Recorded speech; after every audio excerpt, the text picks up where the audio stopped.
President University is an international university in Indonesia that has been accredited to A.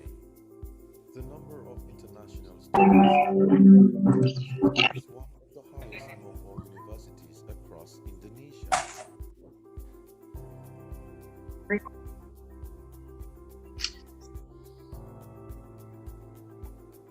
President University implemented the concept of Kurikulum Merdeka. Students will be prepared from the beginning for the best career choices to become a professional, entrepreneur, or scholar.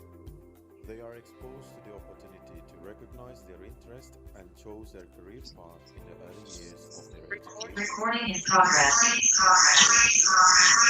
Emphasizes practice orientation and technology in its entire curriculum.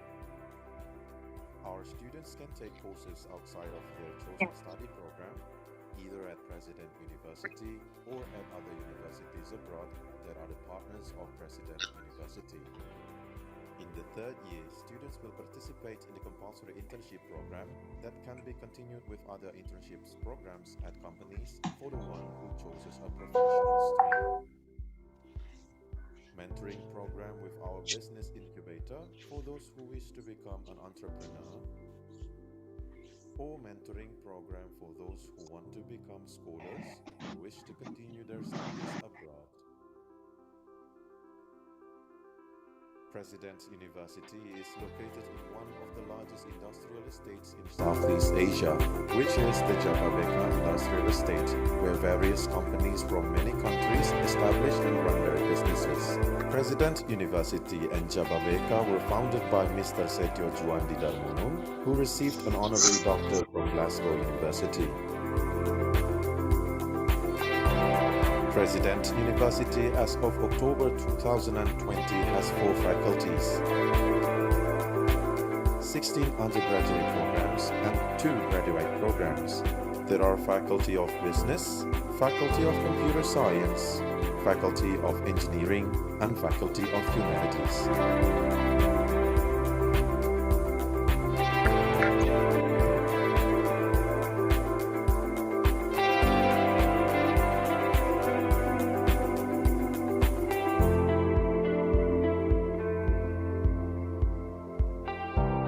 President University, where tomorrow's leaders come together.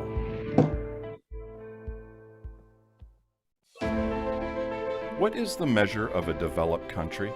For Jababeka, it is to empower individuals, businesses, and communities to realize their potential, to create self-sustained modern cities in each province in Indonesia, and provide employment opportunities for better life. Our journey began in 1989. What everybody saw as a bleak industrial land and a ghost town, we saw as a hidden potential. After a quarter century of building, Jababeka is now one of the biggest township developers in Southeast Asia.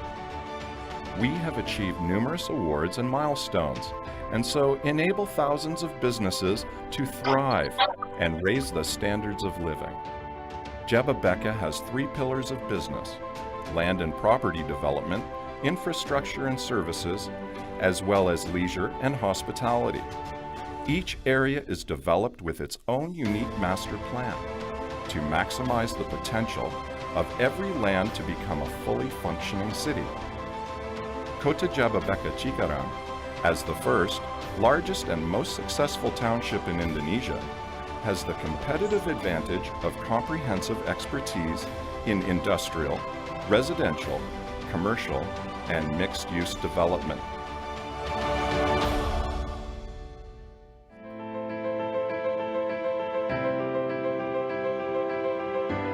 Tanjung Lesung Special Economic Zone, strategically located on the shoreline of the Indian Ocean with warm equatorial sunshine, is an ideal tourism-driven township.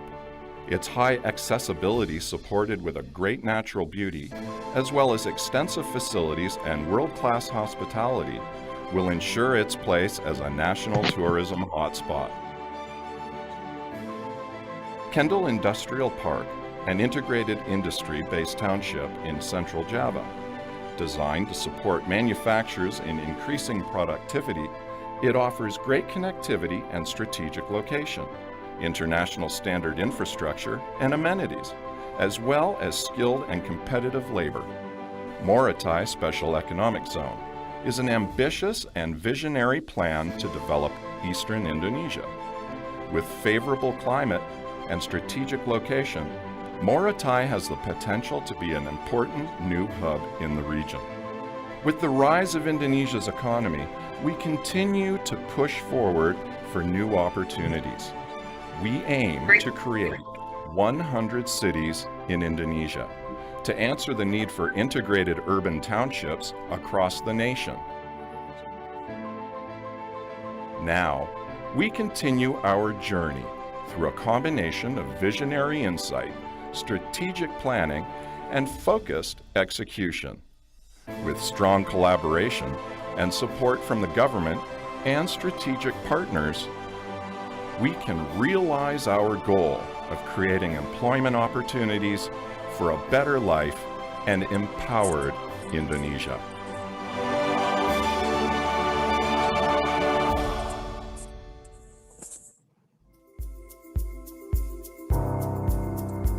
President University is an international university in Indonesia that has been accredited A.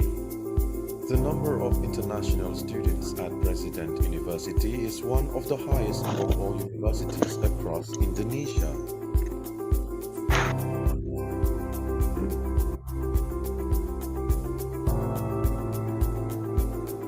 President University implemented the concept of Kurikulum Merdeka. Students will be prepared from the beginning for the best career choices to become a professional, entrepreneur, or scholar. They are exposed to the opportunity to recognize their interest and choose their career path in the early years of their education. We prepare a learning framework that emphasizes practice orientation and technology in its entire curriculum. Our students can take courses outside of their chosen study program, either at President University or at other universities abroad that are the partners of President University. In the third year, students will participate in the compulsory internship program that can be continued with other internships programs at companies for the one who chooses a professional stream. Mentoring program with our business incubator for those who wish to become an entrepreneur, or mentoring program for those who want to become scholars or wish to continue their studies abroad. President University is located in one of the largest industrial estates in Southeast Asia, which is the Jababeka Industrial Estate, where various companies from many countries establish and run their businesses. President University and Jababeka were founded by Mr. Setio Juandi Darmono, who received an honorary doctor from Glasgow University. President University as of October 2020 has 4 faculties, 16 undergraduate programs and 2 graduate programs. There are Faculty of Business, Faculty of Computer Science, Faculty of Engineering, and Faculty of Humanities.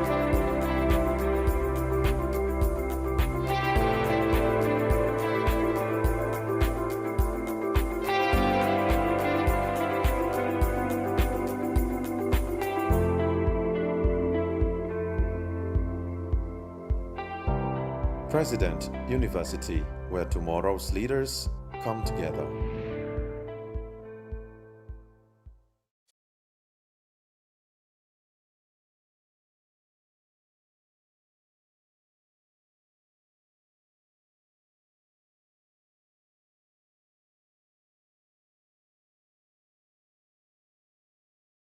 Ladies and gentlemen, the event will commence in about 5 minutes.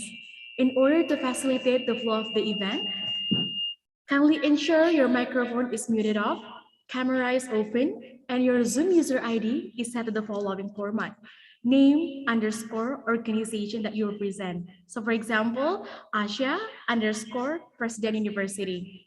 On top of that, Kindly fill the attendance form, which link will be provided by the organizing committee on the chat box. Thank you, and we will be right back in 5 minutes.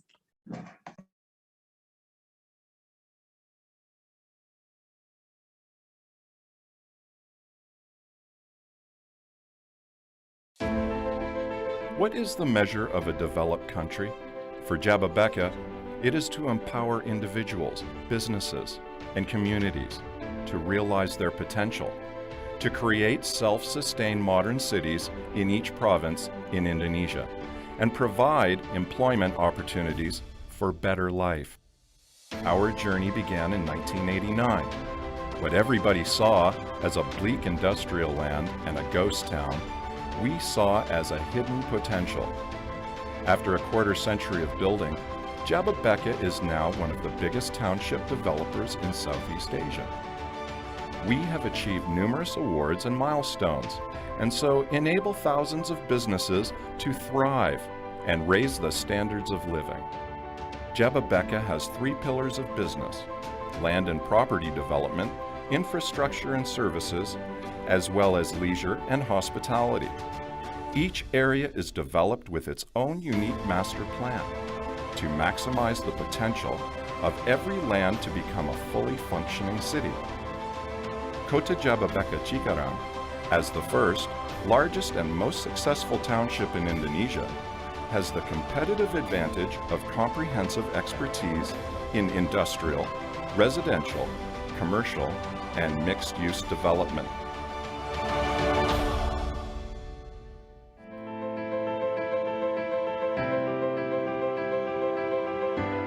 Tanjung Lesung Special Economic Zone, strategically located on the shoreline of the Indian Ocean with warm equatorial sunshine, is an ideal tourism-driven township.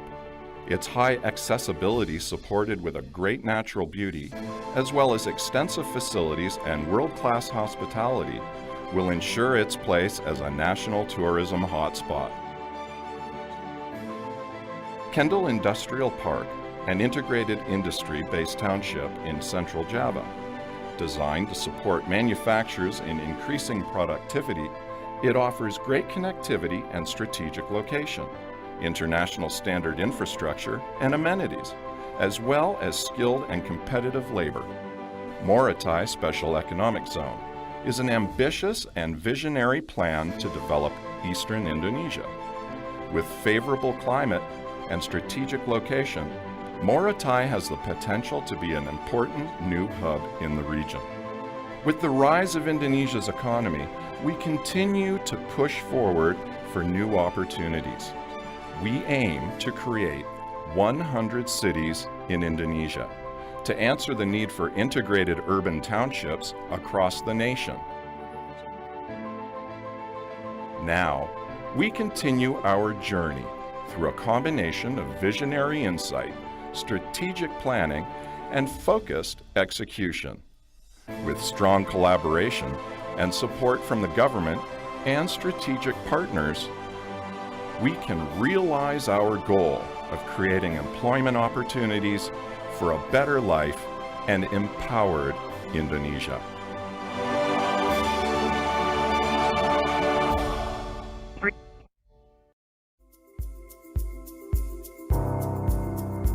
President University is an international university in Indonesia that has been accredited A. The number of international students at President University is one of the highest among all universities across Indonesia.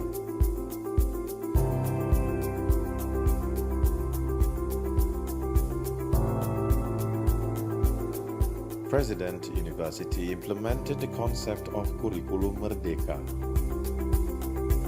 Students will be prepared from the beginning for the best career choices to become a professional, entrepreneur, or scholar. They are exposed to the opportunity to recognize their interest and choose their career path in the early years of their education. We prepare a learning framework that emphasizes practice orientation and technology in its entire curriculum. Our students can take courses outside of their chosen study program, either at President University or at other universities abroad that are the partners of President University. In the third year, students will participate in the compulsory internship program that can be continued with other internships programs at companies for the one who chooses a professional stream. Mentoring program with our business incubator for those who wish to become an entrepreneur, or mentoring program for those who want to become scholars or wish to continue their studies abroad. President University is located in one of the largest industrial estates in Southeast Asia, which is the Jababeka Industrial Estate, where various companies from many countries establish and run their businesses. President University and Jababeka were founded by Mr. Setio Juandi Darmono, who received an honorary doctor from Glasgow University. President University as of October 2020 has 4 faculties, 16 undergraduate programs and 2 graduate programs.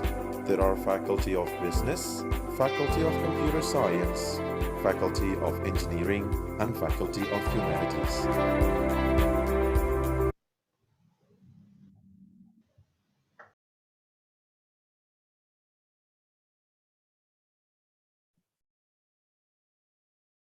Distinguished speakers and chairs of the meeting, participants, ladies and gentlemen, a very good morning in Indonesia and evening for the participants who have joined us today from the other side of the world. Before we proceed, I would like to remind you about the procedure of today's conference. In order to facilitate the flow of the event, kindly ensure your microphone is muted off and the camera is open. On top of that, kindly fill the attendance form, which link will be provided by the organizing committee on the chat box. And after the end of each plenary session, we will conduct question and answer session, and participants are welcome to ask questions to the speakers. Distinguished participants, welcome to the International Conference on Humanities and Social Sciences 2021. First of all, let me introduce myself. My name is Tengku Radita Halsabila, or you may call me Asha, and today I will be your master of ceremony. On behalf of the organizing committee, I would like to welcome all of you, our honorable speakers and guests. Thank you very much for your time and willingness to share wonderful knowledge and insights together with us today. I also would like to welcome all of the participants to this very special occasion, the very first International Conference on Humanities and Social Sciences. We will be very happy if each and every one of you can open your camera and join us together today. This conference is organized by the Faculty of Humanities, President University. This conference brings the theme of the opportunities of crisis, international experiences and best practices in the time of COVID-19 and beyond in Society 5.0. And with several sub-themes such as international relations and other social and cultural issues, communication science, law, education, and biodiversity. This conference will serve as an academic and research platform for sharing international experiences and best practices on dealing with the various impacts of COVID-19, and at the same time, grasping the opportunities of crisis in the time of pandemic. Distinguished participants, excellencies, ladies and gentlemen, before we proceed to the main event, we would like to open this conference by singing the national anthem, Indonesia Raya.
Thank you very much.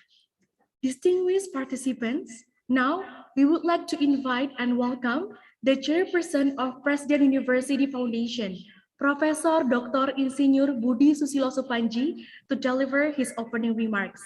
Now, please welcome Professor Dr. Insinyur Budi Susilo Supanji. Yeah, thank you, Asha. Thank you. Are you hear my voice? Yeah. Yes, we can hear you very good. Yeah, thank you. Honorable Coordinating Minister for Economic Affairs of the Republic of Indonesia, Bapak Dr. Erlangga Hartarto, honorable speakers, distinguished academia participants, dear colleagues, ladies and gentlemen, good morning. It is honor and a true pleasure for me to welcome you in the International Conference on Humanities and Social Sciences 2021, which is organized by Faculty of Humanities, President University.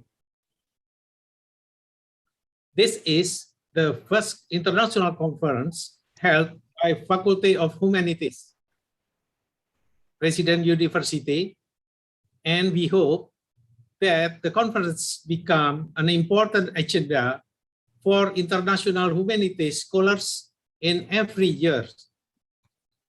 Ladies and gentlemen, theme of the conference is the opportunities of crisis, international experience, and best practices in the time of COVID-19 and beyond Society 5.0. This theme is a very contextual with our current condition in the midst of COVID-19 pandemics. This theme has also reminded us that this pandemic situation has transformed global civilization in a drastic manner.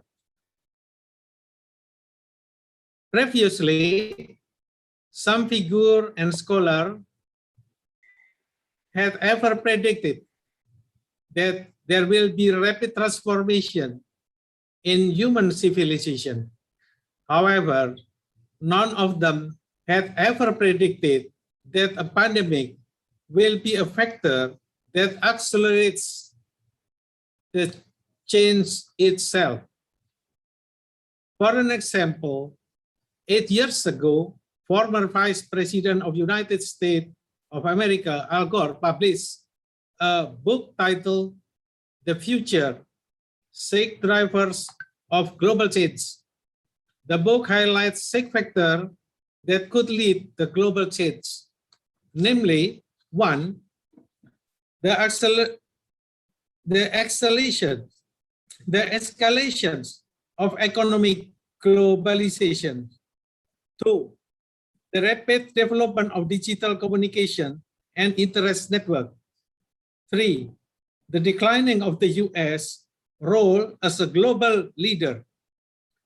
4, the accumulation of the impact of environmental damage and the reduction of vital natural resources for humankind. 5, the development of biotechnology and life sciences. And 6, the disharmony between human civilization and the ecological systems. It is clear that Al Gore did not predict it, that someday pandemic will be one of the factors that drive or accelerate the global change. However, Al Gore is not the only figure or scholar that did not predict it, that did not predict about the impact of pandemic to global change or human civilization. We have been familiar with the terminology of Industrial Revolution 4.0, which was coined by Klaus Schwab in 2016. This terminology describes an era when artificial intelligence, Internet of Things, big data, clouds, and mobile technology will disrupt global economy, industry, and social life in fundamental manners. However, at that time, Klaus Schwab did not predict that the pandemic will accelerate the disruption, particularly in terms of the use of digital technology for daily activities such as online learning process and online business. We are witnessing that under pandemic situation, human society has less physical interaction compared to the previous period. People spend more time to have online meeting through digital platform such as Zoom, Google Meet, Skype, and others for any activity like trading, walking, studying, and even family gathering. The current condition also had triggered further debate on beliefs about the virus and vaccine. How state response to crisis resulted from the pandemics and the adequacy of international cooperation framework in coping with the pandemic and its impacts. Ladies and gentlemen, we believe that the problem related to COVID-19 pandemic and its impact are more complex than the aforementioned issues. In a broader context, this actually has triggered a fundamental question on what contribution can humanities disciplines make it responding to the current situation. In 2 days, from 26 October to 27 October 2021, international scholar from international relations, social, law, communication science, education, and biodiversity disciplines will share their valuable thought and knowledge to deal with the conditions. I believe that we share the same hope that the academic paper as well as the discussion in the conference will contribute to the improvement of the quality of research as well as practice in humanities discipline. I would like to express my gratitude, especially for Dr. Andy Haryono, Dean of Faculty of Humanities, Dr. Hikam, and Dr. Falisa Munabari, the chairman of the ICHSS 2021 committee, and Director Professor Jody Haryanto of the President University. And I would like to express my gratitude to all participants and all parties for their support that have made the event possible. I wish you all have the productive, enlightened, and pleasant conference. Thank you very much.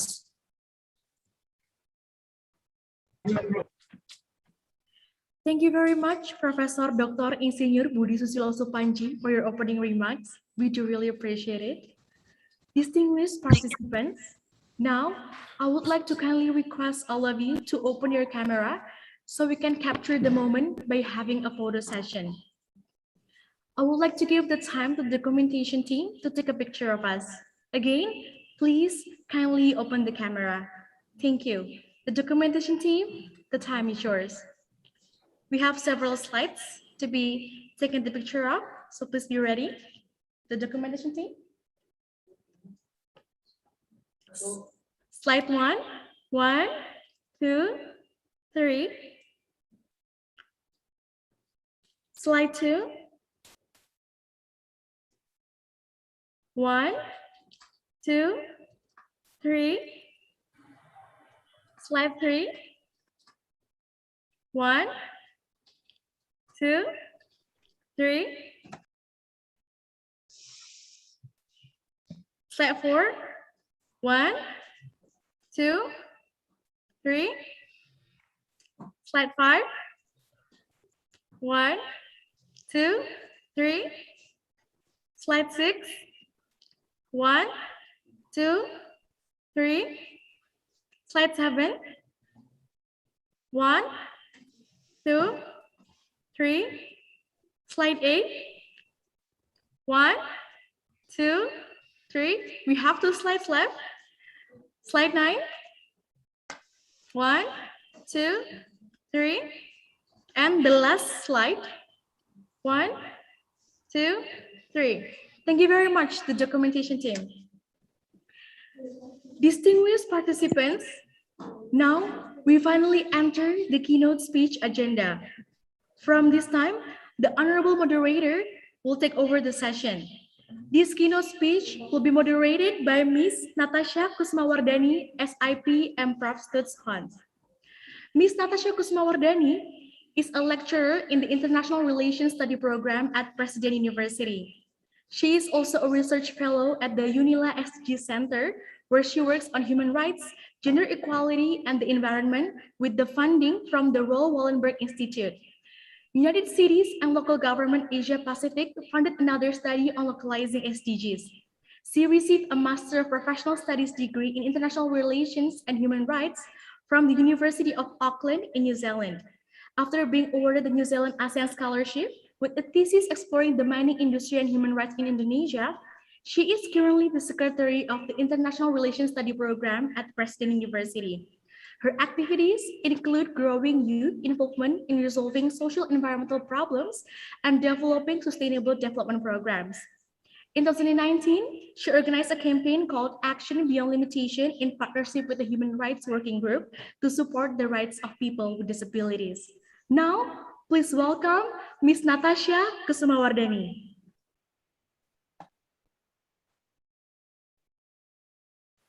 Assalamualaikum warahmatullahi wabarakatuh. Good morning all. Honorable, our coordinating for economics affairs, Toga Hartarto MBA MT, distinguished speaker participants, distinguished guests, let me welcome all of you to the International Conference on Humanities and Social Science 2021. I am Natasha Kusmawardani, the Secretary of International Studies, will keynote speak. I'm very pleased to see you here and welcome this. In 2020, COVID-19 affected multiple countries and more than 50 million people in the world. It has governments operating in a context of extreme uncertainty and faced with difficult trade-offs, given the health, economic, and social considerations. It has impacted policies, both international and domestic. By affecting the governing and political of legislative activities, isolations or deaths, multiple politicians, and rescheduling of elections due to the fear of spreading the virus. Under the theme of the opportunities of crisis, international experiences and best practices in the time of COVID-19 and beyond in Society 5.0, this conference will serve as an academic and research platform for sharing international experiences and best practices on dealing with the various impacts of COVID-19, and at the same time, grasping the opportunities of crisis. Ladies and gentlemen, our keynote speaker today is our Coordinating Minister for Economic Affairs, Dr. Insinyur Erlangga Hartarto, MBA MMT. Dr. Insinyur Erlangga Hartarto, MBA MMT, was born in Surabaya 1 October 1962.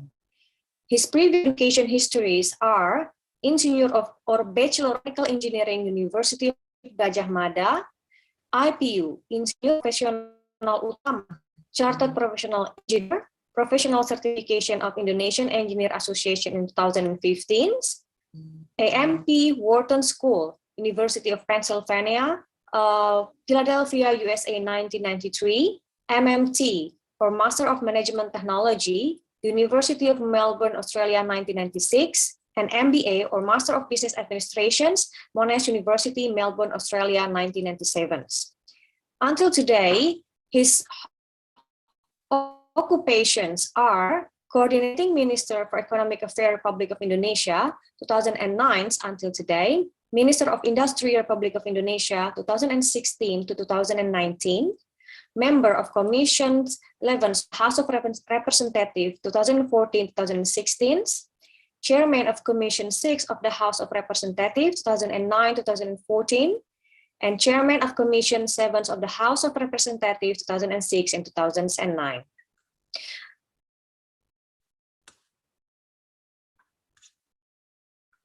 Before we start, let me explain how you can communicate to us during the conference. If you have any questions during the presentations, please write them to chats. We will have a discussions after the presentations of all speakers and Q&A sessions at the end to answer your questions. Without further ado, I would like to welcome our honorable keynote speaker today, Dr. Insinyur Erlangga Hartarto, MBA, MMT, our Coordinating Minister for Economic Affairs. The floor is yours. Thank you. Thank you, Natasha. Yang saya hormati, Profesor Dr. Joni Octavian Haryanto, Rector of Presiden University, Dr. Insinyur Budi Susilo Supandi, Chairperson of Presiden University, all the academic community of the Presiden University, distinguished guests, ladies and gentlemen. I would like to share the update of the Indonesian handling the case of COVID-19. And first of all, I'm honored to be here in front of the community students of Presiden University. As we are all aware that Indonesia cases, active cases, has been slightly better than the global. We see the 7-day moving average. Our case now is less than 1,000, which is yesterday in the 7 days is about 728 to 728 cases. When in the peak in the month of July, the daily case is above 50,000. So you can imagine that situation is totally different between July and now. And the average test of the sample or test is around 170,000 people per day. So we don't reduce the number of testing, but the number of cases has been dropped dramatically. If we see the result of handling performance in compare with other country, Indonesia is performing better than UK, Singapore, Malaysia, Philippines, or even India. Indonesia by Nikkei index ranked 54, Singapore 70, Malaysia 102, Thailand and Vietnam are also much higher than Indonesia. And Indonesia reproduction rate is 0.7, meaning that every one person will, I think, will be affecting to less than 0.7. So the case is declining. And per 1 million of people, the cases is only 2.72 people. So it means that we are much controlling the pandemic situation. If we see the Indonesia strategy on handling the COVID, we are dividing into 3 strategies. One is detection, which based on the epidemiological test, not only screening tests, and the ratio of tested, especially in contact tracing, is becoming important. And from time to time, we do a genomic surveillance, so we know which strain of COVID are in Indonesia, and the one that create lots of cases are the Delta variant. And at the moment, there are additional variant that is affecting UK, but the AY variant, but not in Indonesia. Hopefully, it's not. We can protect from coming to Indonesia. In the therapeutics, we convert 30 or 40% of hospital beds, and also supply the medical, logistic, and human resource.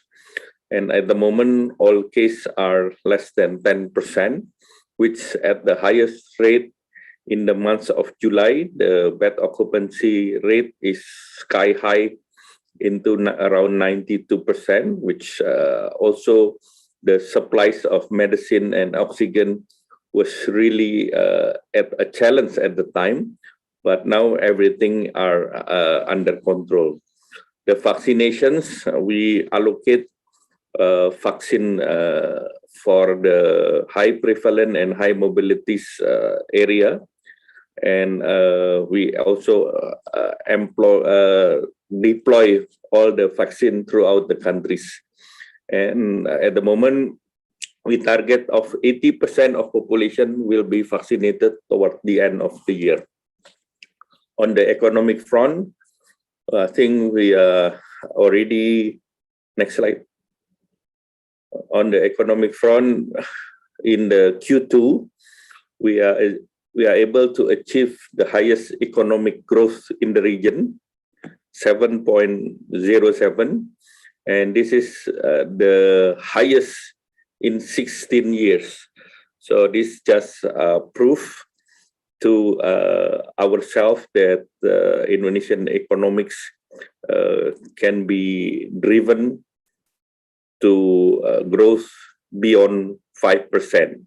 In the last 15 years, the growth is almost flat at 5% rate.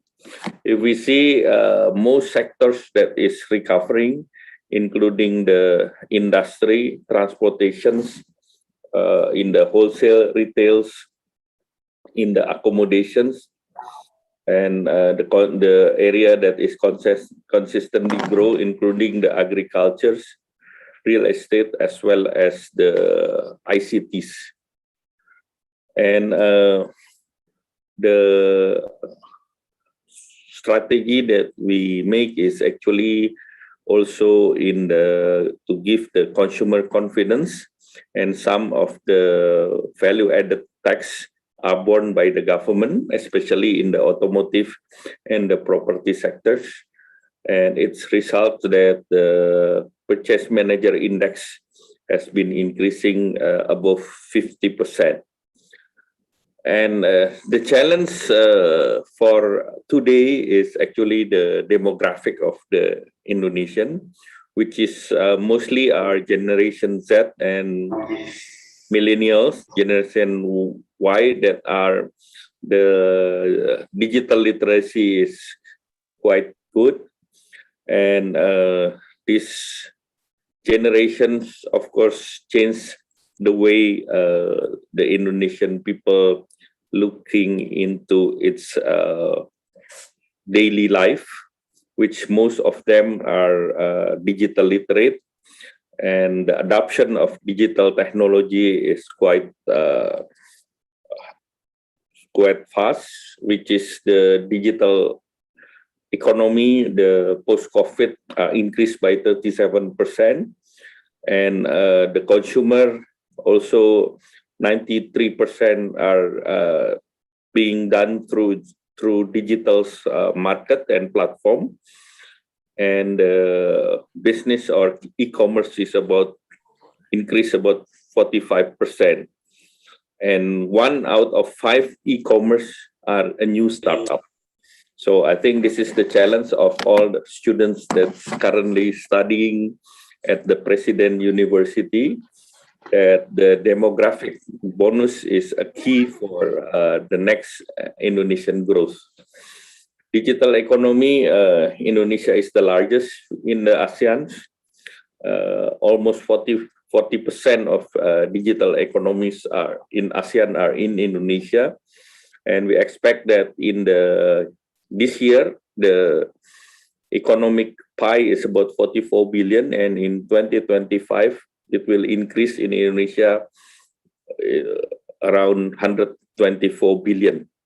So it means that this is the opportunities for the student to do the digital business that is available. The sectors are in the financial technology, the fintechs, which at the moment the fintechs is around 140 trillion, and it's catered to 68 million of the Indonesian people. And then e-commerce, the small and medium enterprises who are doing the business through e-commerce is about 14 million. And last year, additional 6 million are onboarding through a program of Bangga Buatan Indonesia.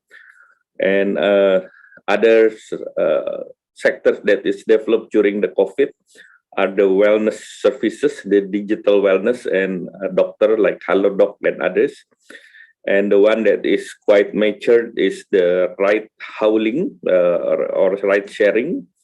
And of course, the infrastructure and the basic support of Internet of Things. The other area that is also found a new market during the pandemic are the edutech, as well as the health tech. And the government itself launched a program called Prakerja, or pre-job employment, which actually do a service for handling people who lost their jobs and to do a reskilling and retraining. During almost 2 years of operations, which is launched March last year, there are already 75 million people are registered. And last year, we accept about 5.6 million. And this year, about 5.4 million. So it means that, and it serves in 514 regency and municipals. It shows that the digital infrastructure has been spread around Indonesia, and most of Indonesian people are capable of accessing the digital informations, and lots of Indonesian people are willing to do training, to do retraining and reskillings, and it is a forum to teach entrepreneurship with the Prakerja. And we understand that students are the future digital talents, and Indonesia hope that our entrepreneurs can be growth, at least it can achieve a 5% of its population. At the moment, it's still in the low side, 3.5%, which is not enough for Indonesia to do the innovation without capable and able entrepreneurs. And potential area that needs to develop is especially through digital technology capabilities, learning AI or big data, or at the moment the one that is mostly popular with the Indonesian people is on the crypto technology. Of course, there is a side effect of the economic if it is only based on quote-unquote speculative cryptocurrency, which at the moment the trade is slightly higher than the Indonesia Stock Exchange. If it is purely speculative, it's quite risky. for the people who doesn't understand the underlying asset behind the crypto.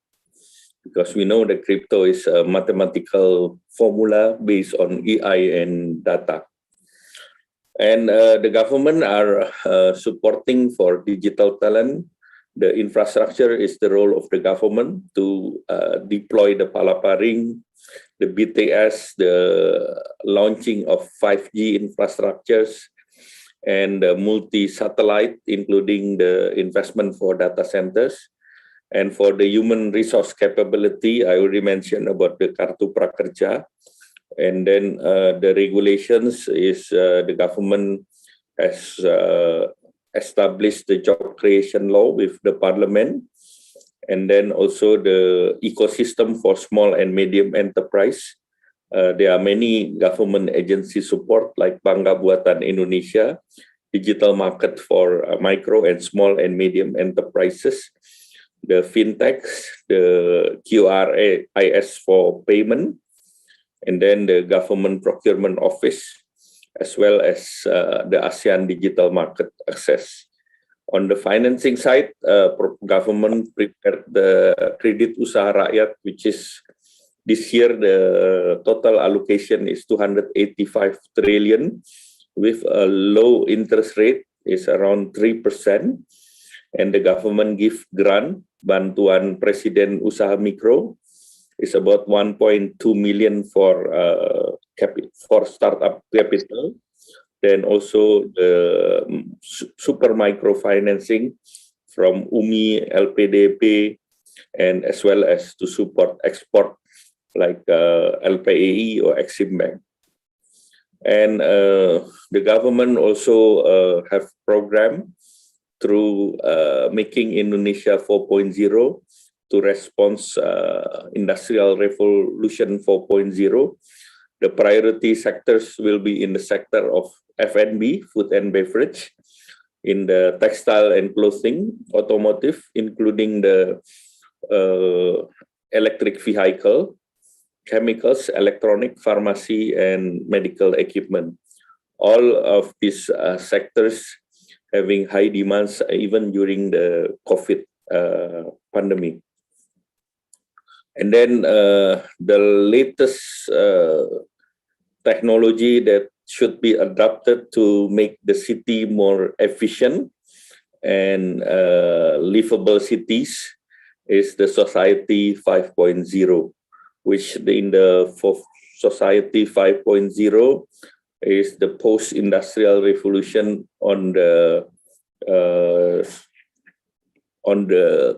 complex development area, which is include the industrial estate as well as the housing for the workers, which the efficiency of infrastructures, transportations in and other sectors, including the energy, is important, especially in the sustainable of the living, which include that it is important for us to reduce the use or the emission of carbon. So I think this is the challenge, that the area where the President University location, I think they can start to do a Society 5.0 because it is in the center of the industrial zone as well as in the residential.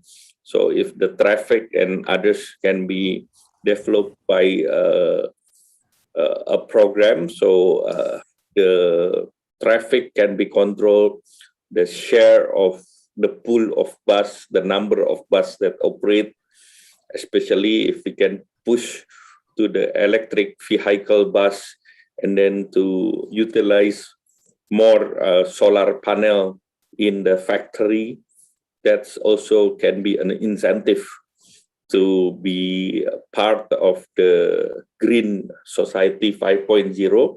The government will give the priority for and also incentive to build a roof solar panel, which at the moment the government is reviewing that the electricity generated by the solar panel will be paid by the PLN, which if it is exported at the full amount of the electricity generated, not as today's formulation, which is only about 65% of the cost. So hopefully with this, then many industry can convert their roof into the solar panel. So I think lastly, I would like that all sectors are working together to promote the digital ecosystems and building the entrepreneurships, including university. So the pentahelix, the collaboration between media, academic, business, community, and government is very important. And to create a co-working space, it is important that the students can gather together in groups to get the idea and to build the innovations. And a few startups are starting from campus, especially in Indonesia, like Bukalapak, and even one of the top unicorn are also formerly a student from Presiden University. I would like to thank you and to Pak Budi Susilo Supanji and Pak Joni Octavian Haryanto. Thank you. Wassalamualaikum warahmatullahi wabarakatuh.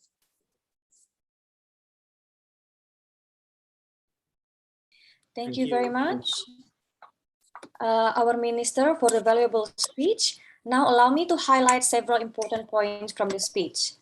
First, Indonesia has been able to control COVID-19 since its first spread in Indonesia, despite there was a moment of fluctuations. Second, Indonesia's young generations have high digital adoption rate. Third, digital economic activities in Indonesia is increasing. Indonesia's digital economy per capita value is number 4 in ASEAN and by prediction will keep on increasing. Fourth, entrepreneurship and digital technology capabilities is still low, but will keep on increasing with government support. Governments has various efforts to accelerate the creation of new digital talents and the development of digital economy through infrastructure, training, issuance of regulation, provisions of the MSME ecosystems, and provision of financing. Last but not least, Indonesia is now getting ready to embrace Society 5.0. One of the examples is the government of Indonesia has prioritized the development of solar panel for electricity. In this effort, Indonesian governments will include many stakeholders, including universities. Ladies and gentlemen, this is the end of the keynote speaker sessions. Once again, we would like to say our highest gratitude to our minister for the informative and interesting speech. We also wish you good luck and success for your next agenda. We hope to see you soon in our future events. Thank you. Hopefully, this session will be beneficial for everybody. Ladies and gentlemen, we will now proceed for the next sessions, and we would like to welcome our MC to proceed for the next sessions. Thank you.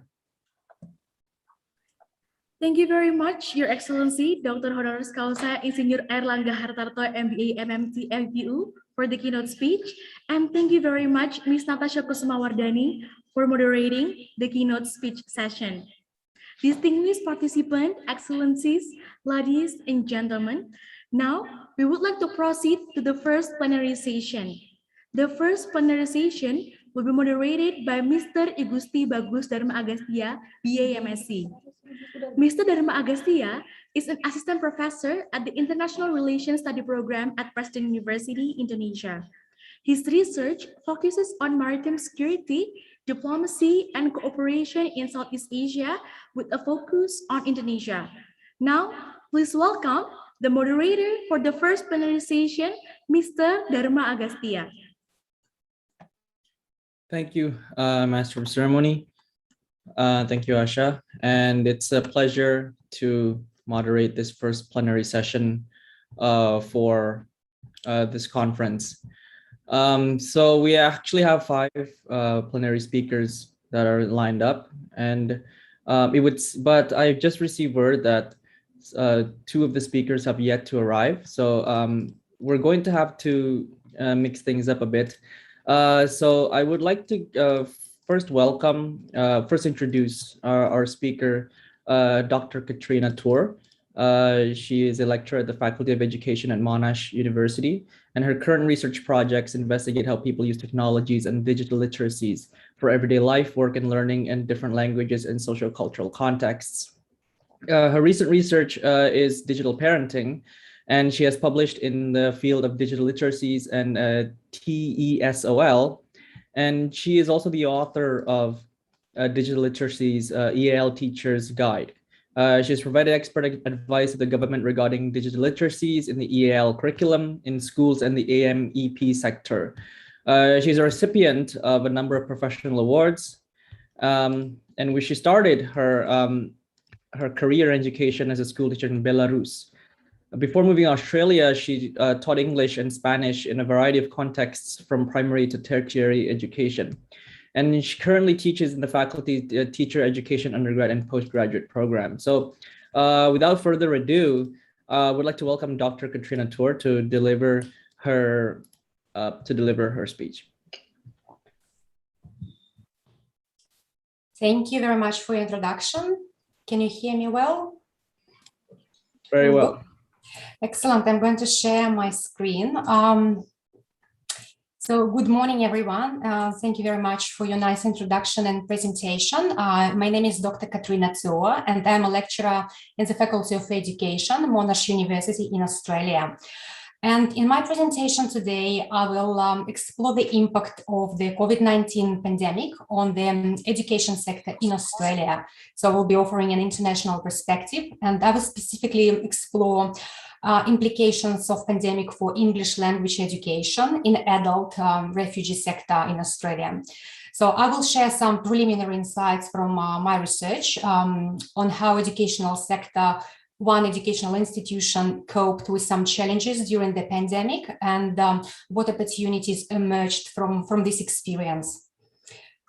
So a little bit of background to this research. In 2019, my research team and I conducted a 6-month ethnographic research project at one adult English language center in Victoria, Australia. I need to say that Victoria is one of the most culturally diverse states. We have almost 31% of population born overseas, which means a lot of people come to Australia as migrants and refugees. And people from these groups who arrive on eligible visa are usually eligible for government-funded language programs.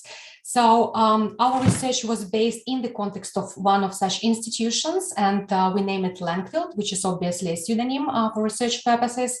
So it's a government-funded program offering adult refugees and migrants English language classes for free.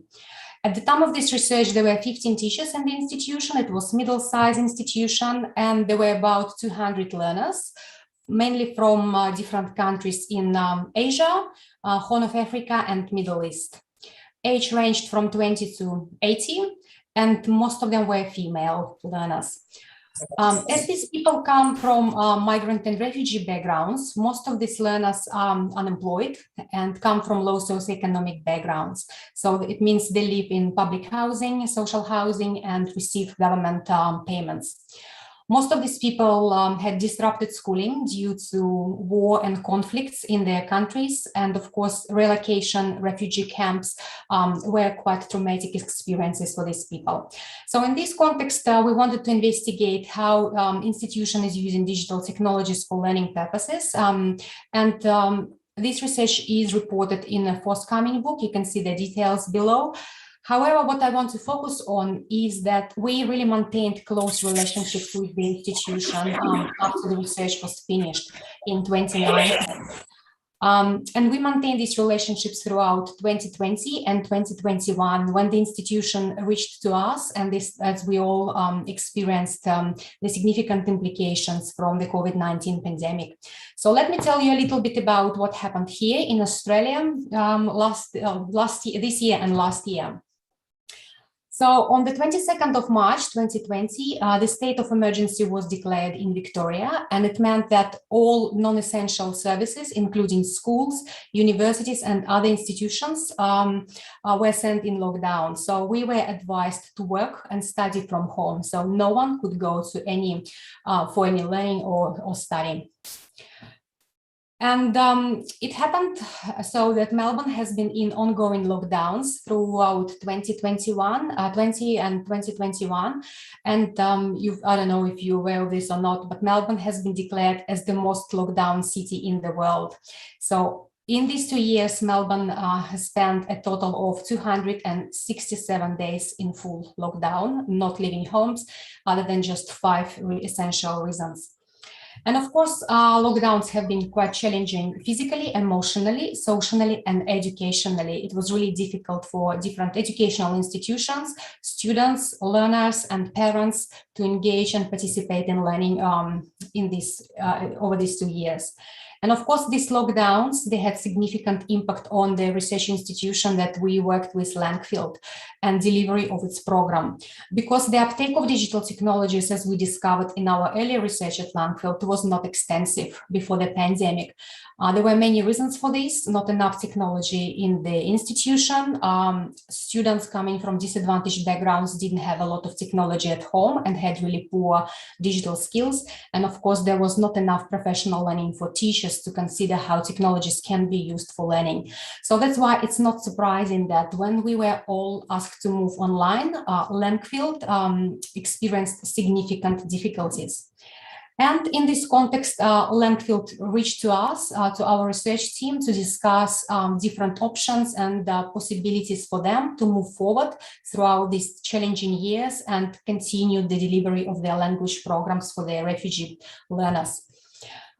We worked closely together with Langfield over these 2 years, and we conducted a series of interviews in May 2020. We specifically interviewed the CEO of Langfield, the main person of the institution, and we also talked to 2 teachers who were in charge of online delivery, Susan and Andrea. And of course, our main question was, how did Langfield respond to the COVID-19 crisis, and what educational institutions actually can learn from this experience? We decided to use the 3T framework, which basically an interesting framework for exploring different phases of crisis. And Lenhoff offers to think about 3 different stages of crisis, such as triage. This is the first initial stage of crisis, when focus is usually on safety and well-being. Then the second phase is transition, when things settle down a little bit, people start thinking about adapting new ways of doing things in the crisis. And the final stage is transformational stage, again, when institutions and people start thinking about ways to move forward and for recovery and rebuilding. So we thought that this can be a useful lens for understanding different strategies that Langfield used to respond to the crisis. So we were looking at different experiences and practices through this lens. And this is what we found during our research. So the triage strategies, there were a few different triage strategies. And of course, as everyone was affected by COVID-19 pandemic and lockdowns, the teachers of the institution really wanted to connect to their students.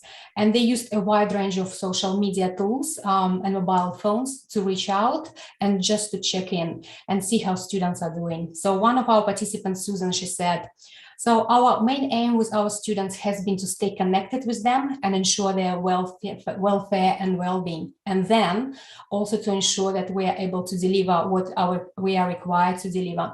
So what we can see from this quote, that the priority of the institutions and the teachers was the students' well-being, their personal well-being as well as their families. And only after that, the focus was on learning and delivering the content and learning program. So we all know that without feeling happy and healthy and safe, it's really difficult to engage in learning. So the teachers actually understood that they need to care more about their students in these difficult times. It was also interesting to see that the CEO of the institutions cared not only about learners and students, but she also cared about the teachers. And this is what she said. It needed to be both, looking at the well-being of both the teacher and the students. So we had the teacher welfare. So what was the teacher's workload, she asked. Again, from this quote, we can see that she was really concerned about teachers' welfare, just because it came so unexpectedly, and she was especially concerned about teachers' workload associated with this transition online. So she was sympathetic, and she understood that it's really challenging time for her team. She was quite supportive. And in her second quote, she says, "We didn't mandate anything in particular. It was more to do with the skills of the teachers, the comfort level of the teacher, what they felt they could do. So my approach was good try about everything they did without being too critical." So as we can see, she gave a lot of freedom to her teachers, and she trusted her teachers. That was important. The CEO, the leader of the institution, had really trusting relationships, and she believed that teachers need some freedom in their teaching practices so that they can adjust their experiences and provide students with what they need. As things settled down a little bit after a few days, the institution started thinking more carefully about how provision of language classes can be organized. And it's interesting that at the beginning of the pandemic, they decided to go in a somewhat traditional way. As we can see from this quote, they provided learners with some physical learning materials. The teachers organized learning packs, booklets, books, stationery, and these physical packs and physical materials were sent to learners because most of them came from disadvantaged backgrounds, and it wouldn't be impossible to ask them to print out things or purchase things in addition to what they already have. So Andrea said, we had to prepare a paper pack, a physical pack, and then we telephoned them each day to see how they were going. So that was their main strategy at the beginning, which probably was a good decision. But as most of the teachers realized later, it was not sustainable at all. So the next stage was discovering new tools and considering more carefully what can be done in terms of language provision. And another teacher explained what they did as the next stage. What we decided to do was to identify what students were already using: WhatsApp, FaceTime, Line, or email. And we familiarized ourselves with this, and we ran email group lessons, so maybe 4 or 5 in a group. As we can see here in this quote, teachers decided to work from what students already did. So instead of imposing difficult or unfamiliar digital platforms of students, they decided to research what students are familiar with and work from here. And it worked initially. Again, the teachers were able to connect and organize the lessons through social media platforms such as WhatsApp. And of course, Landfield also had to discover new ways of working and collaboration between teachers. And this is what CEO shared with us. And we've had a WhatsApp group as well as for teachers. So the teachers were just madly posting little questions and stuff to each other. And people are trying to respond and be helpful and give hints. And just different teachers have tried different things and had success. And this quote, they shared that they set up a WhatsApp group for teachers. Even before the pandemic, we observed really good collaboration practices at Landfield in terms of professional learning, but definitely pandemic facilitated this a little bit further and took this to the next level. So they set up a WhatsApp group for sharing and troubleshooting together. But as we can see from this quote, it was not only about challenges and trying to fix things, it was also a place to celebrate success. Teachers shared successful practices so that everyone can learn from this. And even at the beginning of pandemic, May 2020, the CEO in the interview already had a vision that there should be a change, and what they are doing may be sufficient at this stage, but there should be some transforming practices. And she said in her interview, "Our lives will change. We won't go back to the same. It's like a world war. You know, things changed after the war. I think we will develop our online component more systematically, so that we might even be able to offer remote courses where people don't have to come in very much. So it's really focusing ourselves strategically." As a very creative and proactive leader, she already had a vision that there should be a change in their institution, and they should integrate digital technologies more systematically in their practices. And she was thinking about possible options for their institutions quite early in the pandemic. That was really good and powerful vision from her. And we worked closely with Langfield over these 2 years, and in our collaboration, with support of the CEO and motivation of the teachers of Langfield. Together, my research and Langfield participants developed a hybrid model of what we call a hybrid model of adult English language delivery. I need to say it's quite a successful model. It's currently being implemented and tested at Langfield. And as you can see, what Langfield is trying to do, they try to organize and use different technologies which would suit their learners, which would suit their context and their learning focus. As Langfield focuses on settlement of refugees, language learning, and digital literacies, they want to employ different modes of learning, such as synchronous learning, asynchronous learning, and face-to-face component. And they understand that using social media tools such as Instagram or WhatsApp or anything else is not actually sustainable for education. And they've started exploring different suitable tools, because social media has never been developed for learning practices. So currently Langfield is exploring Zoom platform as well as Moodle for their synchronous and asynchronous delivery, as well as they consider a wide range of other digital tools to flip their learning and encourage more participation in digital space. And it's a very important work in the field, I need to say. Langfield already shared their approach with other institutions in the sector, and there has been a lot of interest around this model and a lot of consideration in terms of how this model can be adapted by other educational institutions to provide a hybrid model of delivery. So some concluding thoughts for me. Of course, COVID-19 pandemic was very challenging for people, and Melbourne lockdowns were especially challenging for all stakeholders, including people at Langfield. However, what we observed in this research is that COVID-19 crisis reset adult English language provision at Langfield, and probably it will also bring a broader impact on the sector in Australia, and I hope internationally as well. Definitely, pandemic put a spotlight on the critical need to integrate digital technologies in a more systematic way in the educational context that didn't fully, if at all, embrace the benefits of technologies before the crisis. This is what we observed at Langfield. There was no systematic approach to digital technologies before the pandemic, and of course, the shift to online learning was especially challenging for them. While triage, transition, and transform is a very useful approach, which probably different institutions can consider, not only in educational sector, but beyond, to assist different people and different stakeholders in the institution. Of course, it's not one size fits all model.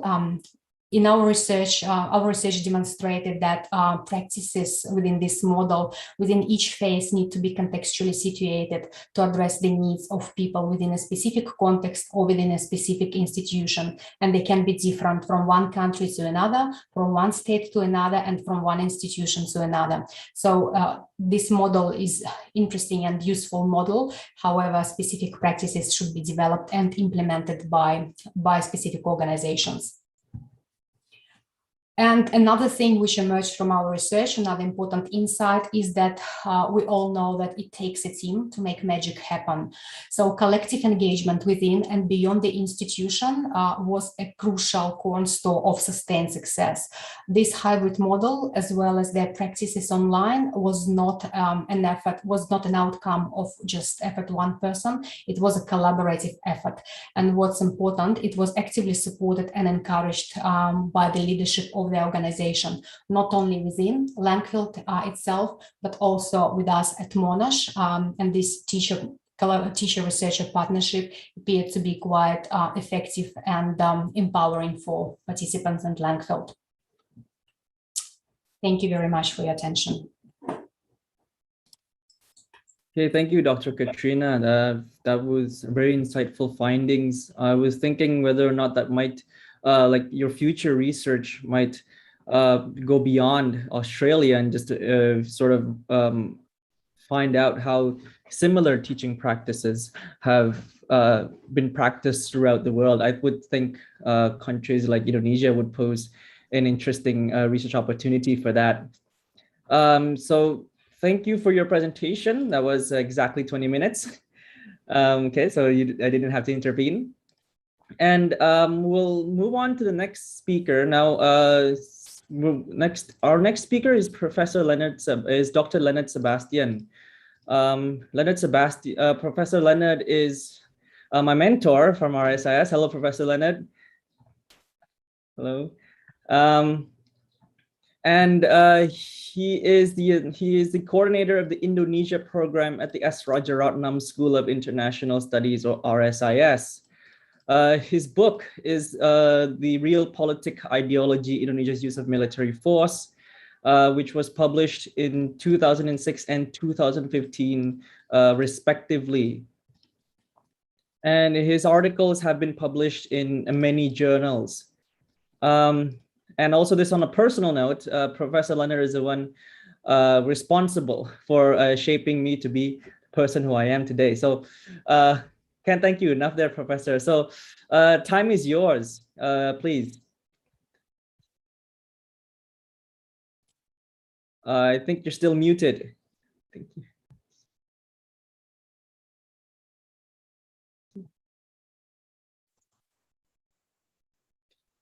Can you hear me? Yep. Okay, fantastic, fantastic. Nice to see you, Pak Dharma. Let me begin with some greetings. Yang terhormat Professor Dr. Insinyur Budi Supanji, Chairperson of President University, Bapak Dr. Andy Haryono, Dean the Faculty of Humanities of President University, Dr. Muhammad A.S. Hikam, Head IRSP Department of President University, Ibu Dr. Ani Pujastuti, Head PSTE Department, President University, and of course, Bapak Dr. Falisa Munabari, who is the chairman of the committee for 2021. Let me just say some words of greeting in Bahasa Indonesia. Pada kesempatan yang berbahagia ini, marilah kita panjatkan puji dan syukur kehadirat Tuhan Yang Maha Esa, karena rahmat-Nya lah kita bisa hadir dan berkumpul di sini dalam acara International Conference on Indonesian Social and Political Inquiries 2021. Selain itu, atas nama RSIS NTU Singapura, izinkan saya juga mengucapkan terima kasih pada Faculty of Humanities, President University, untuk kerja kerasnya menyukseskan acara ini. Rekan-rekan sekalian yang saya hormati, senang sekali saya bersama-sama dengan anda semua di dalam konferensi ini yang penting. Salam sejahtera pada semua. It's very good to be here. It's a real pleasure to also be present in the company of many friends that I can see on the screen this morning. It's a wonderful opportunity for me to speak to faculty and students of President University. The last time I visited your university in Bekasi, it must have been, I think, 2007, when I joined the Presidential Friends of Indonesia program. And one of our most important visits, as it was organized by the Kemlu at that time, was to come to Bekasi and to visit your wonderful university. So I'm just sorry that I can't be there in person to see all of you. I would have liked that very much, but I hope one day we will have the opportunity to meet each other again. Okay, let me begin my presentation. Please, lanjutkan slide if you don't mind.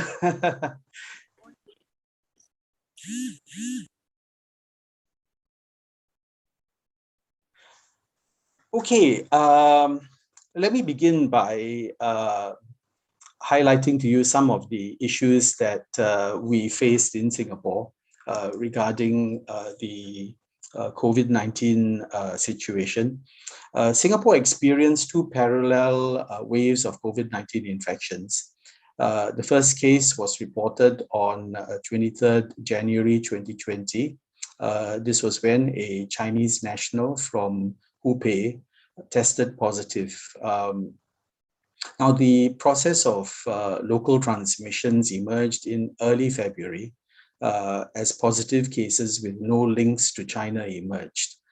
I suppose in Singapore's case, we should say definitively that we were helped by the fact that we were able to put in place immediately contact tracing and isolation protocols that we had learned and left in place since the SARS crisis. So as cases rose, the government implemented a partial lockdown, referred to as a circuit breaker. And this was done between 7 April to 1st of June 2020. I suppose, you know, in terms of finding a exact translation for the word circuit breaker, I would say it would be maybe kunci tara sebagian. That would be probably the most direct way of explaining what we did. But essentially, in practice, right, what did happen was the fact that Singaporeans in non-essential services were all told that we had to work from home. We were only allowed to leave the home to purchase basic necessities.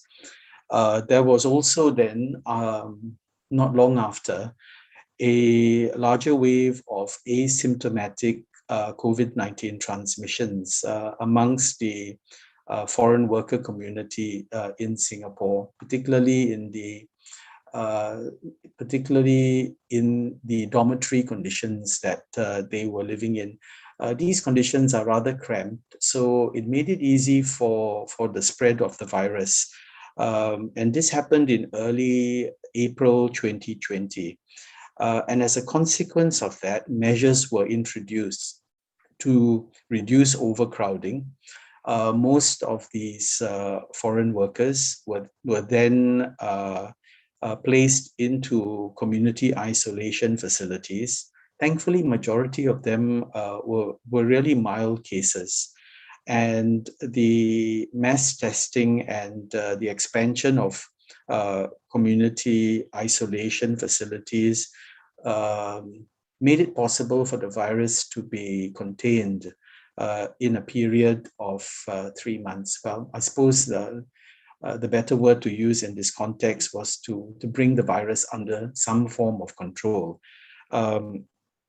After partial lockdown measures were eased on the 1st of June 2020, Singapore began a process of phased opening, of the economy, of schools, and allowing some social activities to take place.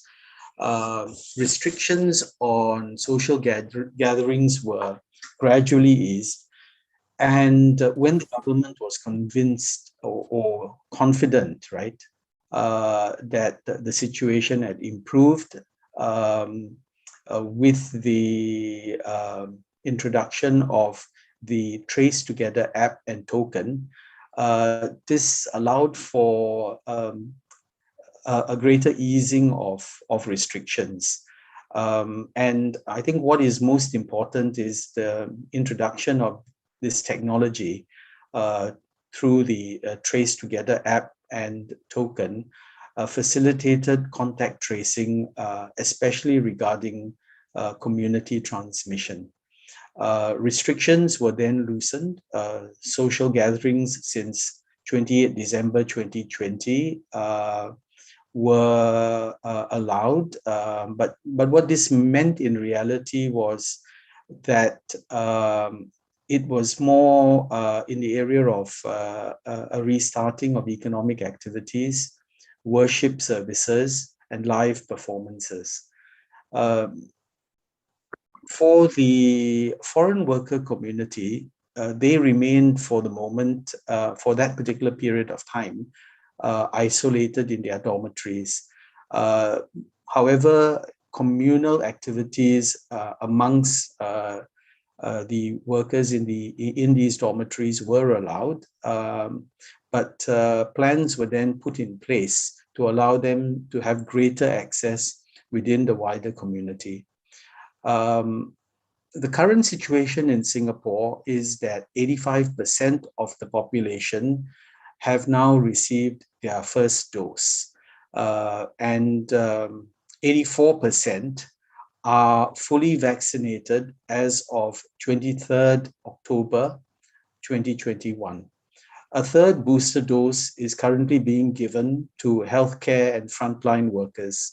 Vaccination status is also now being used as the point of reference for overseas travel on the one hand, but on the other hand, also for the use of public facilities here in Singapore.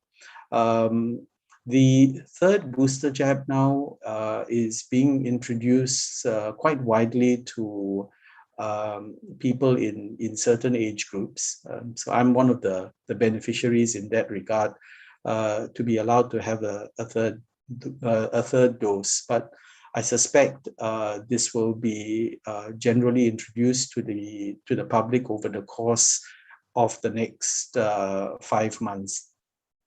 Next slide, please.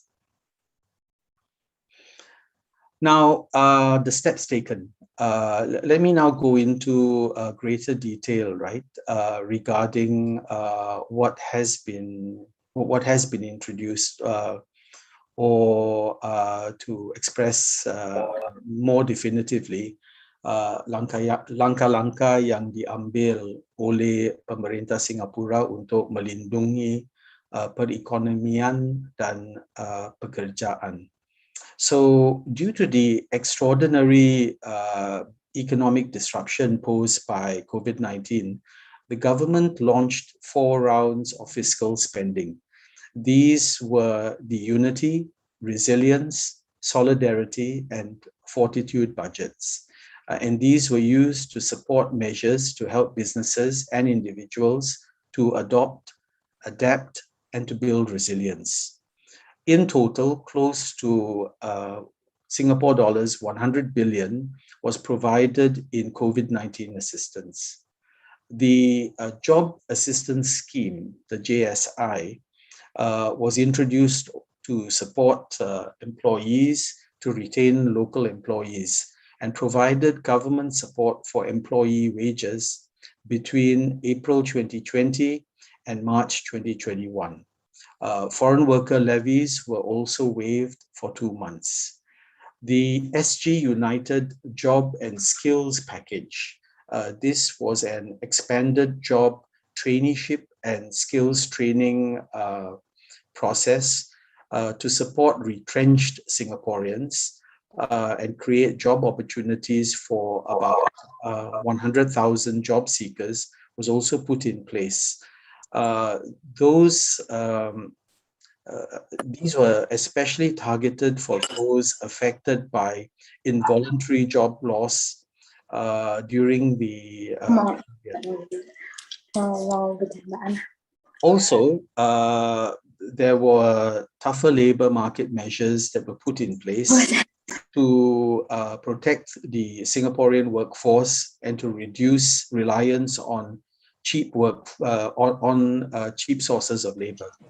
So the Ministry of Manpower in this context raised the minimum employment pass salary for foreigners for this, since then, from about $3,600 to $3,900. Those who are on S passes, their salary levels were raised from 1,200 to 1,400 This was done to protect the Singapore workforce. The amount also for financial services candidates was raised to $5,000. The tourism sector was hard hit. So what the government did in this regard was to give out $100 in Singapore Rediscover vouchers to all adult Singaporeans in December 2020. So adult Singaporeans were able to be given this benefit to visit the various tourist destinations in Singapore to keep the tourism sector going. And in the medium term, what Singapore is gradually attempting to do is to establish vaccination travel lanes, or VTLs, for relatively safe countries, as well as implementing 4 categories based on COVID-19 risks of the countries concerned. Now, the third slide, please. Now, one important area that we think, or at least I think, might be useful, considering the fact that Indonesia is a Muslim majority country, is perhaps the opportunity for me to share a little bit about the Muslim community responses here in Singapore. Respon komunitas Muslim di Singapura terhadap COVID-19. So what happened was, MUIS, the Majelis Ulama Islam Singapore, it issued 8 advisories, or irshad, on managing COVID-19. The first of which was issued by the Office of the Mufti on 30 January 2020. This was basically, sebagai pedoman agama, irsyad bertujuan untuk menyelesaikan berbagai isu yang berkaitan dengan praktik-praktik dan pandangan Islam terkait perkembangan mutakhir. So essentially, these were to address Islamic practices. And what was done by MUIS was to emphasize the Muslim community's norms. In this context, Islam teaches Muslims to place great importance to the community's interests and well-being. This encompasses both individual and community levels. At the individual level, there was the advocation of personal hygiene, the monitoring of health regularly, social distancing, and interaction strategies. Also, there was the prohibition of handshaking. Now, this was, of course, controversial, but it was nevertheless implemented smoothly.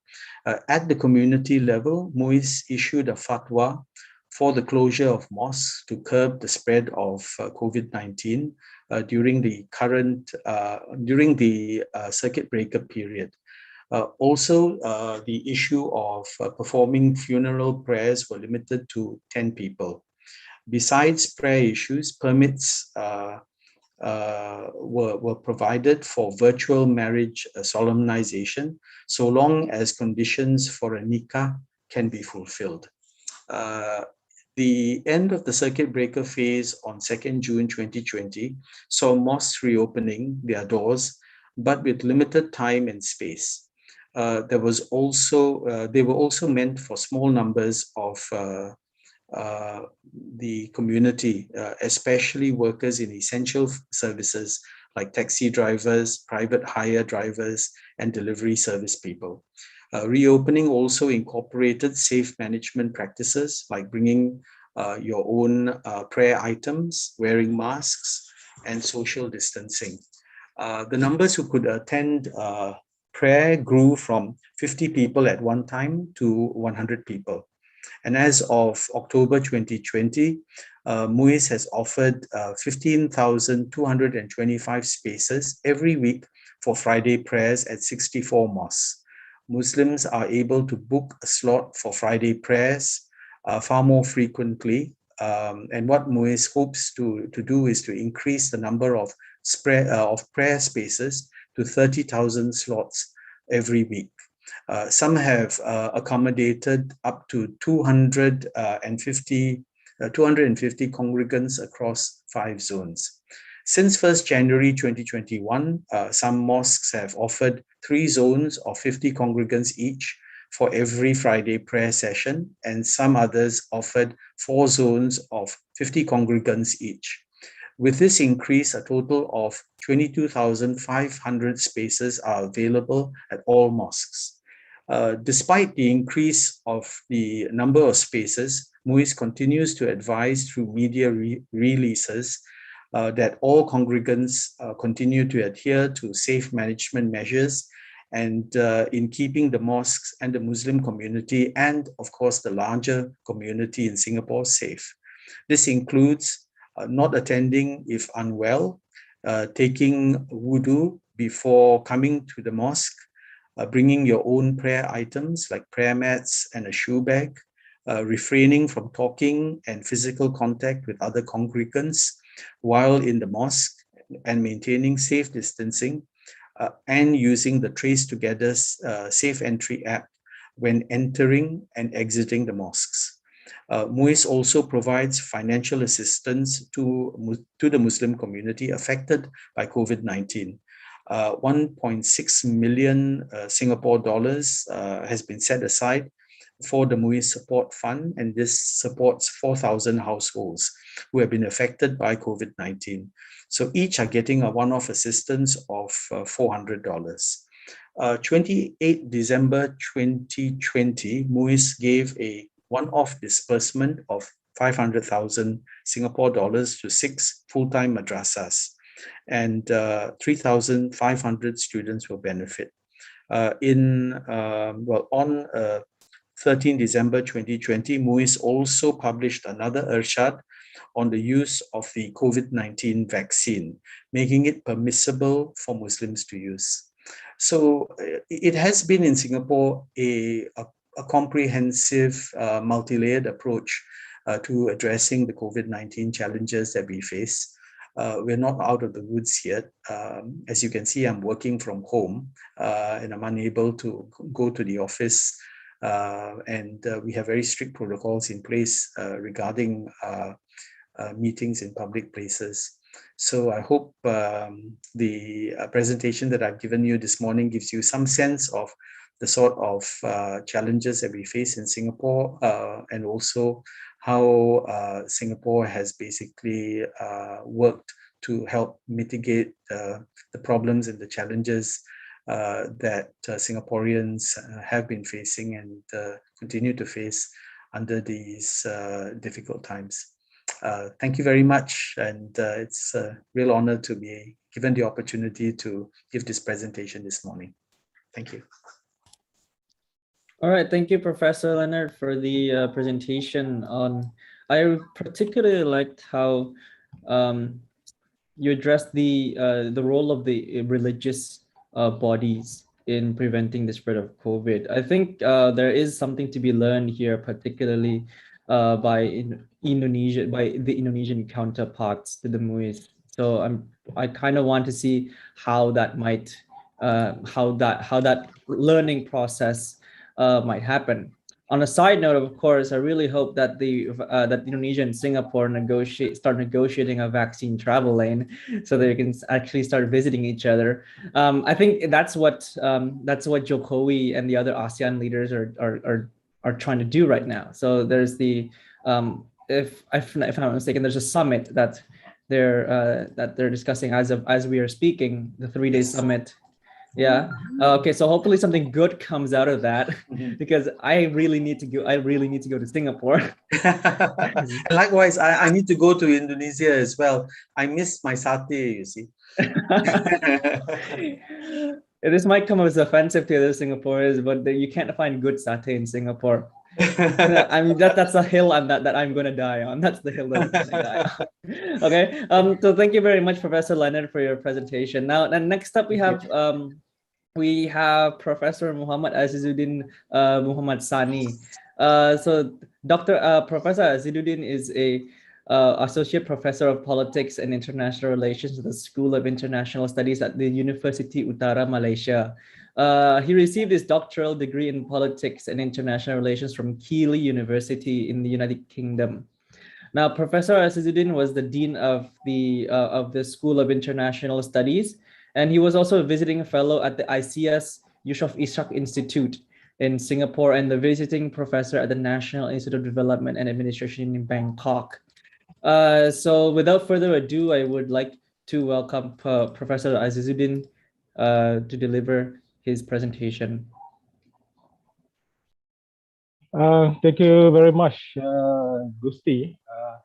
And first of all, I think probably, I want also to have some greetings and allow me also to speak in bahasa Malaysia or bahasa Indonesia, because more or less the same.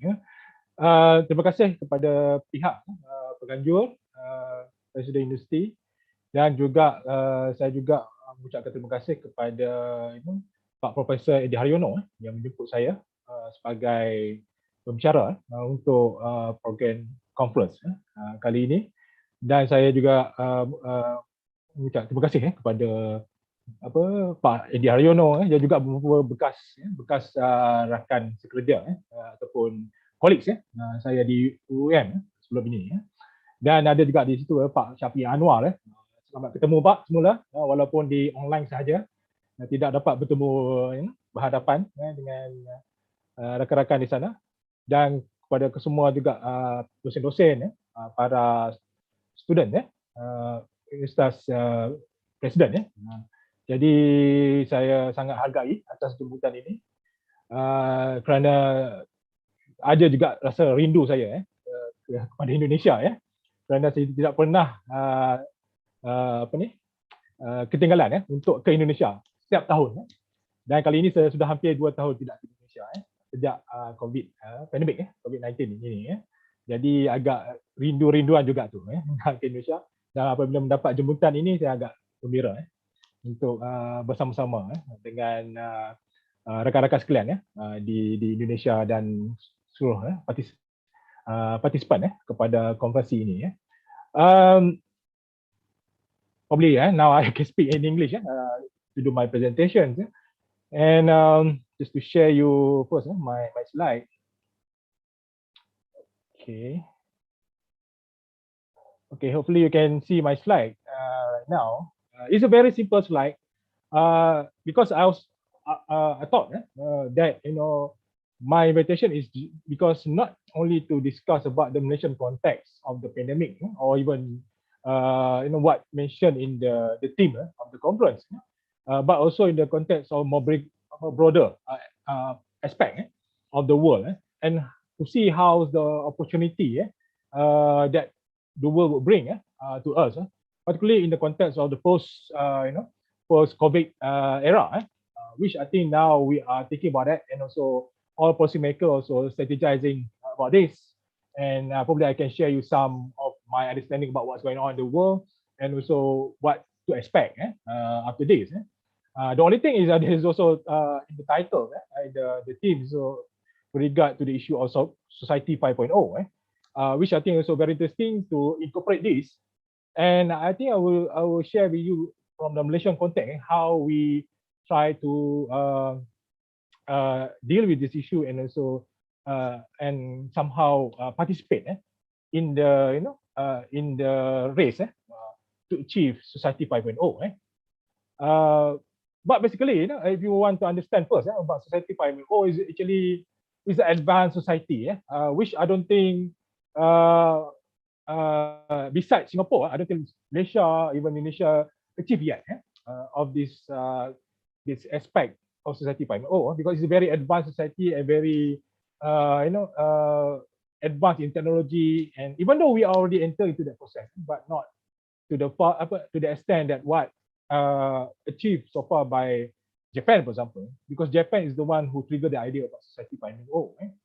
But I think this argument also similar with the argument that we can see from the West, particularly from World Economic Forum, people like Klaus Schwab that proposed the idea of industrial revolution 4.0. But if you look in the whole horizon, the whole context of the aspect of society 5.0, even IR 4.0, this I think is a projection. If you see in the context of politics, is a projection of ideas coming from two countries actually. IR 4.0 actually from Germany, because Klaus Schwab actually originally from Germany, and Society 5.0 is from Japan. So meaning that these two countries try to project themselves to and give the offer to see the future to all international community. So from based on the debates that I follow, is more to challenge the prospect of Pacific world, for example, from US, in terms of the domination in the future. But of course, when it comes to economy and also the advance of technology, then I think we can see that there's the rivalry is always there. And we, in order to to go advance, I think we also have to catch up in this. But sadly to say, the advancement of technology is so far above us, but the community actually very slow to catch up. That's I think something that, for example, a country like Malaysia or Indonesia need to really perform to produce human capital that can deal with these issues. Because technology cannot be really mastered and also learn and also expand and commercialize the technology without having the enough and credible human capital. So that's I think basically the first idea of this context. Then what we can see the opportunity in the future. Okay, even though we're talking something so advanced right now, but when we know that we are facing COVID-19 since last year, and many argue that all countries face the same thing, same problem, then it's slowing down for many countries to achieve what we plan to achieve through Society 5.0, for example. But in reality, yes, because it depends in what industry or what aspect of the society and also economy that actually try to transform and deal with the new station, new norms that we call it.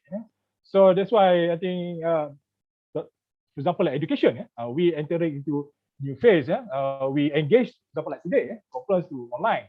But this is very basic. Actually, far more advanced. We can look on in the case of big data, for example, being used, particularly in the election. I think if you follow the case of Cambridge, analytics, the issue of that, and even in Malaysia also, Malaysian politics already engaged into big data in order to capture the mood and also the perception of the people. So I think more or less politics also become more advanced in many countries. But why I mentioned the first point about individual capacity, because I think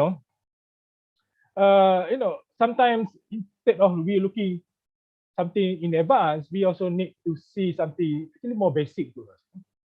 Because when pandemic came, COVID-19 pandemic came, actually people suffer. And who are those people? Actually, those people actually those who are, in the middle class, lower middle class, and also and people we call it the bottom. In Malaysia, we have a term called B40 or bottom 40, middle class, middle 40, and also top 20, something like that. Even though it's not really accurate to see the makeup of the strata of the society in Malaysia, but that's the concept, the model that we use. But this group actually suffer, and but there's also opportunity behind that. For example, like me, I can tell you, when suddenly everything's closed, you cannot do, cannot travel anymore. You cannot go for to the office. You have to work from home. You actually getting bored. You really have problem to deal with your life. So that's why there's a many cases of suicide in Malaysia as well because of the depression following this issue. And even for me as well, can you imagine when you are a very active person, suddenly you have to stay at home doing just watch everything, Netflix, whatever, on computer, television, and then cannot do anything. Even to cross district, the cross state also cannot do. You cannot do through because Malaysia also impose MCO, Malaysia movement control order. So that's I think makes some people become more creative. So mostly they go online. But in the case of me, it's happened that the price of land dropped in Malaysia, in certain area. So I have opportunity to buy land and also become a farmer. At the same time, I never thought in my life I become a farmer. I grow durian tree. I have like about 3 acres of the durian orchard. So then I suddenly I become farmer. Just in the way of for me to deal with the context of me that cannot do many things during the MCO period. So it's already 1 year already. I become a farmer. So I think I become eager to do 2 jobs now. One as an academic and another one as a farmer. Which I think I can manage to do that. So this I think I can see. There's some opportunity that you can see in the society, in our economy, then we can grab with that opportunity. So sometimes it's not going to go more advanced, but more to know the opportunity that you can get from your surroundings. So that's probably my experience. Other people probably have different experience, but I think you can see the growth of online business in Malaysia, particularly. So, but that's I think probably later on we come back to this. But I want to also see the global aspect of the world. But the global aspect I think is changing so rapidly because of COVID-19. And I'm not sure whether it's going to be a very peaceful world or very violence or anarchical world that we're going to face in the future. But you can see, what happened now. There's the change of perception of the people around the world on many issues. For example, like the withdrawal of US, United States, and also NATO in Afghanistan. We never thought that happened. And also at the same time, the change of perception of the international community towards Israel in relation to Palestine in those conflict. So we never thought that it's going to happen now. Whether this have any any consequences or effect from COVID-19, we don't know. But from US perspective, you can see that there's some element of that because according to Harvard Gazette, US spent about 16 trillion dollar just to deal with the issue of COVID-19 until the last fall, this current fall.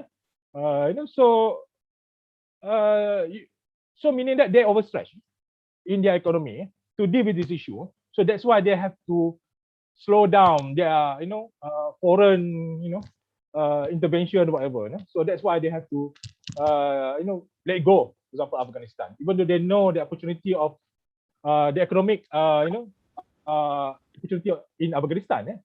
For example, like Afghanistan is the world the top producer of lithium.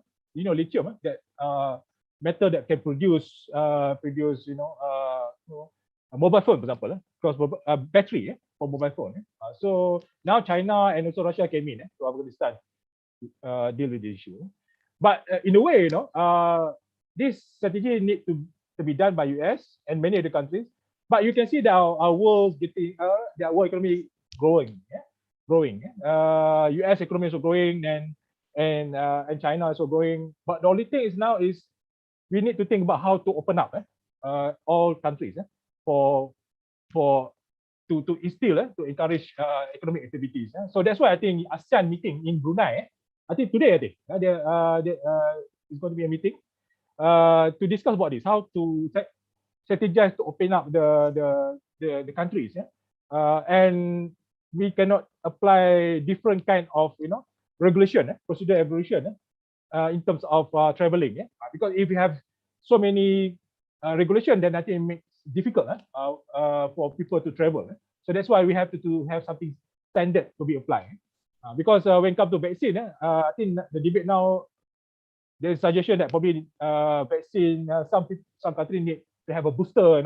For example, in Indonesia case, people want to travel to Mecca, for example, to do Hajj, even to do Umrah, for example.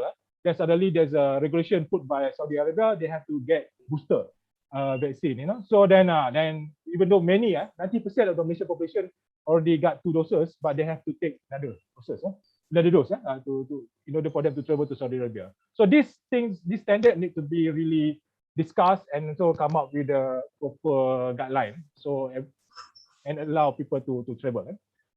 Okay, but in the context of region, region aspect, Malaysia, Singapore, Indonesia, and Southeast Asia, we need to think together first to open up the economy. And before, and also at the same time, we have to deal with other issues as well. Issue of Myanmar, for example, issue of Rohingya, even the coup d'etat in Myanmar. But at the same time, the most important thing is issue of economy. But Malaysia, actually, South Asia is a region which have a big potential in the future. First, I think in terms of population, population of Southeast Asia is about 600 million, more than 600, almost 700 million. And we also have South China Sea. So, even the trade, the navigation route in Southeast Asia is worth $5 trillion. So you can see the big potential, of this region for economy, for global economy. So if war happen in this region, I think even the world economy will collapse. So that's why I don't think I can see the better future, peaceful future in Southeast Asia, and many big countries like China, US, even Australia, so on, eager to get some pie, some cut of the pie in this area of economy. So that's what I think the big potential for us in the future. But when it comes to Malaysia, Malaysia, I think is a very interesting case. Lucky or not, it's chaotic a bit, in Malaysia, because since the change of government in 2018, we see a change of government again in 2020, and a change of leadership as well in 2021. So within the period of 3 years, we have 3 prime ministers. So you can imagine, it's very chaotic. And this also the opportunity that I can see. I never imagined one day suddenly the government signed an agreement with the opposition in order to maintain the government, meaning to stabilize the government, not collapse again. Because the government of Malaysia right now is very, for me, very weak. Because they have only about just 114 seats in the parliament. So just extra about 3 seats, or 4 seats, something like that. So anything happen, so if 4 or 3 or 4 person decided to defect, so the government will collapse. Like what happened in last August when 15 of the member of parliament from the government side decided to withdraw support for Kassim Wydin Yassin as a prime minister. So the government collapsed. So people are very angry about this situation because they want government to give focus on economy and also on COVID-19. But crisis happen, political crisis happen. So basically, in Malaysia we have 3 crises. Economic crisis as well, which related to pandemic COVID-19. But when it comes to COVID-19, I think at the beginning, when the spread of the virus actually started from the tourists from China came to Malaysia, I think somewhere in February 2020. Then the Pakatan government actually that deal with this issue, and they're able to, before the handover of the government, they're able to actually manage to really contain the spread.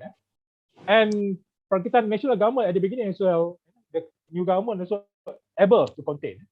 But the problem is when suddenly they become complacent. So strict, SOP, strict, quarantine they imposed before, suddenly they give, they let people just simply came back from overseas and quarantine at home. Then these people are not so disciplined in their quarantine. So that's why it trigger another spread. And also there's another state election in Sabah, in September, I think, September last year, that actually really spread. So that's why a number of infection increased and also the number of deaths increased. But since the vaccination started early this year, you can see that it's dropped significantly of the number of infection and also number of deaths. So that's why now the focus of Malaysian government now to open up the the society and also open up the economy. So and we suspect that probably by this year Malaysia can achieve growth about 3 to 4% of growth.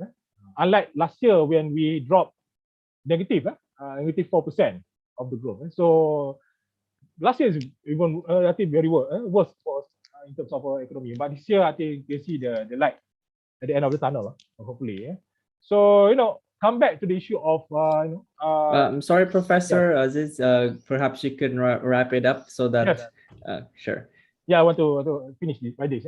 So I think come back to Society 5.0. Malaysia have a policy that actually try to tackle on this issue, which I think probably you can refer to. It's called the shared prosperity vision, for example, like this. So this is the main policy of Malaysia right now to deal with the issue. Even though the strategy for this vision started before the pandemic came, but still continue. This policy I think to replace the Vision 2020, which a failed vision to make Malaysia to become a developed country. So the policy that replaced that policy is this policy. So it incorporates all Society 5.0, economic growth, development, and the arrangement of the society as well. So I think this is something model. If I were to share with everybody here, probably this probably model that you can look for. Probably this is suitable to Malaysia, but not the others. But at least we can have a share of knowledge and information regarding this thing. So I think that hopefully I cover the whole things that I want to talk, and you also get enough information and also good information regarding the topic that I try to cover. Then if there's a session for Q&A, then I think I'm happy to respond to any of the questions. So thank you very much. All right, thank you, Professor Aziz, for the presentation on Malaysia's policy towards Society 5.0. So just to make up for the overtime there, I'm going to go straight to the fourth speaker that we have. And this fourth speaker is Bu Ani Pujiastuti, Dr. Ani Pujiastuti, also one of my colleagues in the Faculty of Humanities. Bu Ani, I think we need. I think at this point we should get coffee together again. Okay. So Bu Ani is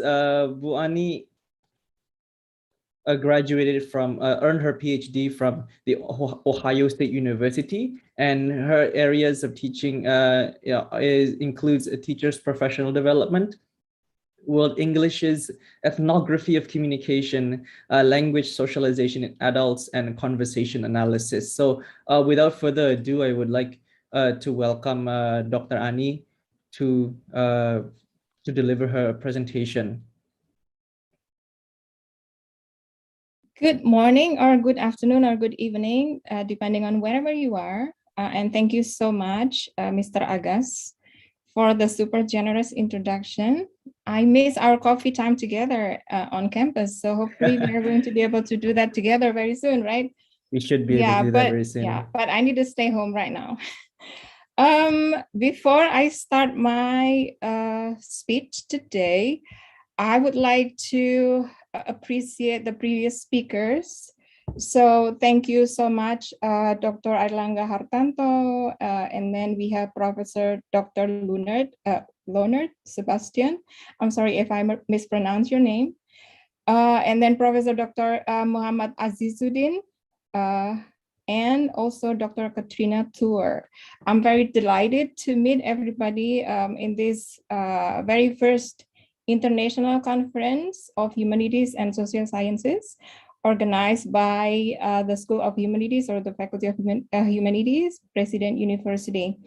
I would also like to personally appreciate the committee members who has worked super hard to prepare this conference, and also the chairman of Yayasan Universitas Presiden, Professor Budi Susilo Supanji, Director of President University, Professor Joni Haryanto, the Dean of Faculty of Humanities, Dr. Andy Haryono, Bapak Ibu dosen, students, distinguished ladies and gentlemen, thank you very much for giving me the opportunity to share my experience in our conference today. So once again, the theme of our conference today is the opportunity of crisis, international experiences and best practices in the time of COVID-19 and beyond in Society 5.0. My name is Ani Pujiastuti, and I'm currently leading the primary school teacher education at President University. However, I'm afraid my presentation today is going to be a little bit far away from teacher education, or COVID in particular, because actually I am currently social distancing from COVID. I think it's too much. I've been staying home for nearly 2 years. I think everybody also have the same problem or the same experience, I would say. And I do believe that all of us are aware that there has been a tremendous impact of COVID-19 global pandemic, especially the field of education. It has been hit the hardest. With the classes are shifted, from face-to-face, offline learning to online. And the teachers or the lecturers in this case have to find ways to modify the teaching methodology or to catch up with the, how to use technology in class to accommodate the students. And also, of course, the students, sometimes they have to fight with boredom, right? Because some of them are bored to learn at home. And most of all, also the parents, because they need to manage their time because the children are now learning at home. They need to supervise their children while at the same time keep being productive, professionally, right? I myself, I'm also a parent, so I have that experience.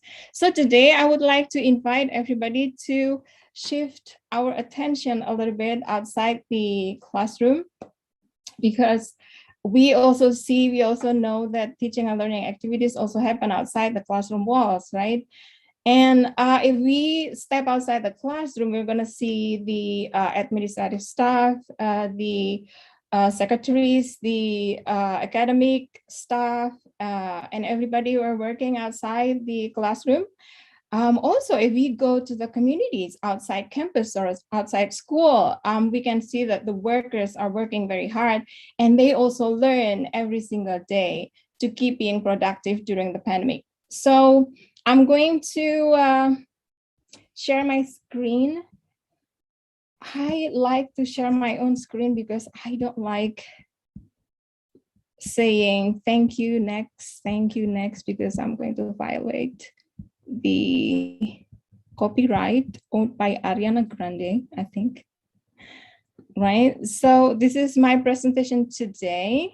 It is going to be talking about the workplace learning, emerging perspectives, challenges, and needs. So I also include two of my colleagues here, Mr. Haris Herdiansyah and Yogi Saputra Mahmud, because actually it is a part of our bigger project on workplace learning or workplace communication activities.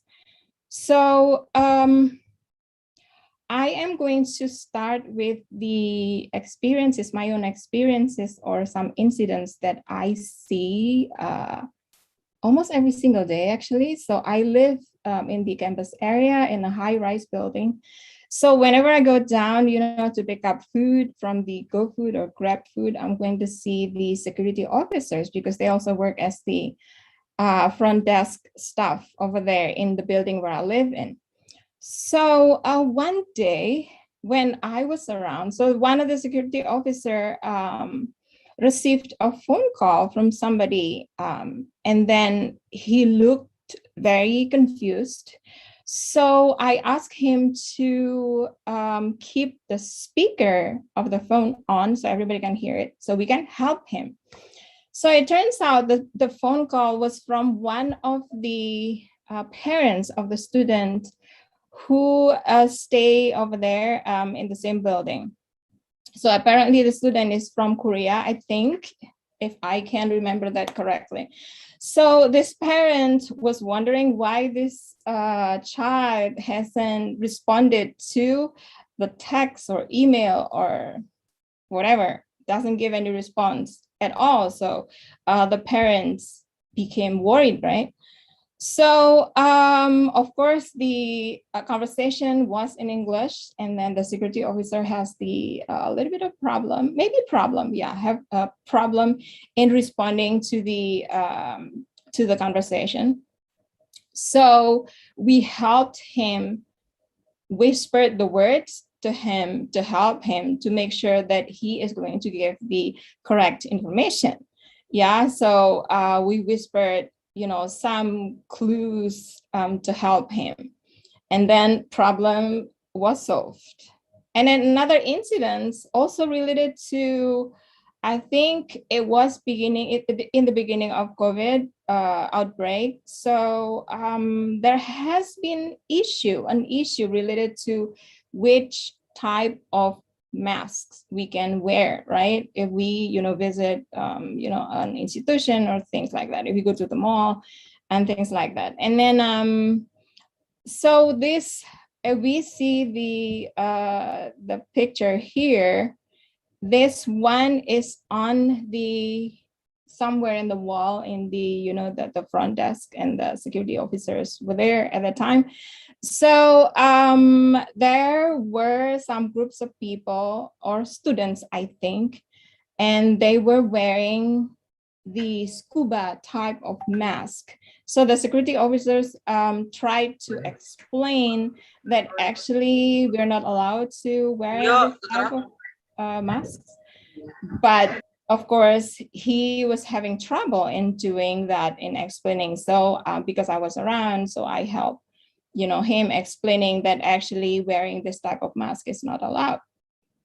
So I believe that we also witness this kind of incidents every single day in our community.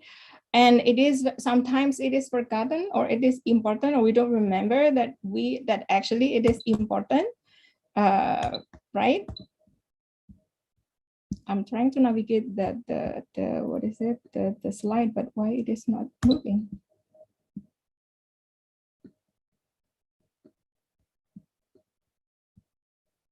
I'm so sorry. Okay, so today's workplace, this is according to Monica Heller, with the global mobility and the development of technology, of course, there has been shifts in our workplace today. So it's characterized by what we call the text and talk. So a lot of instructions are going to be, based on words mostly, and especially related to the use of foreign languages. In this case, we also use English, of course, because English is an international language. So according to the tagline of workplaces that we know, so the workplace is going to work very hard to give the best service or product to the customer, right? And usually it is going to be done by the manager or the customer service staff or the marketing staff. But the little guy in blue right here, who is feeling blue because he is forgotten, well, actually he is also doing his best and making sure that he is giving the best service to the customer. but sometimes we don't see that. So this study is actually aimed at identifying the communication practice of the workers in, we can say, multilingual workplace.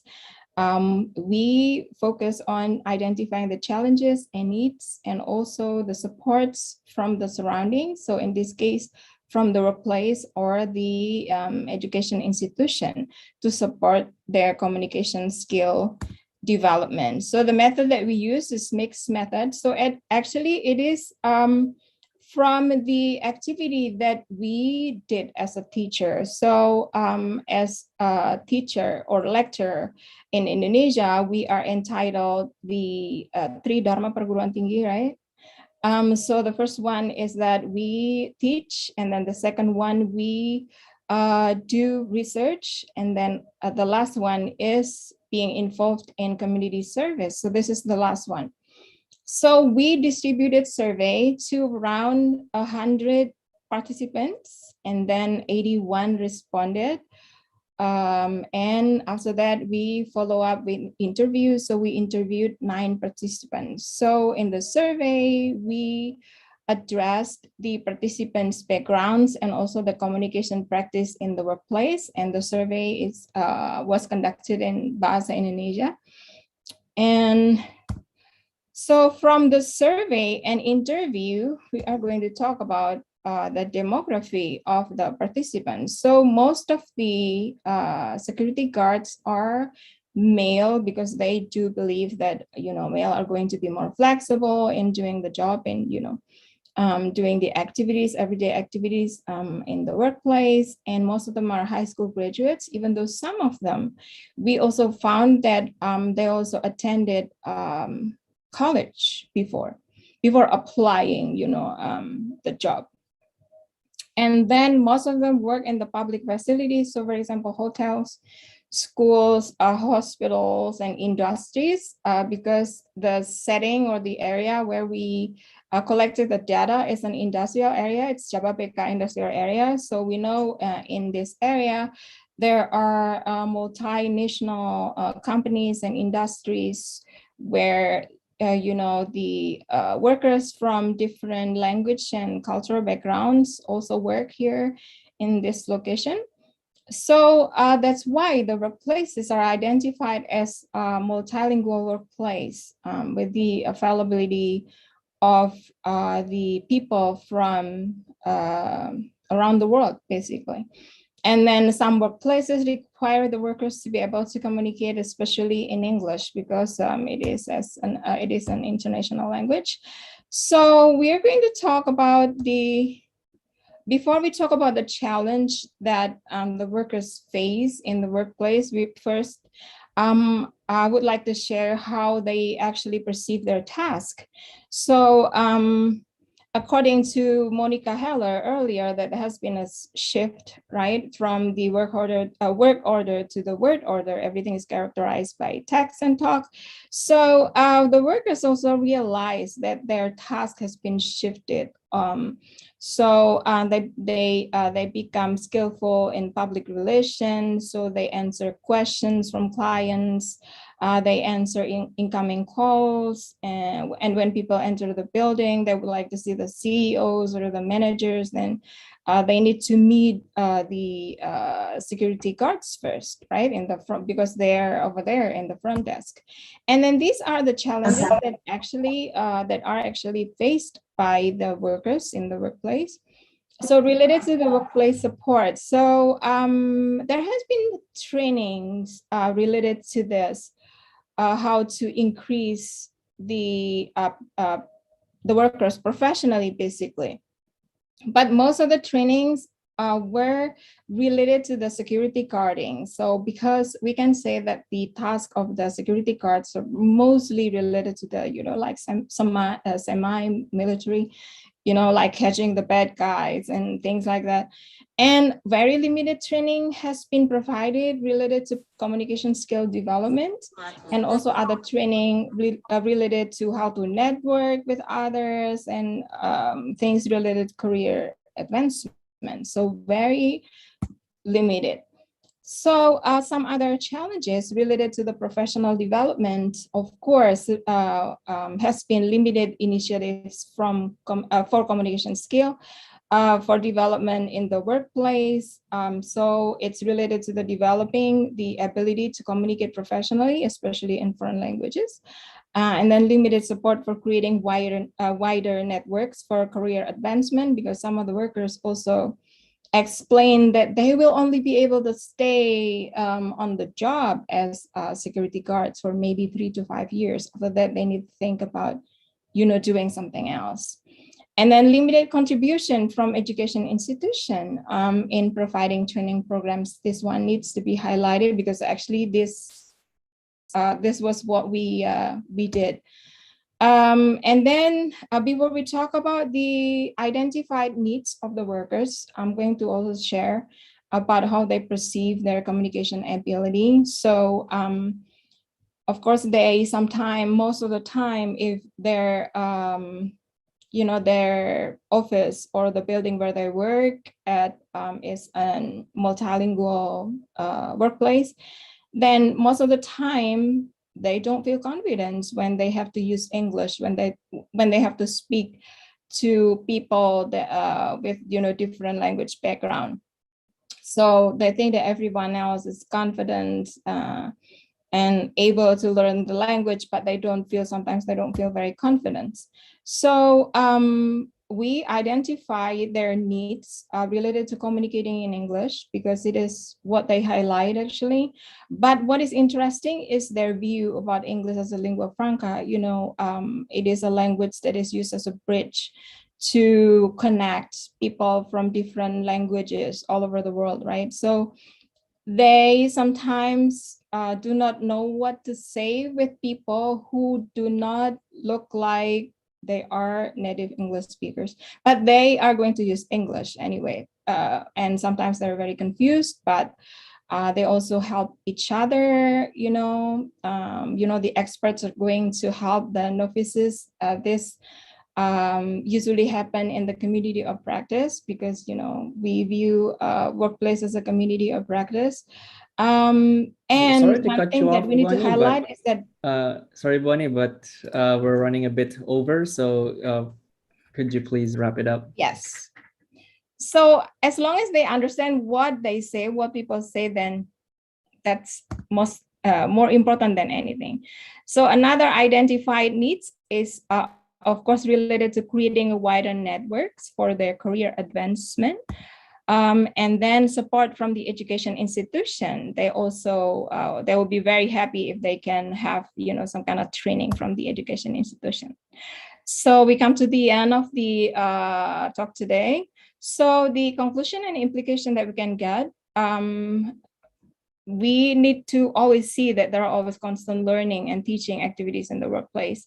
And then the workers always aware that there have been tremendous changes at the workplace from the workforce to the workforces, and then that the participants' task of often address significant aspects in people's lives. So they are very sensitive and safety related issues or emergency, especially during the global pandemic.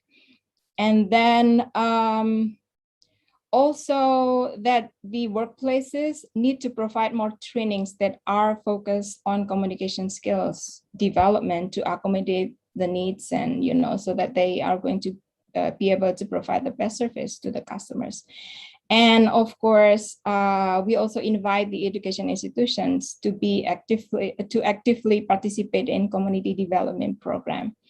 So these are the references that we used. Once again, I would like to acknowledge and express my appreciation to Mr. Haris Erdiansyah, Yogi Saputra Mahmud, and student research assistants who have been involved in my study. So thank you. I'll be very happy to have your feedback and questions. Thank you, Mr. Agas.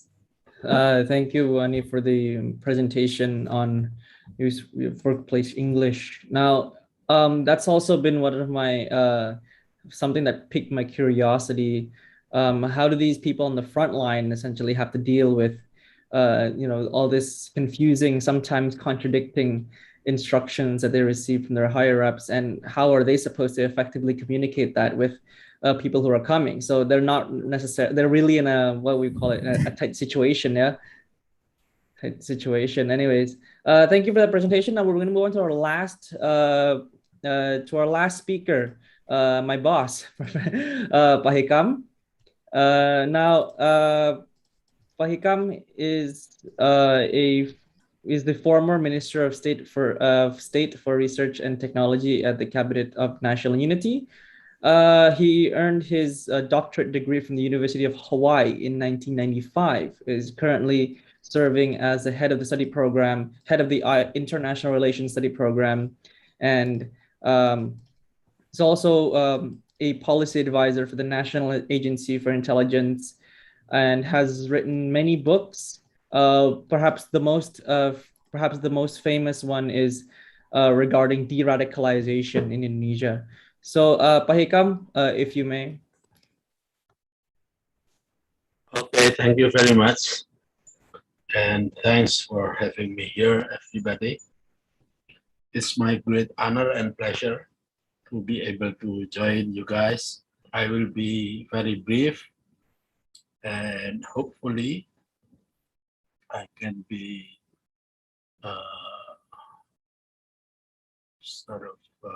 straightforward in talking my topic here, which is trust building as effective public policy foundation, a lesson learned from the global experience in mitigating COVID-19 pandemic. Allow me to share my screen.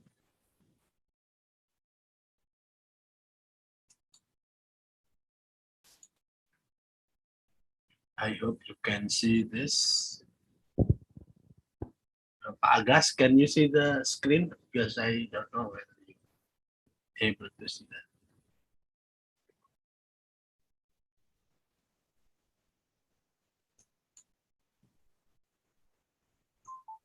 Yes, Pak. Okay, thank you very much. So let me begin by saying that it has been more than 1.5 years since the initial outbreak of the novel SARS-CoV-2 virus, which causes not only the global spread of COVID-19, but also the seemingly overnight alteration of our way of life. I would say that the words uncertain and uncertainty are probably two most frequently enunciated words nowadays by the entire human beings. At the personal level, it feels that the day where we can teach our students in person and conduct meetings and conferences with our colleagues seems so far behind us. Instead, masks and hand sanitizer are elevated to key items equivalent to that of cell phones and even wallets. Because with around 219 million cases and counting worldwide, it is still a mystery to most of us whether things can return to normal or as close to circumstances prior to the spread of the virus. We even wondering if COVID-19 would become a permanent fixture in our lives, and we ultimately have to learn to live with it, as many people seem to be in agreement. But those may be questioned that only the progression of time and epidemiologists and vaccine researchers could offer their best answers. As a social scientist and public policy expert, probably our focus is mainly on the impacts of the pandemic on the state of the world as a whole. We are also interested in knowing how the pandemic shapes public health policies around the world. We are concerned at how the pandemic impacts shapes public health and also affecting marginalized people and communities around the world. COVID-19 exposed in international relations, at least, how wide the gap between the global rich and the global poor, the privileged and the underprivileged persons. We are also seeing how this pandemic exposed the unfortunate politicization of science. And ultimately, this pandemic has shown us that a global community, there is a lot to be improved in our solidarity, for instance, in vaccine sharing between the rich and the poor countries. So, ladies and gentlemen, just like there are good and not so good answer in open-ended exam, for example, so too there are good and not so good policy responses to the COVID-19 pandemic. There are few countries like New Zealand, Australia, Sweden, and Norway that have initial success in controlling the spread of COVID-19. These countries managed to suppress the spread of the pandemic by implementing more or less similar public policies related to the new virus. Number one, they promulgate a policy that limits on population mobility alongside monetary compensation to incentivize stay-at-home orders. Number two, they invest heavily on equipment and reagents necessary for testing and tracing potential COVID-19 cases. And number three, in addition to making these tests widely available to identify positive cases, all of these countries also ensure that there will be minimal or at least controlled community spreading. Furthermore, those countries have all a universal healthcare system which ensure that every single citizen is able to seek medication and treatment should they become infected with the virus without any worry that they might go bankrupt or medical debts. And while it is true that those countries still experience a resurgence of case numbers due to the highly infectious Delta variant, but their case numbers and CFR or case fatality rates have remained among the lowest in the world when compared to other countries in the world that fall on the similar income bracket, such as the United States of America. The United States here, I would say, is a study in paradox because theoretically, as one of the richest, if not the richest country in the world, the US is uniquely poised to have the best pandemic response out of any other countries in the world, and yet it boasts the highest number of COVID-19 cases and related death in the world at 46.2 million cases and 746,000 deaths, respectively. The US has spent an estimate of $656 billion on research and development, and this is the highest in the world. The US is arguably the most well-equipped and highly qualified laboratories anywhere in the world, not to mention trained epidemiologists, physicians, and biomedical research scientists. So on paper, this fact should translate to a pandemic preparedness unparalleled by any other country in the world, yet it didn't. So despite the fact that the Global Health Security Index, or GHS, published in 2020 ranked United States #1 in its pandemic preparedness, ironically, the country scored low in a very important metric, and here it is, which is the public confidence in the government.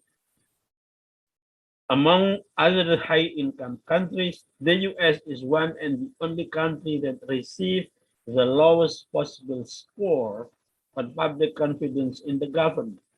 So this highlights my important thesis, which is good governance will be determined by public confidence in the government.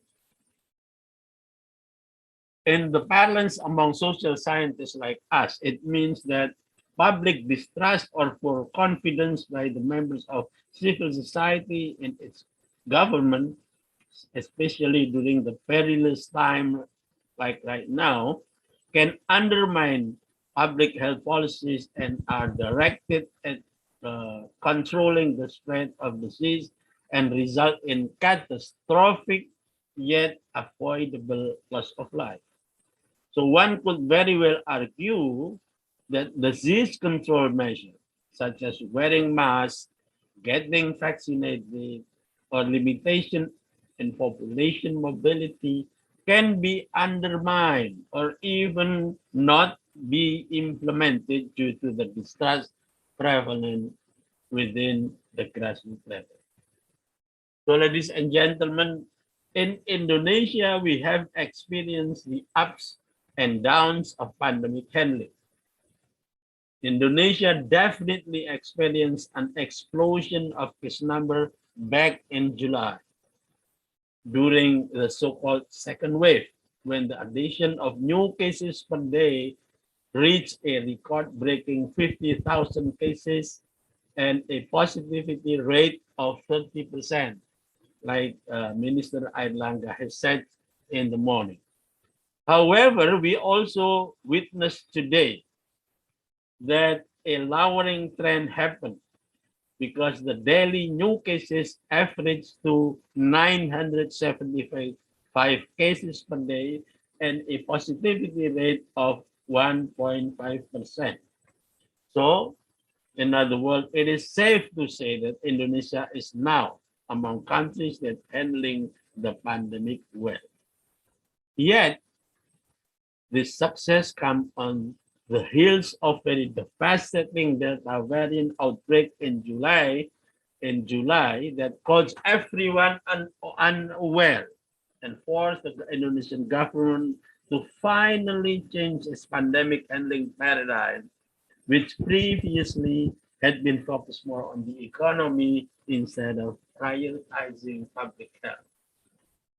So this, in my view, the policy shift is reflected in the relatively stricter lockdown policy implemented in July, which continues to this day.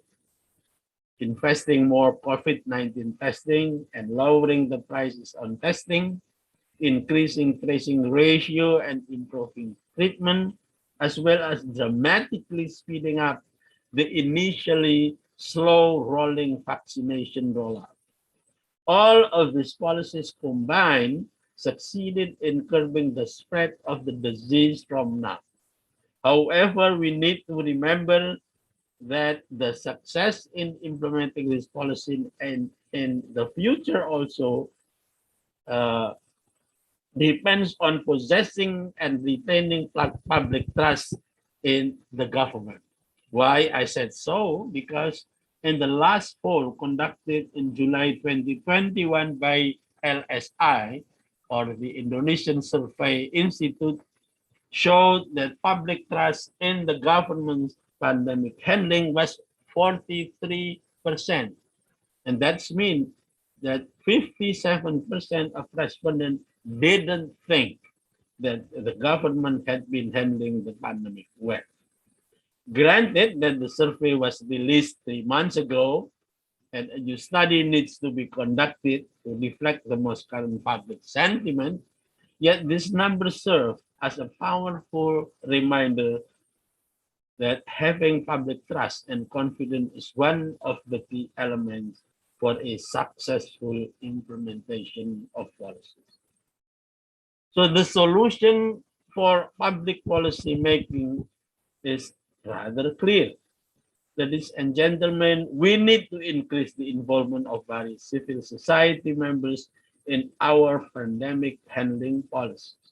In particular, in gaining the people's trust in the government and forging it among the members are a pivotal factor in facing global pandemic threat. So it is the member of civil society and not only the government apparatus, no matter how abundant its resources might be, that need to be involved in decision-making process and how to best disseminate information to their communities as they would know best how to persuade their communities and enhance their aid to the government and implementing such policies. The government and the governing bodies, including public health officials, should always be open-minded and transparent about key facts and issues of the current situation. They should not try to cover up or mislead the public with lies of omission, even in the name of public good. To me, honesty with the public, even if the truth is sometimes a hard pill to swallow, is not only a public virtue, but also a very good social capital to begin with.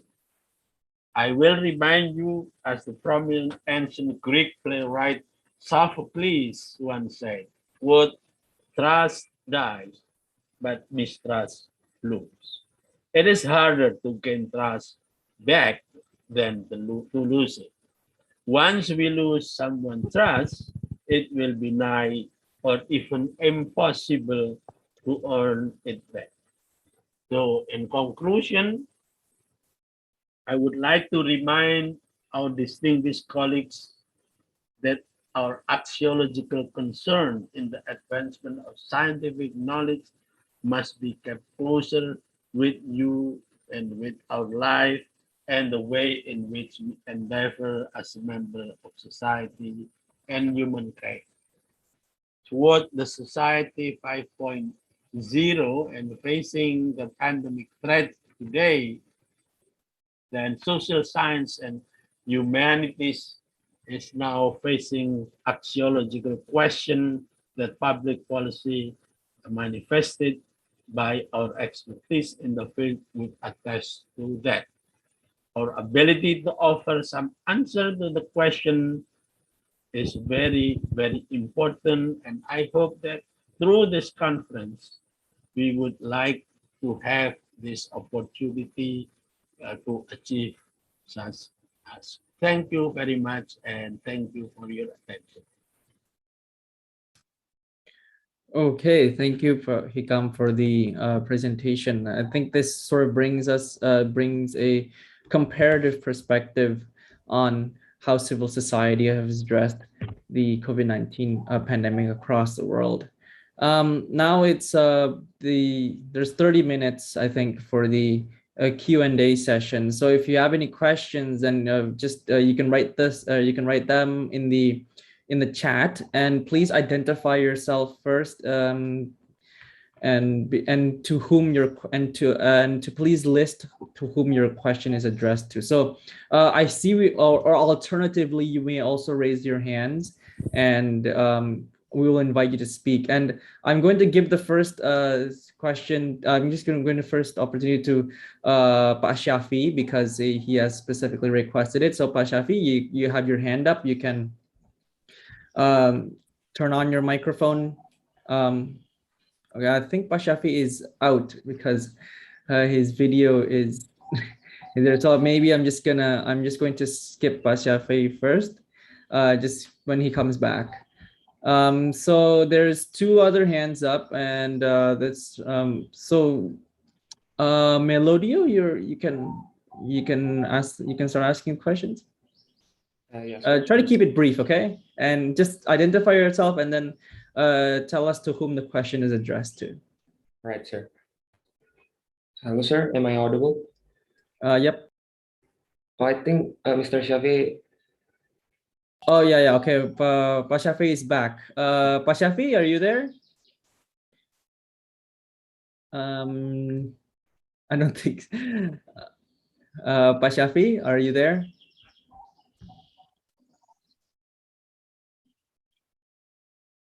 Doesn't seem like he's there. Okay, so Melody, you can just continue.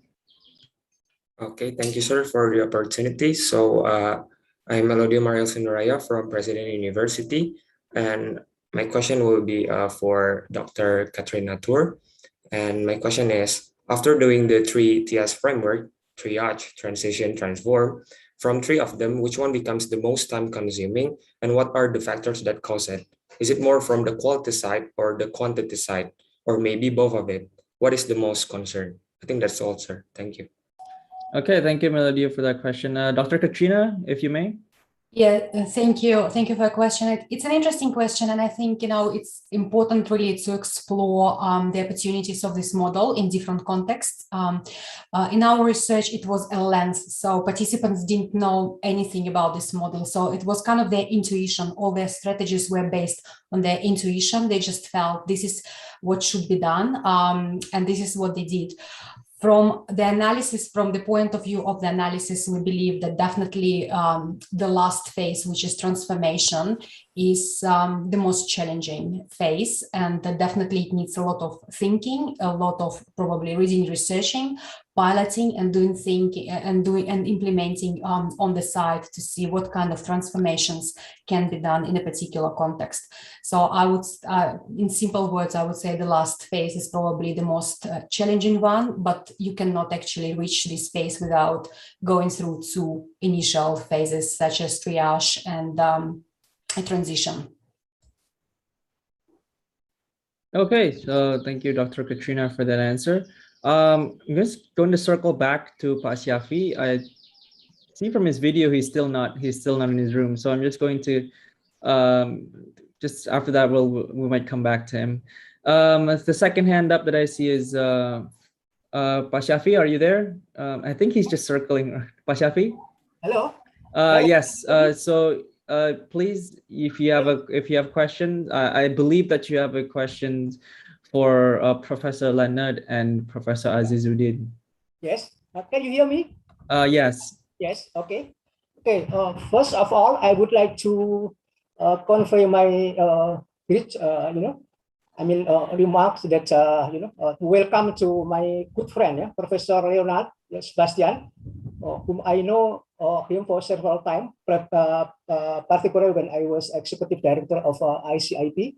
And the second is that Professor Azizuddin, my good friend, when I was teaching at University of Utara Malaysia. My question is that addressed to both of you. In general, it is interesting to discuss about relation between religion and COVID-19. From my own understanding related to your presentation is that, generally speaking, I would suggest that the majority of Muslim in Singapore, although the number is limited, but mostly more cooperative. I believe in Malaysia too, mostly cooperative.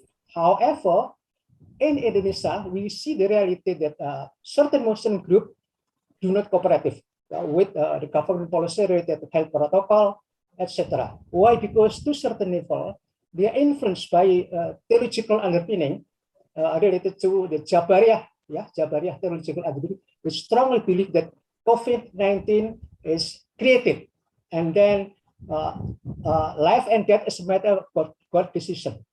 So in this regard, they strongly reject the government policy. Why? Because shaking hand is part of Muslim tradition, etc. Even during the prayers in congregation, salat berjamaah, they reject that must be keeping social distancing. That's a problem.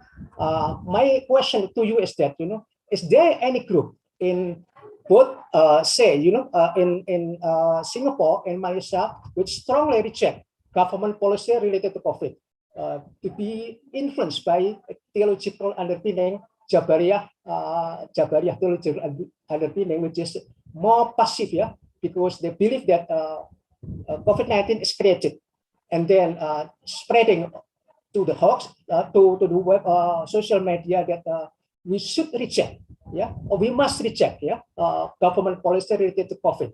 If there, so what kind of government policy related to respond to this kind of group? Thank you very much, Professor Leonard and Professor Azizuddin. Okay, thank you, Professor Safi, for the question. Professor Leonard or Professor Azizuddin, whichever one wants to go first.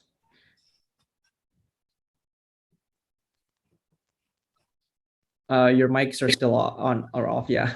Okay, I will go first. It's a real pleasure to have the opportunity to respond to the question by Professor Shafi. You know, it's unfortunate that we are not able to meet in person. I would have liked to have had the chance to catch up with you and have face-to-face discussions. Hopefully that will happen sometime soon. I really thought you gave us a very good question here, and it's a very challenging one because in the Singapore context, actually the example by the Muslim community has been very good. You know, I think the compliance with government requirements has been exemplary, and I think more importantly, there has been a trust and a confidence extended to the religious authorities as well, in so much as the Mufti and the leaders of the Muslim community here have been able to socialize successfully their perspectives on COVID-19, addressing COVID-19 within the community. What is actually more ironic, actually, Pak, is in Singapore, it's within the secular community. You know, we have actually had more problems there than with people who are part of religious communities. If you have been able to sort of follow the news in Singapore regarding the spike of COVID-19 infections that has resulted in the latest you know, sort of lockdown conditions here in Singapore, where contact and socialization is limited. It has a lot to do actually with false information circulating on the internet, particularly amongst the older Singaporeans who are reading a lot of this fake news and fake information on the social media, and as a consequence of that, refusing to allow themselves to get vaccinated. And it's quite unfortunate because a large proportion of the vaccine of the infections seem to be in this unvaccinated group. So I think one of the greater challenges now that we are faced with, you know, particularly in an environment like this where we have a health emergency, is what to do with all this online fake information that has created so many complications. You see, because at the end of the day, information provided by governments and by local leaders, right, and of course religious leaders, are being significantly undermined by this larger phenomenon of social media that is compromising recovery rates in reality. I mean, we should be in a much better situation now than we were last year, but to all intents and purposes, although the vaccination rate has been good, but if we have such a significant proportion of older people who are very susceptible to the virus, to remain unvaccinated, it creates a lot of complications. I mean, so what the government has tried to do is it has not forced vaccination on the population. People who get vaccinated do so voluntarily. The challenge, I think, now is to sort of figure out ways and means to ensure that community spread is limited. So now, if you look at conditions in Singapore, we now, if we go into a mall, we have to show proof that we are vaccinated. So this will be one way, I suppose, of making people become more aware of the need to take these health precautions seriously. Thank you. All right. So Yeah. Professor Azizuddin, yes? Yes. Okay, can I respond? Thank you very much, Pak Safi. Also good to see you again online. Hopefully one day I can visit President University and so meet you in person. So, okay, back to the question. Yes, I think in terms of vaccination, we already achieved more than 90% vaccination. But having said that, there are groups, that really anti-vaccination. But before that, when talk about COVID-19, at the beginning, yes, there's a group as well, public group, which is a very anti COVID-19, saying that whatever, whether infection or not, it depends on the God. If you die, then we die really, because that's takdir, ketentuan ilahi, begitu. So, but after several of them getting the infection, and also the authority, Malaysian police, the government take really stiff action against this group, then later on they accept that the pandemic is something very serious. So I think in terms of their awareness about COVID-19, I think is there. I think almost everybody agree that it's a pandemic and we have to deal with this pandemic. But when it comes to vaccination, then another problem occur, because there's group, for example in Kelantan, which I think particularly some ustad, or I won't say just a teacher, this teacher that spread the word saying that the vaccine actually produced from the non-halal material. So so meaning that it cannot be consumed by the Muslim human beings. So this spread easily through online media, social media. Then and some people believe in this, even though not in the bigger numbers, but there are people that believe in this. For example, there's a one case when there's one military officer was fired from the service because he reluctant to to take vaccine. So, and because of that he got punishment from the military for that. So, and now he challenged the military in the court. So and based on report that I got, there are also member of parliament who decided not to take vaccine. I think about 3 of them. So even though who's the member of parliament never be disclosed by the media, even by the health minister or health ministry. So I think there's an issue.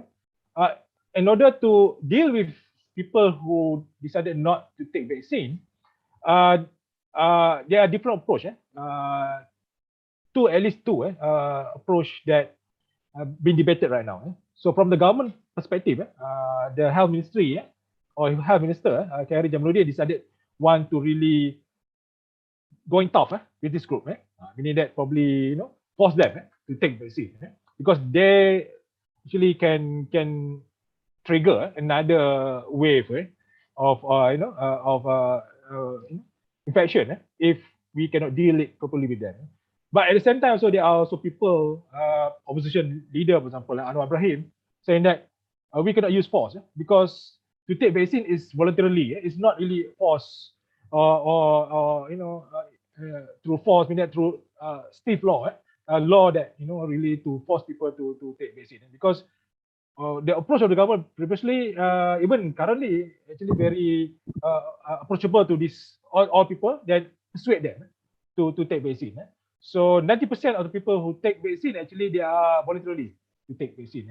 So not really forced. So that's why in terms of approach, need to be different. So meaning that the government probably need to engage with this group and persuade them to take vaccine. So the second approach, I think, will take a longer time to deal with this group, because they need persuasion. But the first approach, I think, can force some, but I think legal action also will become together for those who are still reluctant to take the vaccine. So the argument not to take vaccine actually from the religious argument, which is more based on fake news, not really real news, and at the same time, I think government also still thinking about how the best way to deal with these people. There's also suggestion from the education minister to seclude them into certain area, then let them stay there, work there, everything, something like that. So that also is counterproductive for my view. So if you ask me, I'm also not sure what's the best approach, but the most important thing actually to make them aware of the importance of vaccination. Then hopefully everybody, 100%, will take vaccine. So for me, even though still a problem in Malaysia, but it's not a big problem because 90% of the population already take vaccine. But compared to Indonesia, probably you have a bigger problem to deal with the people who reject vaccine. So probably that's my response to your question, Pak Shafi. Okay, thank you, Professor Azizuddin. Yeah. Now, I'm going to, there's a lot of questions there and a lot of hands up. There's a lot of questions also in the chat, so I'm a bit struggling right now to sort of filter this. But I think there's two questions from Indra. I can only assume this is Indra Alferdian. Is this Indra joining us from Australia? Or not? Assalamualaikum. Hello. Yes. Hello. I'm going to read out your questions too. These questions are directed towards Pak Hikam, and Indra's first question is regarding trust and public health. So Pak Hikam, the question is, how has the COVID-19 affected our national resilience system, and how has it been managed? And to Professor Leonard, what lessons can Indonesia, do you think that Indonesia can learn from Singapore in terms of integrating its public health system within its overall system of national resilience and national security? So I think you can handle that from Indra. And after this, I'm going to sort of batch up the questions so that everyone ideally gets a chance. Okay, so Pak Hikam or Professor Leonard, whoever wants to go first. Pak Agus, I think I have already answered Mr. Indra's question in a chat room. Oh, okay. I don't think I need to answer, orally here. So okay. I think he can just read it, my answer. Thank you. Okay, that's fine as well. So for Professor Leonard, how about you? I don't think I'm qualified to answer that question, Pak Dharma. Sorry, I'm not a health professional. Perhaps the important thing for us to think in terms of health and national security is, of course, the comprehensive nature of security and the weaknesses that it creates if we do have a significant pandemic that rips through the workforce, and what dilemmas that create in terms of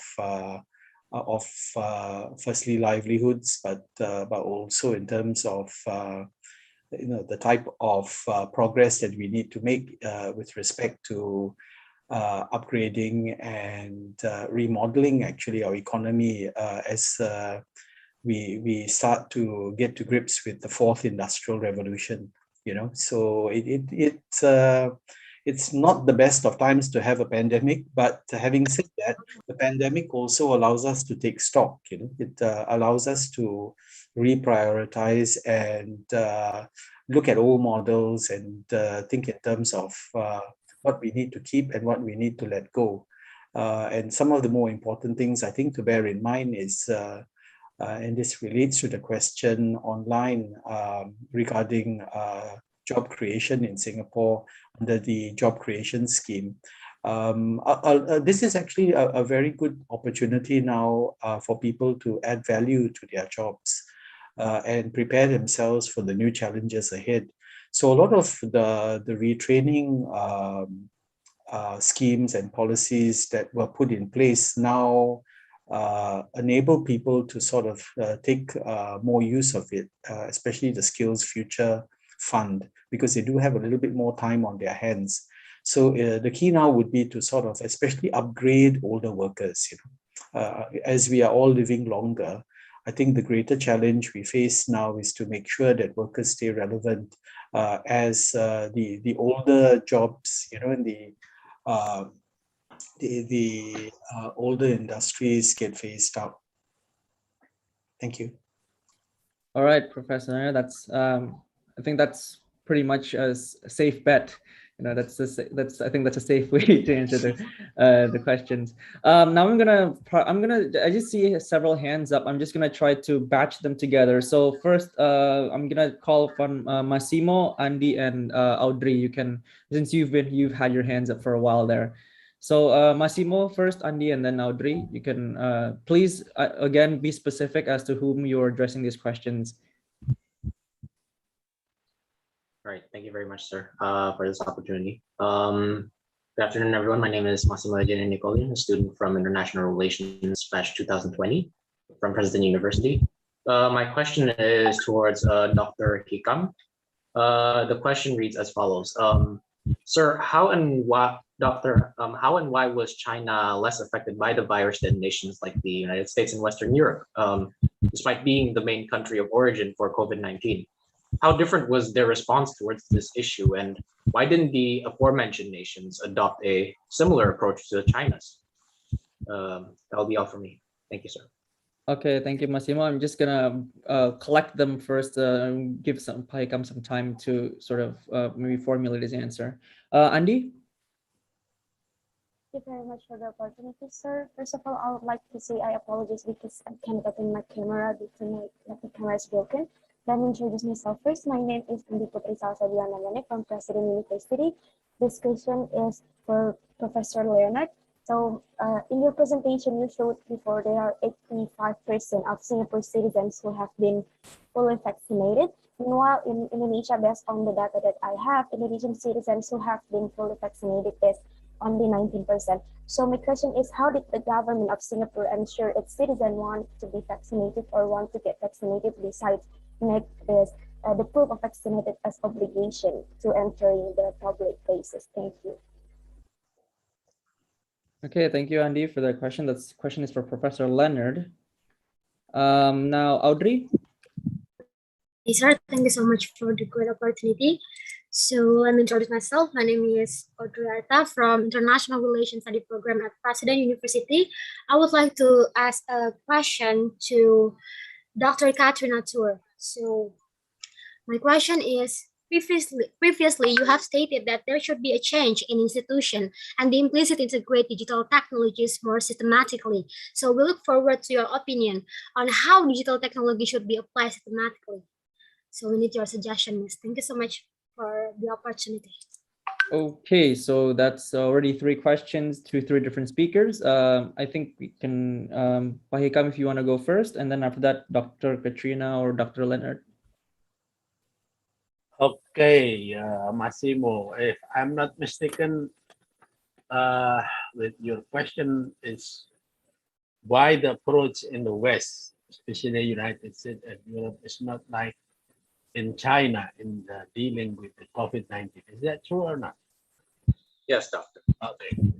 I think it probably, in my opinion, this have something to do with the political system and social system in both the West and in China. The political system in China, you see, is a quite what you call it totalitarian system where the government is a very strong and overwhelming and dominating, almost everything, including in health policies. So once the central government instructs with something, then there's no chance for the society to, even have some kind of different ideas. And of course, with that kind of approach, probably is considered as draconian but effective. But in the United States and Europe, the case in the political system is not that kind of one way or top-down strict like in China. So they always have different kind of opinion and different kind of policy options, and sometimes it will create a lot of hindrance in facing the kind of problem that they face, like in the case of COVID. Even under the Trump's administration, who is known as a quasi-authoritarian, but still the resistance from civil society and, well, from the body politic in the United States can be totally different from China. And it creates a lot of sort of hindrances, for the implementation of top-down policy. So when you see that, then obviously political situation and social situation in the two countries will need to be addressed differently, and whether or not you will focus on the successness or the effectiveness of the policy is a totally different case. But that is the choice of the people and the choice of the government in terms of managing the situation. Because I thought even under the democratic system, like in the Scandinavian countries or Australia or New Zealand, although you have a lot of different options, but at the end, if you have a good policy and you can convince civil society, and civil society also support you guys, support the government policy and have a strong confidence in the government, then what you have a very effective policy also. So that is my answer. Thank you. Okay, thank you, Pak Hikam. Then Dr. Katrina or Dr. Leonard? Yes, thank you, Audrey, for your question. I think it's a great question, and I also have a few questions in the chat, so I will try probably to cover all of them, yes, in one go, which are all questions related to technology and education. So definitely what we observed over these 2 years, that technology became, it was not an option, right? It was a necessity. We all had to shift online and do our work and learning online, and technology played a very important role in these processes. But we also observed a lot of issues, such as in some contexts, things just didn't work.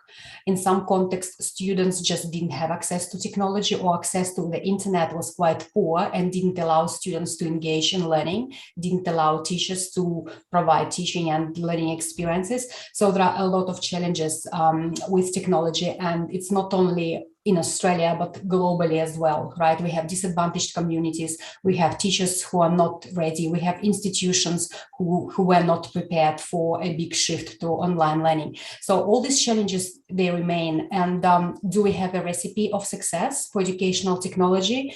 The answer probably no. Technology is not a silver bullet and it will not fix problems.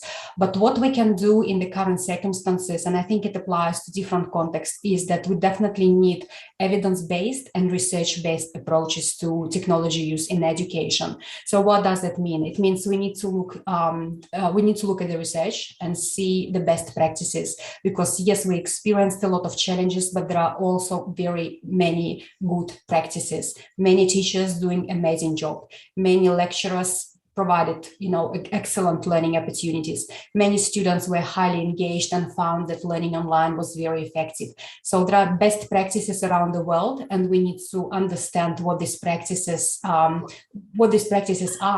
And then what we can do as critical educators and critical teachers, critical lecturers, we can see if these practices work in our context.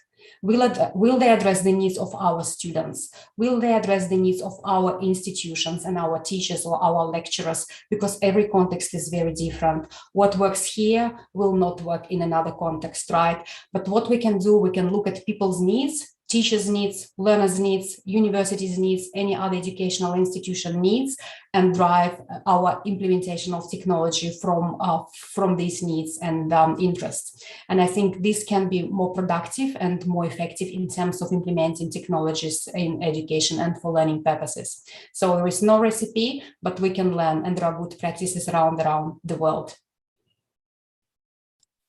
Thank you for that answer, Dr. Katrina. And we're going back to Professor Leonard. Close off this. Thank you, Pak Dharma. I'll answer Pak Nadia and Pak Melania's questions together, if you don't mind. I hope I get the questions correct, because seems to be some problem with the sound system. But okay, if I was to start first with Pak Melania's question relating to the 4 packages, right, put together by the government, and how Singapore is able to do that. A lot depends really on the the very strong savings base that the government has, in terms of this policy of keeping something available for a rainy day, and I guess the rainy day has come. Not just a rainy day, but an absolute deluge, in terms of the challenges faced by the impact of COVID-19 on the economy. So the challenges actually were able to be addressed primarily because of the significant reserves that Singapore has. Now I'm actually quite worried about how much we have drawn down our reserves, in order to put in place these 4 rounds of fiscal spending, right? To keep businesses and individuals afloat. So going forward, I don't really know what will be the challenges we will face, in this regard. But I'm thankful that we do have these reserves, that we can tap into from time to time. So that is actually going to be the challenge for the Indonesian government, in terms of what do they have in terms of extra budgetary spending and extra budgetary capacity to be able to put together packages, that will be able to ameliorate some of the challenges posed by COVID-19 to Indonesians and the Indonesian economy. I can't answer that question, I'm afraid, but I can only say that, in the context of Singapore's experience, it has been basically our reserves, that has stood us well in this context. But the challenge will be now, having depleted quite a bit of it, what happens, how quickly can we build that up again because if you look at us, we are a city state, there's not much depth to our domestic economy. So we'll need the global economy to be up and running in order to build that base up again. Now, regarding the issue of whose fault it was in terms of the spike in COVID numbers in Singapore, the government has actually taken a rather liberal approach to vaccination. It has not really made it mandatory for the public to take these vaccines, because it is actually a complicated situation. People do have pre-existing illnesses. Some people can't take the vaccine for their own because of their own health conditions. So all this has to be reviewed carefully. And of course, you see, if you go back to my earlier points about older generation Singaporeans seemingly not wanting to take the vaccine because they were basically duped by fake news on social media, this becomes a big problem. I mean, no matter how governments try to contain or even do their best to put out countervailing information, right? It's never going to be significant enough. So we will have to find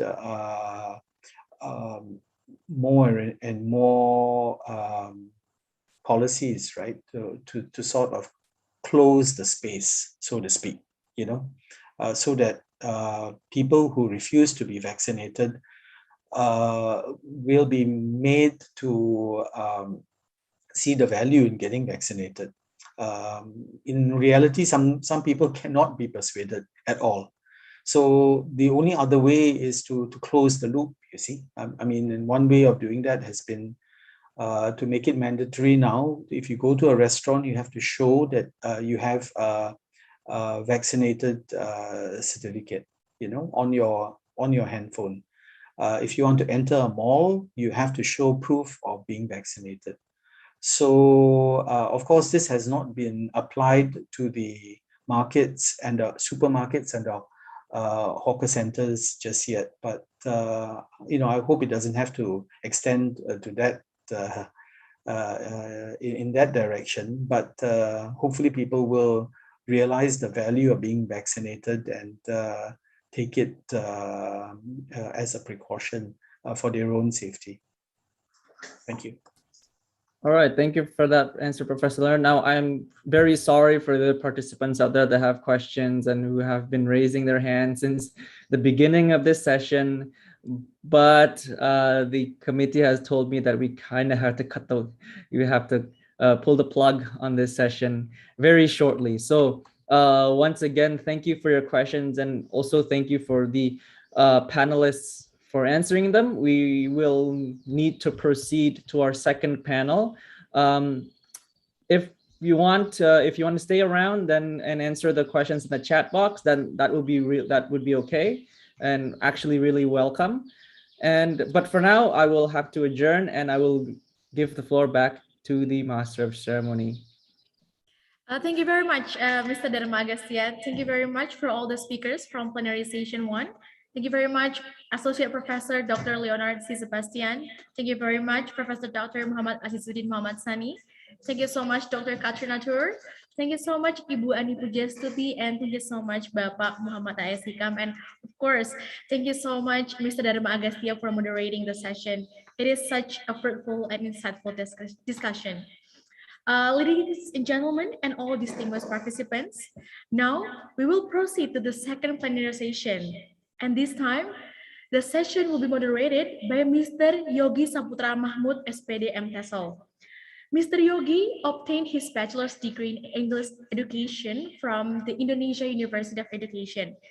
In 2019, he completed his Master of Teaching English to Speakers of Other Languages degree at Monash University, Australia, with a scholarship from the Indonesia Endowment Fund for Education, or LPDP.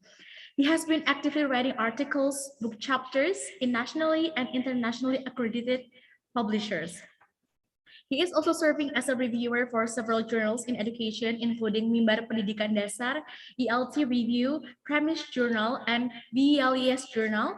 And he is currently involved as a content director for Australia, New Zealand, and Pacific Islands for Indonesia Mengglobal. Now, please welcome the moderator of the second plenary session, Mr. Yogi Saputra Mahmud. Right. Thank you so much for MC. Good afternoon, ladies and gentlemen, distinguished guests, speakers, and all participants at the ICHSS 2021. My name is Yogi Saputra Mahmud, and I'm very delighted to become a moderator for the second plenary session. So similar to the previous session, basically we are going to have four speakers from several speakers from different multidisciplinary studies. And we are also going to listen to their presentation about the current issues in relation to humanities and social sciences, as well as COVID-19 pandemic. So basically, we have got four different speakers. The first one, we are going to have Professor Dr. Chut Sugandawati Johan. So she is the professor and researcher at Laboratory and Ecology and Conservation, Faculty of Biology, Universitas Gadjah Mada, followed by Dr. Iwan Syahril, PhD. So he is currently the Director General of Teachers and Education Personnel, Ministry of Education and Culture at the Republic of Indonesia. And the third speaker is Professor Dr. Satya Arinanto, SHMH. It's been very lucky for me to become a moderator again. So previously I became a moderator when he delivered a speech in Melbourne. So he is currently the professor at Faculty of Law, Universitas Indonesia. And last but not least, we have got Dr. Mariana Molnar Gaborwaroka. She is currently a lecturer at Faculty of Law, President University. So she is also my colleague at Faculty of Humanities as well. So I think without further ado, so this is our very first speaker in the second plenary session. So her name is Professor Dr. Chut Sugandawati Johan, MSc. So she is a professor in ecology and a researcher at Laboratory of Ecology and Conservation, Faculty of Biology, Universitas Gadjah Mada, Yogyakarta. So she has been involved in various studies, lots of research on mangrove ecology, both in national and international contexts, funded by various institutions from national and international bodies.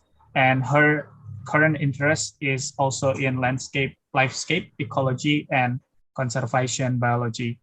As for her educational background, she completed her bachelor's degree at the Faculty of Biology, Gadjah Mada University, and she also finished her master, both her master and PhD studies at the University of California, Davis, or UC Davis, the USA. So I think without further ado, let's welcome our very first speaker. Yeah. Hello, good afternoon. Good afternoon, Professor. Mas Yogi. Yeah, Thank you how are very you doing, much. Professor? Yeah. Is it okay, my sound? Yes, it's all Okay. clear. So time is yours, Yeah. Professor Chut. Thank Yeah. you. First of all, I would like to say thank you very much for Dr. Andy Haryono, Dean of Faculty of Humanities, and also Dr. Fahlesa Mudabari were invited us in term, it was invited my university, the vice rector, yeah, but because somehow he has a schedule, so he asked me to represent Gadjah Mada University. So I would like to share my screen now.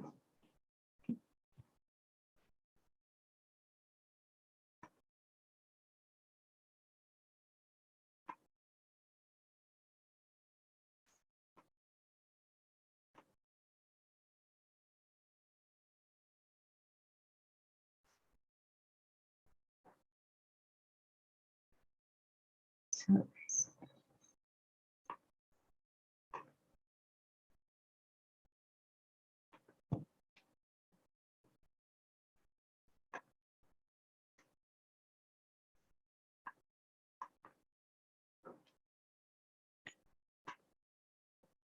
Okay, today I would like to share to you all of ladies and gentlemen my view on ecology crisis, threat, challenge, and opportunities. So topic to be discussed is what is ecology, ecosystem services, tropical rainforest loss, its main ecosystem loss, and then point of view ecology at one level of biodiversity, new conservation biology paradigm, Indonesia program REDD plus proper award high conservation value forests for Indonesia, and then new United Nations program 2021 to 2030, the United Nations decade on restoration ecosystem in supporting sustainable development goals. And then the opportunities to implement such ruang terbuka hijau and then high conservation value forests to rehabilitate or restore back our tropical forest loss. Okay. So what is ecology? In biology, ecology is a young science and a very integrated science. Ecology comes from the word oikos, house, and logos, sign of reason. The science that studies the state of the house. In this case, the condition of organism in various habitats of the ecosystem.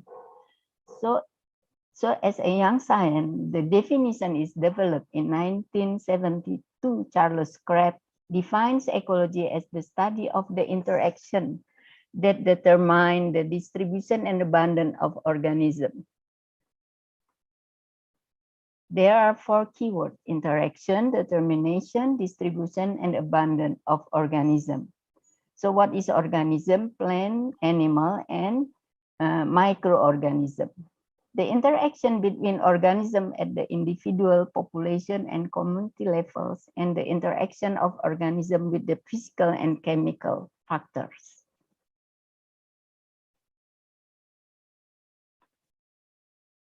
The question for Crabb definition are where, how many, and why.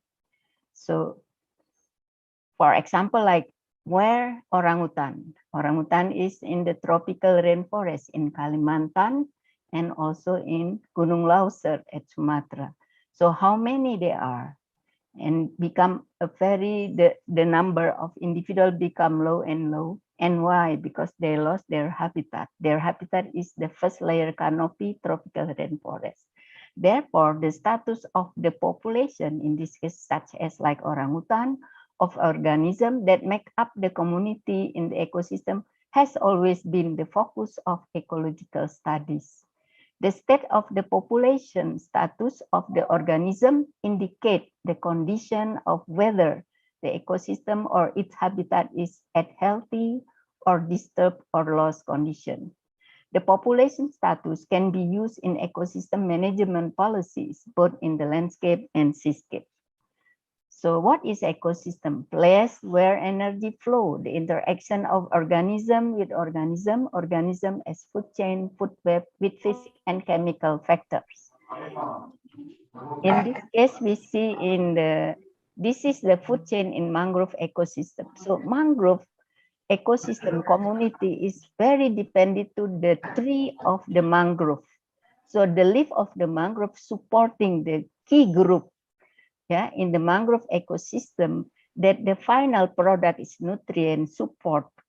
The key group is ecological value, have ecological value, and then the economical value, support the coastal and open sea fisheries. So when we lost the mangrove tree, it means we will lose the coastal and open sea fishery. Okay. And then we say ecosystem services. In our technological society, we have lost touch with the numerous benefit ecosystem provide to human society. The term ecosystem services refers to all the process through which natural ecosystem and the biodiversity they contain help sustain human life on this planet. So the first, the list of ecosystem services we take for granted: purification of air and water, mitigation of drought and flood, generation and preservation of soil fertility, and also like maintenance of biodiversity, protection of coastal shore from erosion. So ecosystem services are grouped into 4 broad categories. First, they are provisioning, such as the production of food and water. And then they're regulating, such as the control of climate and disease. And then supporting, such as nutrient cycle and oxygen production. And then in cultural, such as spiritual and recreational benefit. So the ecosystem services, unfortunately, undervalued. These ecosystem services are greatly undervalued by human society as they have no dollar figure attached to them. But human life will cease to exist without these ecosystem services. And in this sense, they are of immense value to us. Can we quantify this value? Yes, like we lost the mangrove tree. It means we lost the open sea and coastal and open sea fisheries. Okay, what is biological diversity? Biodiversity is the million of plant, animal, and microorganisms, the gene they contain, and the communities in the integrated ecosystem they have built into the living environment. The protection of biodiversity is central to conservation biology. The biodiversity is 3 levels. One, species biodiversity, that like we saw mango trees, durian trees, orangutan, we call species biodiversity. And then genetic biodiversity, the gene they contain in individual of each species. And then community diversity, it means the different biological communities and their association with the physical environment, the ecosystem, like fossils. The watershed, the forest in watershed, like us, Indonesia is very close between coastal and we are islands. So it's very close between the healthy of watershed and the coastal environment. When we lost the forest in the watershed, in the headwater, it means during the rainy season, we will harvest the flood and then will ruin our coastal area such as coral reef. Damage ecosystem loss, it means biodiversity loss. Damage to the natural tropical forest ecosystem in the landscape and seascape continues. As we know, these ecosystems are the center of biological diversity. Tropical rainforest ecosystem provide services to the world human being. Even this natural ecosystem have been lost and transformed into artificial ecosystems, such as plantation estate on a large scale. Threat to the biodiversity drive to cascade extinction in the landscape and seascape. This is in the Segara Anakan mangrove. Yeah. So there is not much tree anymore, only the shrub, the shrub of mangrove. Yeah. And this area is Kamojang area. Kamojang area give our, geothermal energy for our electricity. But the forest in 1997, the forest was cutting down and not much forest. The geothermal energy depend on the forest that cover the area, because the forest have, can, intercept the rainwater and go to the groundwater. Groundwater is very important for the geothermal energy. So the destruction to the tropical rainforest ecosystem causes population loss of various species or species extinction, which resulted in change of community structure and also the loss of biodiversity at gene and species level. So the ecosystem lost their services.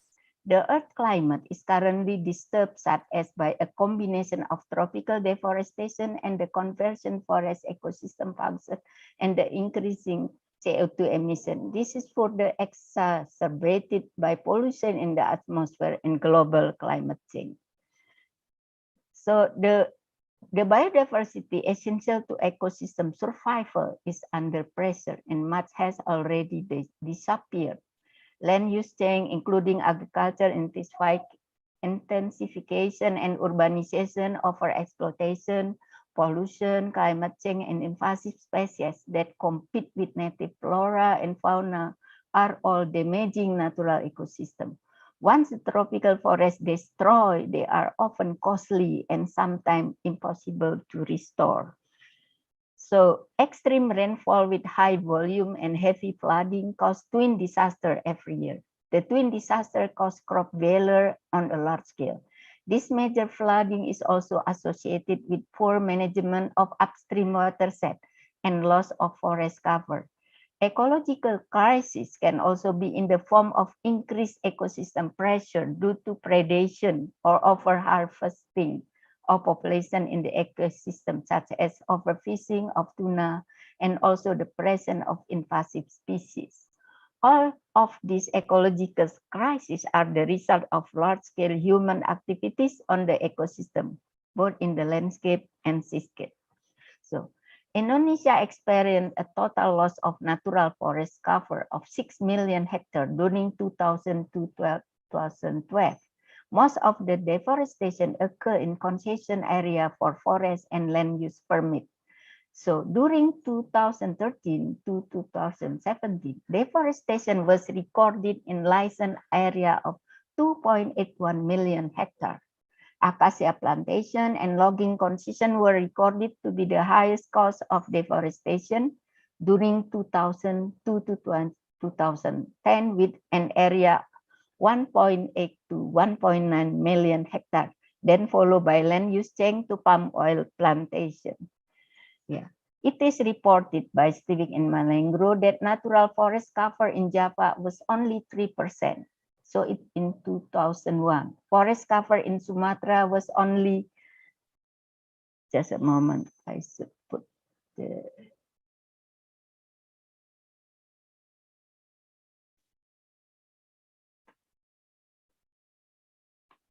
so we see forest cover in Sumatra 30%, 85% yeah, of the forest is in Aceh. This is due to the conflict between during that time between GAM and the government. So, and then that's why in when tsunami occurred, Uni European asked Indonesian to do moratorium in Aceh because that there's still last forest, yeah, in Aceh. And then in Java, only 3%. Logging of tropical rainforest around 1980-2002 left a log over forest. Then the log over forest. So, logging, you know, hak pengelolaan hutan is legal. So it's legal. Then the log over forest was changed its status to an industrial plantation forest, or we call HTI, hutan tanaman industri, and cultivation right, hak guna usaha for palm oil. Yeah, this is when we see, you know, this is in 2001 in Kalimantan, already with the palm oil plantation. Okay, so some of the lost natural forests outside the concession area came from the concession holder who planted outside their concession and also from excessive logging. This included illegal deforestation, for example, in Tesonilo National Park. The national park covered an area 83,000 hectares and 63 hectares was converted into oil palm plantation. 63 hectares. 63,000 hectares. This area was 75% of the national park. Most of the forest lost outside the concession area become oil palm plantation, which produce almost 40% of the total national oil palm production. This indicates that forest loss outside concession area was largely due to forest conversion to oil palm plantation. Early in 2009, the Ministry of Forestry reported that the loss of rainforest due to illegal logging was 29.7 million hectares. Legal logging, HPH and HTI area, 21.2 million hectares, 50 million hectares for mining, and 9.2 million hectares for oil palm plantation. Yeah. Poor et al. Reported that from 2000 to 2016, 35.55% of forest cover in Riau had been lost. They predict that in 2016-2050, the forest will be lost by 58.19%, and by 2050, almost all the forest will be gone. Currently, oil palm, acacia, and rubber plantation make up the majority of the land cover, and deforestation for new plantation is increasing. The Rio Province ecosystem in the landscape consists of peat forest ecosystem, lowland ecosystem, and mountain forest ecosystem. These ecosystems were once a stronghold for the Sumatran tiger population. Currently, Riau might be one of the areas with the highest deforestation in the world. The wildlife population are dwindling, and the natural forests currently cover only about 80% of the province. Most of natural forests are located in protected area. So 80% forest in Riau is located in 18% located in protected area. In fact, biodiversity underpins the function of ecosystem and provide the ecosystem product and services on which humanities depend. Despite this dependence, anthropogenic effects on ecosystem through habitat loss, overexploitation of species, pollution of ecosystem, and climate change have led to such highly intensified species loss. So the current situation equates to the sixth great extinction. Global assessment indicates that at least 1 million species were threatened with extinction and pose serious threat to human health, prosperity, and security. Okay.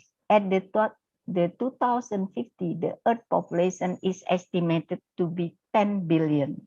Yet this Earth will not expand. This means that the exploitation of natural resources, including biodiversity, especially at the level of population and communities in ecosystem, is increasing. But in facing this situation, we must think positively. Innovation and creativity must develop. That my professor, my mentor, Dr. Jean Paul Malengro told me, don't be very upset. So just, we think positively. The world will not stand still. The United Nations make a various efforts so that we can live in nature. The application of ecological thinking to societal problem is one of the important directions in today's ecology, because there is very close between poverty and the ruin of ecosystem. At the Earth Summit in Rio de Janeiro in 1992, the Ecological Society of America proposed 3 Sustainable Biosphere Initiative agenda. One, aspect of global ecological change. Second, ecology and conservation of biodiversity. And third is strategies for sustainable ecological systems. Conservation biology is one application of ecology. Conservation biology is transdisciplinary science developed as a response to ecological crisis in effort to protect species in the ecosystem. The definition of conservation biology after the Rio meeting is use wisely. So we can use all the natural resources, and including biodiversity, but conserve, protect, and sustain of the natural resources and biodiversity. So the new paradigm, we can use the natural resources. We can use the tropical rainforest. We can change the mangrove, become the shrimp pond. But we have to conserve, and then we have to protect and sustain of the natural resources and biodiversity. This means that we can use the natural resources, the biodiversity, but wisely conserve and must to protect them, so that these natural resources are sustainable for mankind. So this is because conservation biology at the species. So why it become the issue, conservation biology at the Rio meeting? Because the conservation biology at the species level has failed. So in the past, we have tiger conservation, orangutan conservation, but all it's failed. In fact, what we must be conserved is the habitat or the ecosystem of the endangered species. So the habitat of ecosystem of orangutan, the habitat of ecosystem of the elephant, so or tiger. So the habitat or ecosystem should be conserved. That's such as the tiger habitat conservation, the orangutan habitat conservation. Conservation of endangered species habitat, it means not only the endangered species that can be saved, but all species in the habitat as non-target species can be saved, and the cost is cheap. So biodiversity forms the basic of conservation biology.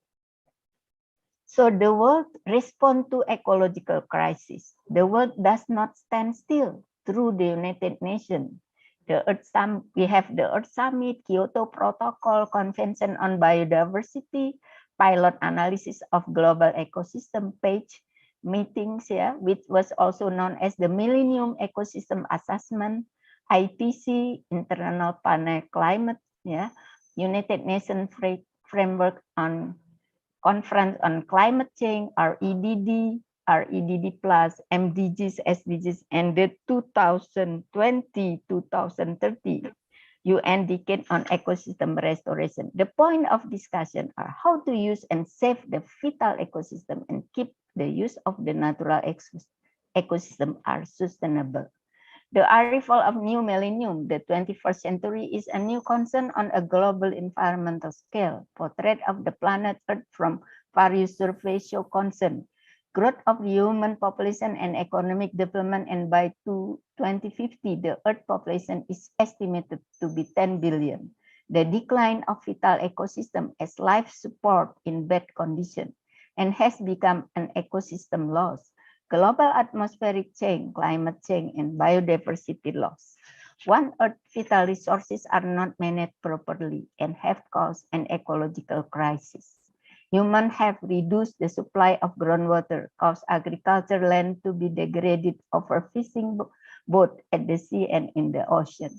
The cutting of the trees is very rapid and exceeds the growth of the tree seedling into the trees. So the World Resource Institute, through its PEG analysis, the long-term impact of human activities on 5 major ecosystems. These ecosystems provide natural resources, including biodiversity, ecosystem services to support human life and the economy.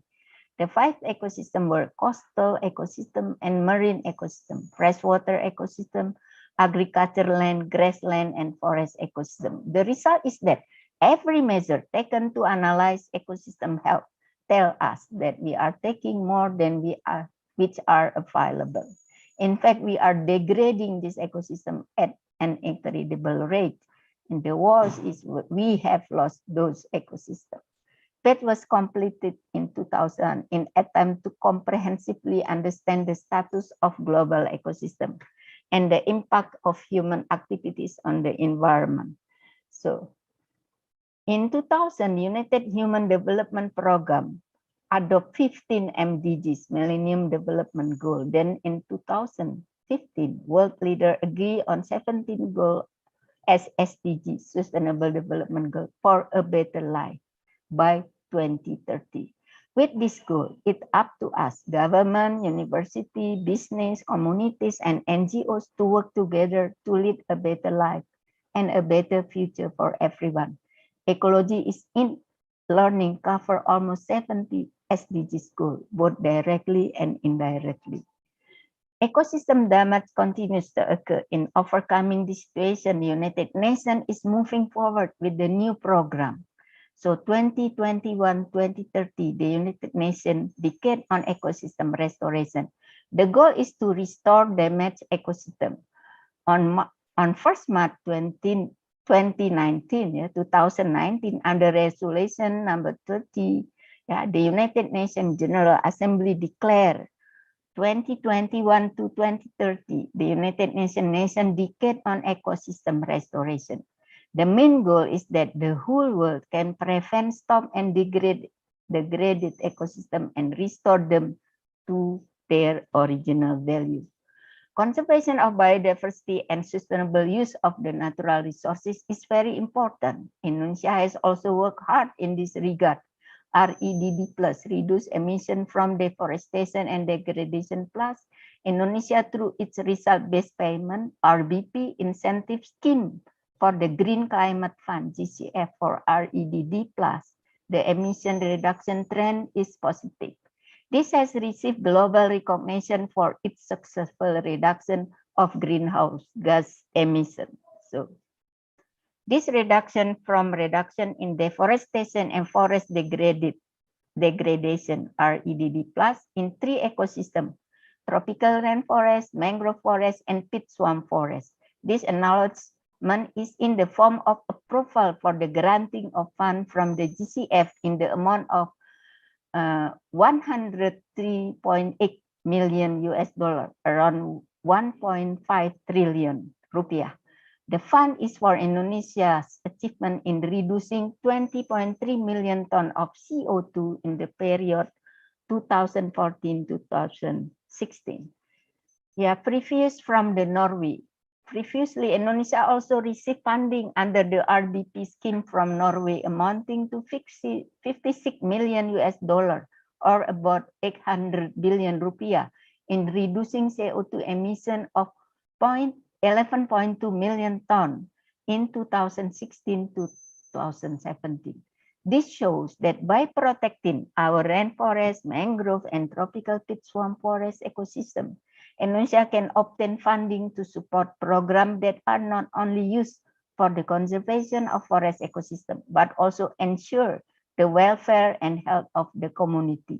Therefore, we must keep forest ecosystem healthy and restore their ecosystem services can be function again. So the tropical rainforests are able to provide oxygen, carbon sequestration for the world. By keeping our forest ecosystem healthy, they are reward that can support the many people of Indonesia, not just for a few people. The United Nations has responded to this situation continuously. Therefore, we must respond to. We have our EDD+, we have proper award, we have Ruang Terbuka Hijau, Green Open Space for the city, and then we have also 2009 Toolkit, High Conservation Value Forest Indonesia. We also should respond with strategy and question. We already have proper work to rehabilitate the disturbed forest, and it's obligate for the state business, yeah, to return the natural forest. The question: can we implement the Ruang Terbuka Hijau for the big scale plantation palm oil, because RTH is for the city? 30% of the area should be green. So my question, can we implement the RTH for the big scale plantation palm oil? It means 30% of their area should be to restore or rehabilitate the degraded natural forest as conservation area. I just learned that newly for a new plantation for palm oil plantation, they have to set aside the conservation area using the tool of ICHSS Indonesia. So can we implement the 2009 Toolkit ICHSS Indonesia to develop conservation area with new paradigm, conservation natural forest area? In conclusion, in facing the ecological crisis of the damaged tropical forest ecosystem, we are not alone, but we are together with the world trying to restore their ecosystem services. Together with the SDGs program and the 2021 to 2030 UN Decade on Ecosystem Restoration Program, there is hope and opportunity to restore damaged forest ecosystem. Therefore, the goal of the SDGs and the 2021 to 2030 UN Decade on Ecosystem Restoration will be achieved. Thank you. Thank you so much, Professor Dr. Cut Sugandawati Johan, for a very interesting presentation about ecosystem service and conservation as well. So I think it's been very essential what have been delivered by Professor Cut. In fact, I have actually written some important notes here. So from what I listened to from her presentation, basically ecosystem services are very critical in facilitating human lives. Unfortunately, such services are often undervalued or neglected or even taken for granted by human beings because they are unable to see the what has been said by Professor Cut, the dollar value of ecosystem service. And our country, in fact, experienced various kinds of biodiversity damages, including deforestation due to the change of land use for palm plantations and also massive illegal logging throughout our country. And such biodiversity destructions eventually accelerate extinctions of animals or endangered animals inhabiting the destructed habitat. However, we are not alone, as what Professor Chut stated earlier. Some initiatives from national and international bodies have been initiated or have been implemented to maintain the conservation of biodiversity and ultimately prevent the extinctions of vulnerable ecosystem and animals. So thank you so much, Professor Chut. So you are welcome.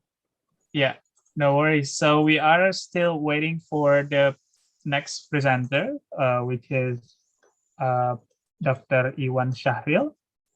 So I think I have got a question for Professor Chut, if it is fine for you. Yeah, please. So I actually saw like some kind of documentary from W News from German that COVID-19 pandemic, it's like blessing in disguise, because many endangered species, they are conserved or they are actually protected because of the COVID-19 pandemic, because human beings, they have less activity outside, the air is cleaner, the ecosystem is actually better during the COVID-19 pandemic or the lockdown period. Do you have probably any evidence or studies? Is it also happening in Indonesia? Yeah, thank you very much, Mas Yogi.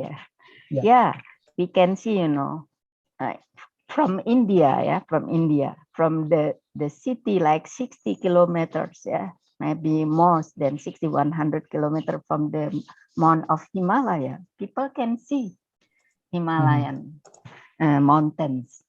In the past, they cannot see. And there is, like we read, from Italy, in the canal, there is the species is come back. But, when business come as usual, it will return. Because, the problem is, we lost, like CO2 emission is increasing every day. Now it's 413 ppm in air, measurement from the Mauna Loa. So what does it mean? Yeah, we have to, how to reduce the CO2 emission. The tropical rainforests keep the carbon in their biomass. So when we lost the tropical rainforest, we will lose the capability of the tree to take the CO2, because we know when we in high school we learn photosynthesis, something like that, chlorophyll from the green leaf can use the CO2 together, will make the food for theirs, and then also carbon they store in the tree. And then if we lost the tropical rainforest, it means we lost the capability of carbon sequestration. So the question, why the tropical rainforest? How about in the temperate forest? Temperate forest, nutrient keep in the soil. So even they lost the tree, when they plant it again, they can be planted again. But in tropical forest, the nutrient keep in the trunk of the tree. So when we logging the tree, it means we'll take all the nutrients. That's why in Kalimantan, the thing that can grow after the logging is only the Imperata cylindrica, one type of grass, and it's difficult to return it back, and it's very cost very much. So your question, the loss of tropical rainforest, the loss of the forest, it means make the animal, the wildlife, more closer to human. So wildlife can, can distribute the disease to the human. It also means the human more closer to the wildlife. So there is the transfer.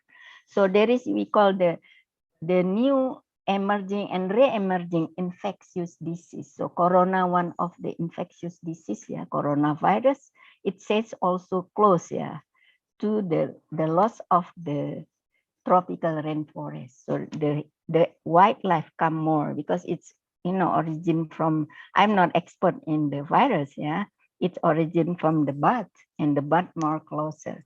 So, but there is also the belief, but this coronavirus is very unique. They have very wide tolerance to habitat, to the temperature.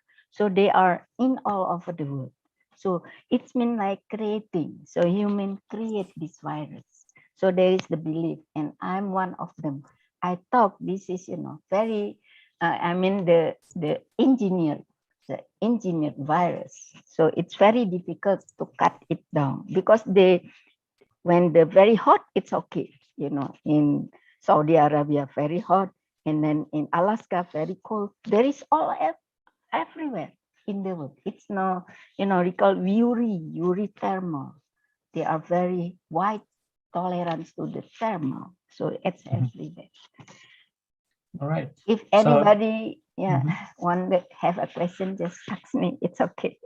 Sure. Fantastic. So it's been a very rewarding and very fantastic discussion with you, Professor Chut. I believe that there are many of our participants who would like to ask questions, but for their questions, it will be delivered at the end of the session, Professor Chut. So I really hope that you can still remain in the Zoom session. I will be still in the Zoom session. Thank you. All right. So I think let's move on to the next speaker. So for the next speaker, we are going to have Dr. Iwan Syahril.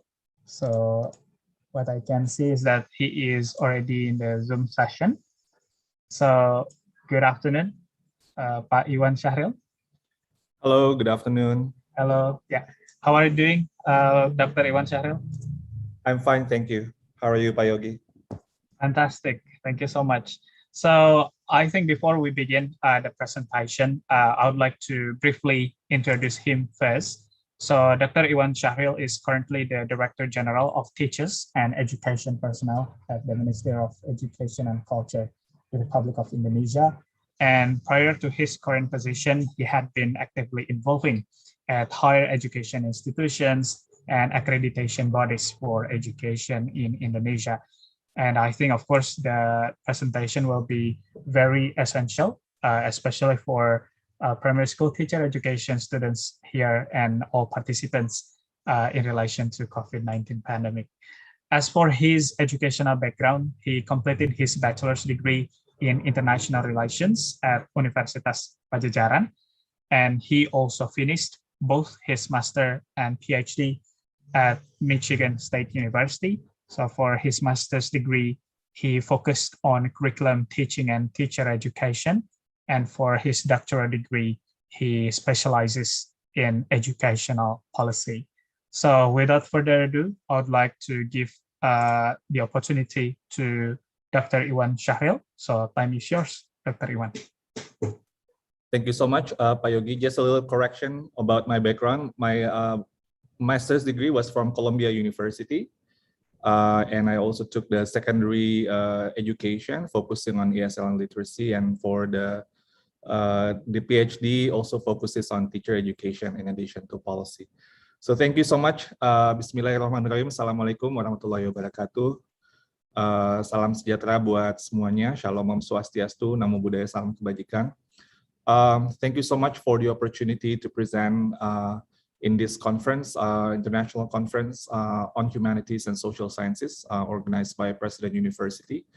I'd like to share about the current transformation in terms of education in Indonesia and the context of COVID and going beyond COVID, as it is part of the theme of the conference.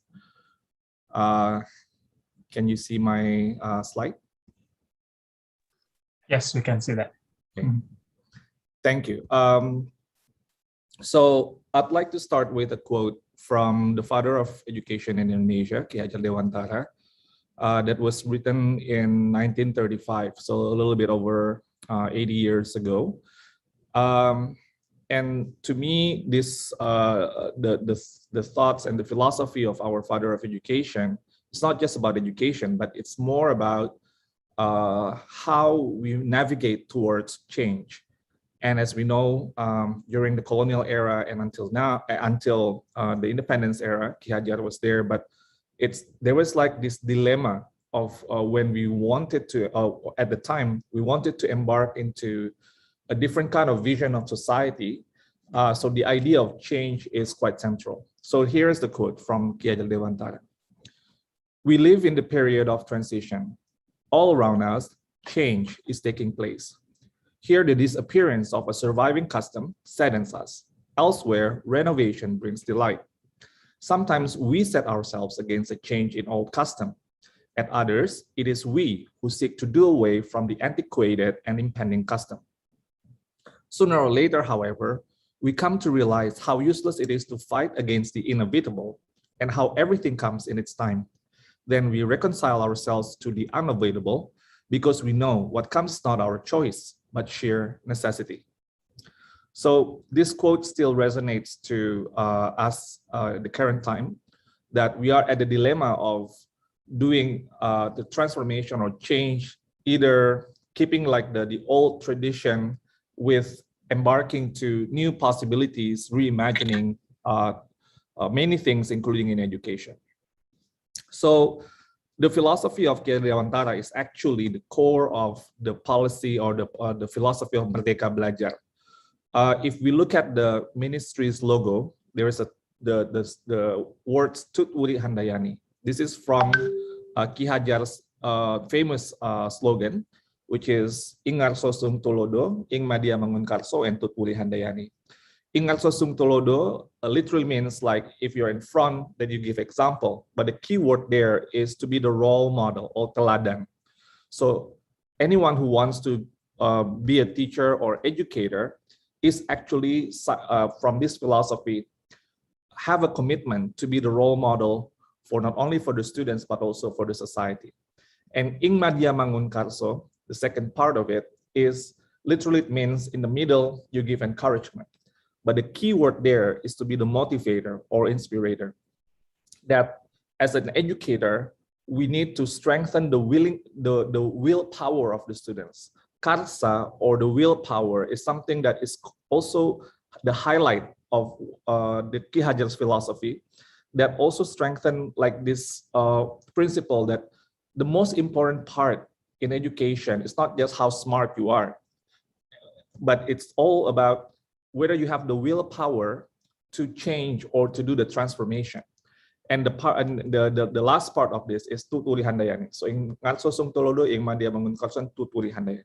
Tut Wuri Handayani literally means at the back, you give like you push or you give the push to the students. But the key word there is actually empowerment.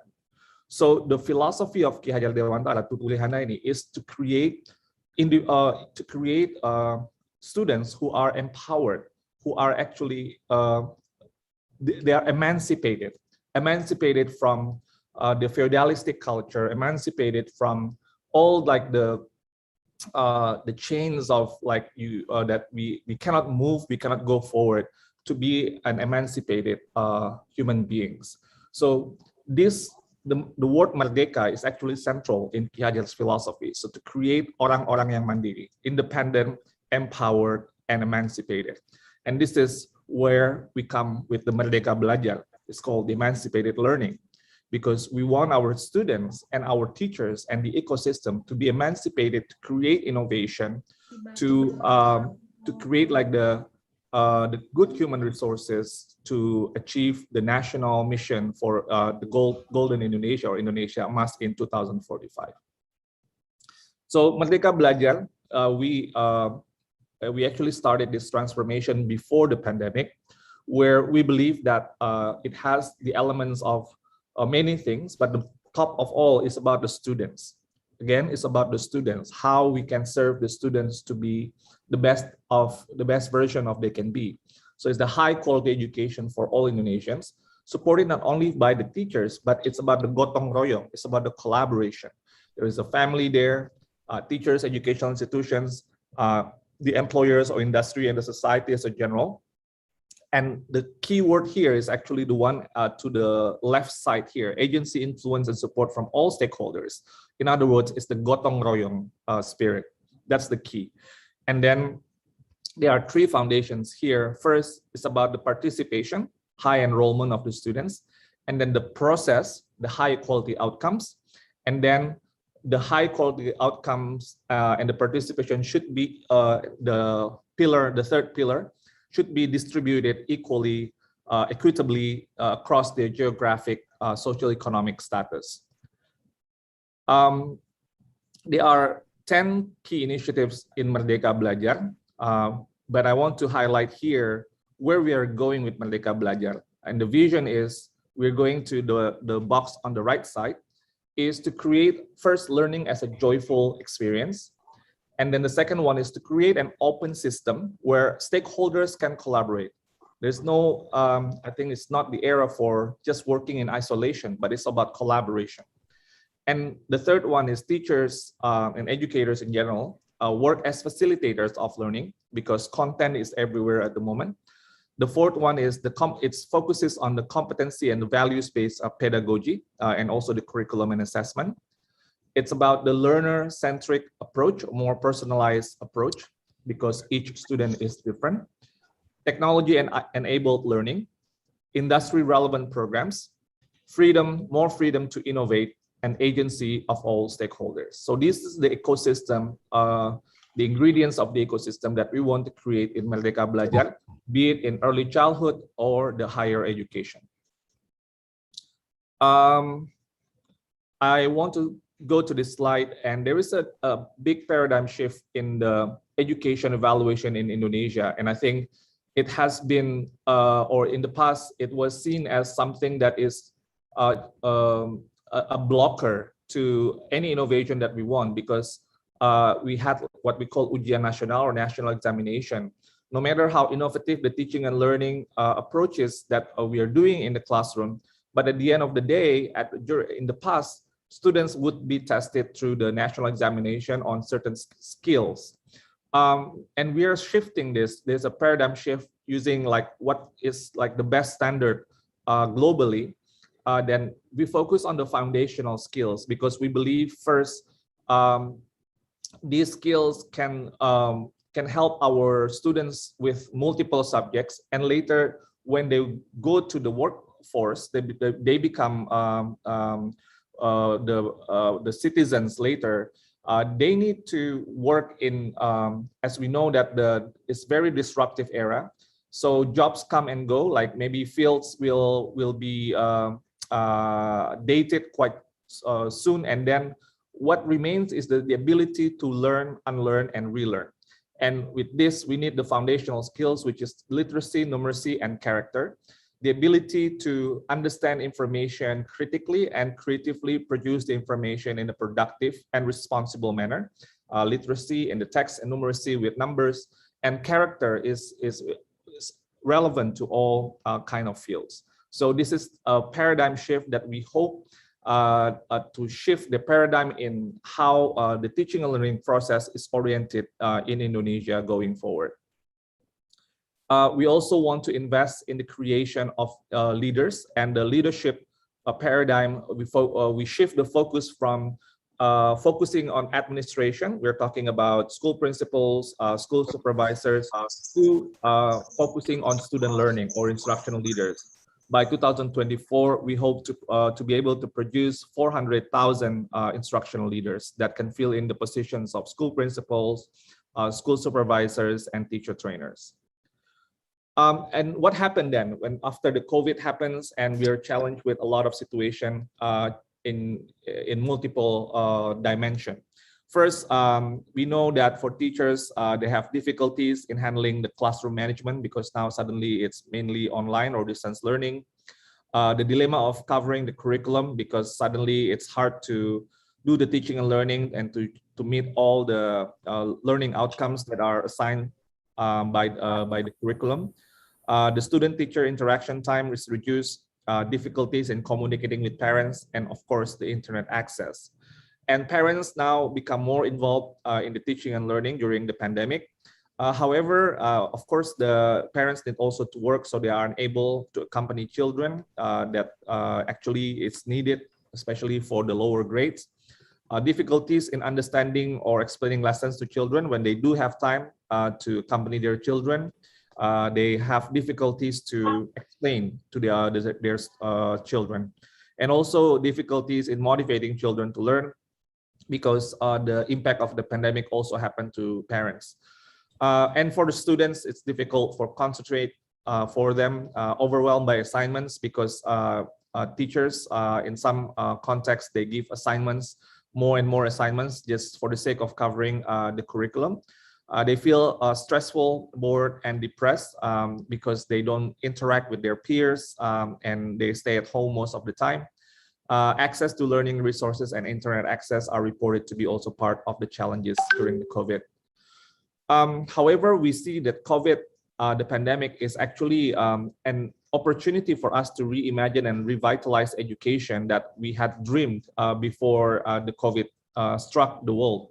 So one of the main, I think, or hopefully the objective or the outcomes that we can get out of this COVID pandemic is the mindset change. So actually the biggest challenge during COVID, I would argue, is the mindset challenge. The first part of this is to be comfortable with the uncomfortable, which is actually the foundation for the innovation. To be uncomfortable with the uncomfortable, meaning to embrace uncertainties. And I think if we have this kind of mindset in any sector, including in education, innovation can be cultivated much more easily. And the second mindset is to be a learner. Suddenly, all the things that we've learned are not working. So we need to find new ways. We have to talk to other teachers, involved in learning communities. And most important of all, the learning is about how to solve the problem of student learning. And this is amazing to see because before the orientation of learning could be to get certificates. And then therefore you use it for the career assessment. But now teachers are involved in a lot of learning communities because they want to solve the problem of student learning and to teach them at the right level. And the third mindset change is to embrace the technology. We knew before that the problem of adopting technology in Indonesia is not because the capacity, but it's more about the anxiety of our teachers. And during the COVID pandemic, this has lowered, and hopefully we can accelerate the adoption of technology in innovation in teaching and learning. This is just to give you some illustration from our data, survey data about the multimodalities in teaching and learning during COVID-19. This is from last year, and we already saw some kind of increase in the multimodalities that teachers use. What I want to highlight here is number 3 and number 6, because number 3 and number 6 is the highest increase, 169% and 146%. Teachers started to assign students not only to read the textbooks, but also supplementary materials, meaning a lot of enrichment. Assigning students to do projects and creative assignments, and teachers started to be more creative in how they assign assignments to their students. This is quite encouraging to see. And we hope that after the pandemic, this kind of trend and supplementary materials for enrichment and also different kinds of the assessment can be the new normal for our teaching and learning process in our schools.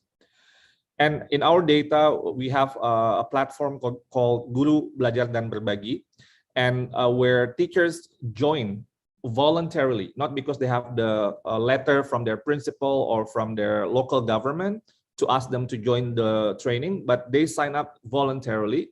And we already have 1.1 million teachers who sign up for trainings in this platform. And we have 10 learning series, and we will continue to have more learning series so then teachers, even in remote areas, can participate in training, and they don't need to wait for the letters from their principal or local government to join. And we are asking teachers also to do the diagnostic assessment, providing psychosocial support, differentiate their instruction and assessment before they started the new academic year this year. Because in COVID, I think students vary quite greatly in their readiness, not only cognitively, but also emotionally. And we provided training for this, and during the early academic year, more than 130,000 educators signed up for this. This is what I mentioned earlier, that the Guru Belajar dan Berbagi has reached 3T areas or underdeveloped regions and reach more than 70% schools out of 300,000 schools in Indonesia, which is quite a good number, including when I visited West Papua earlier this year. I was surprised when I visited a small island and it was a 3T area, underdeveloped area. And we found some teachers who are already involved in Guru Belajar dan Berbagi. So meaning that the training could reach regions and teachers that normally are quite difficult to participate in the trainings conducted by the government. This is just give you another illustration about Guru Belajar dan Berbagi. We have a platform within the Guru Belajar dan Berbagi called Ayo Guru Berbagi, where teachers using the crowdsourcing model, they share teaching and learning ideas. And since April last year, this platform has been accessed more than 100 million times, and with more 170,000 lesson plans and 8,000 articles, videos downloaded more than 25 million times. And there have been almost 1,000 collaborative actions done by teachers from all over, from all levels and also all subjects.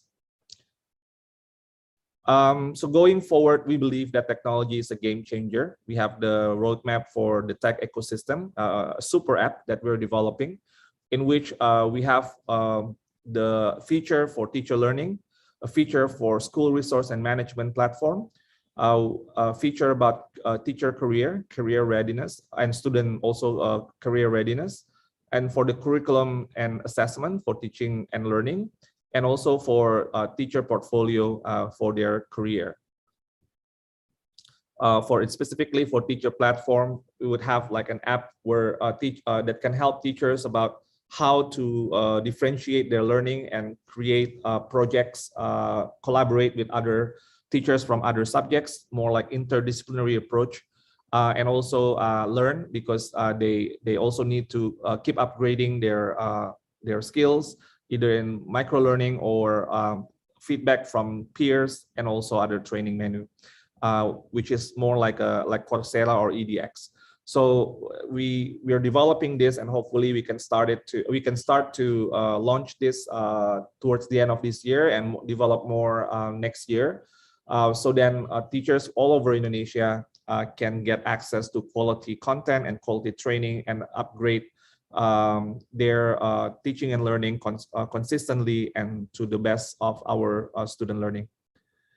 And finally, we are encouraging all local governments at the moment to do the face-to-face learning with, of course, with strict health protocols, because we know from various sources that the risk of keeping schools closed or distance learning is actually outweighed the benefits, because and most of all, I think the most marginalized groups of children are actually paying the heaviest price.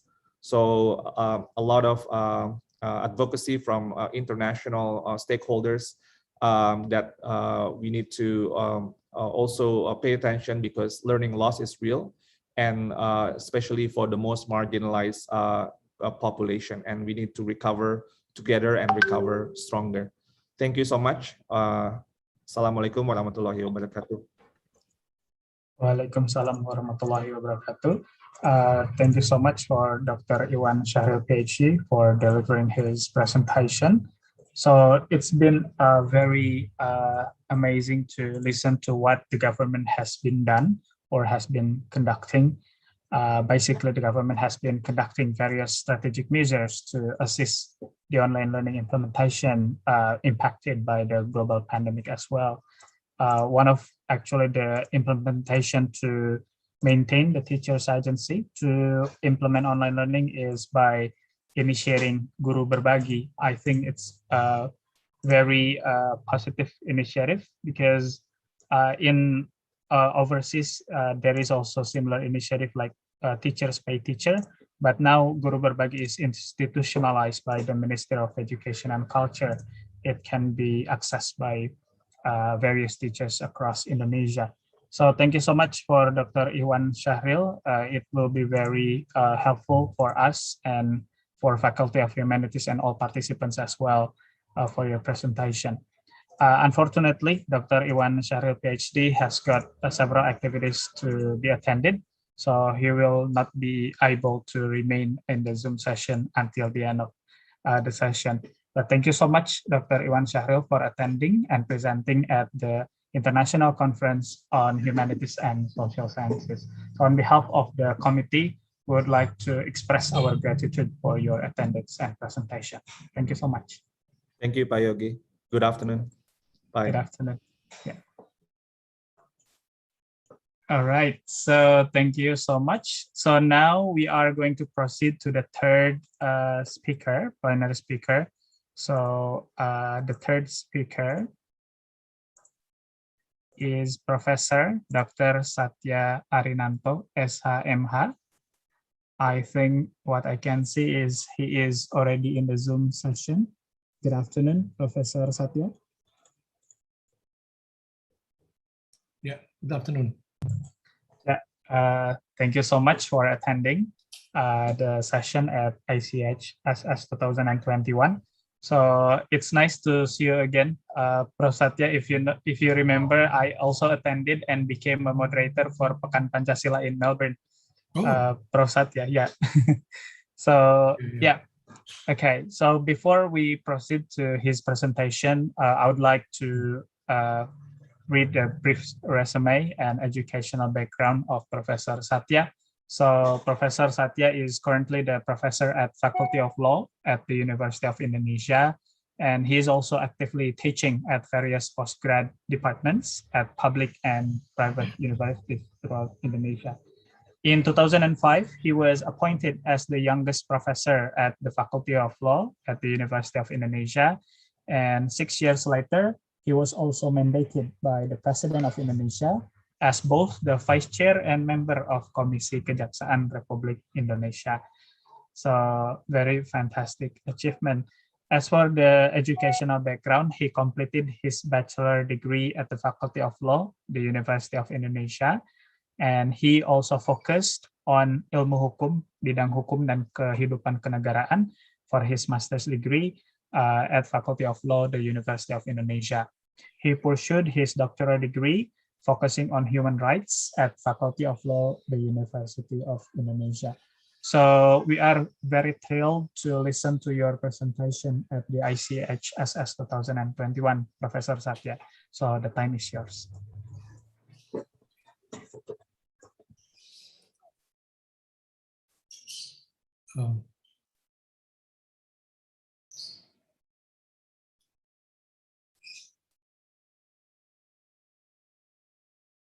Okay, thank you very much. My name is Satya Arinanto. Distinguished guests, ladies and gentlemen, good afternoon and Assalamualaikum warahmatullahi wabarakatuh. I will talk maybe some notes on biodiversity and the recovery from the COVID-19 crisis. Yeah. First of all, I would like to thank for the opportunity to speak at this very important conference. Actually, I have been interested in the issue relating to biodiversity since quite a long time ago, actually, when I studied international human rights law at the time, especially relating with the subject of indigenous people. At the time, I read one interesting book, written by Alan Tyne Turning. The title is Guardians of the Land, Indigenous People and the Health of the Earth. In one part of that book, I saw that there were 3 categories of some countries in the world. The first category is the highest cultural diversity. For example, Papua New Guinea, Nigeria, and Cameroon. And then some countries as the highest biological diversity. For example, at the time,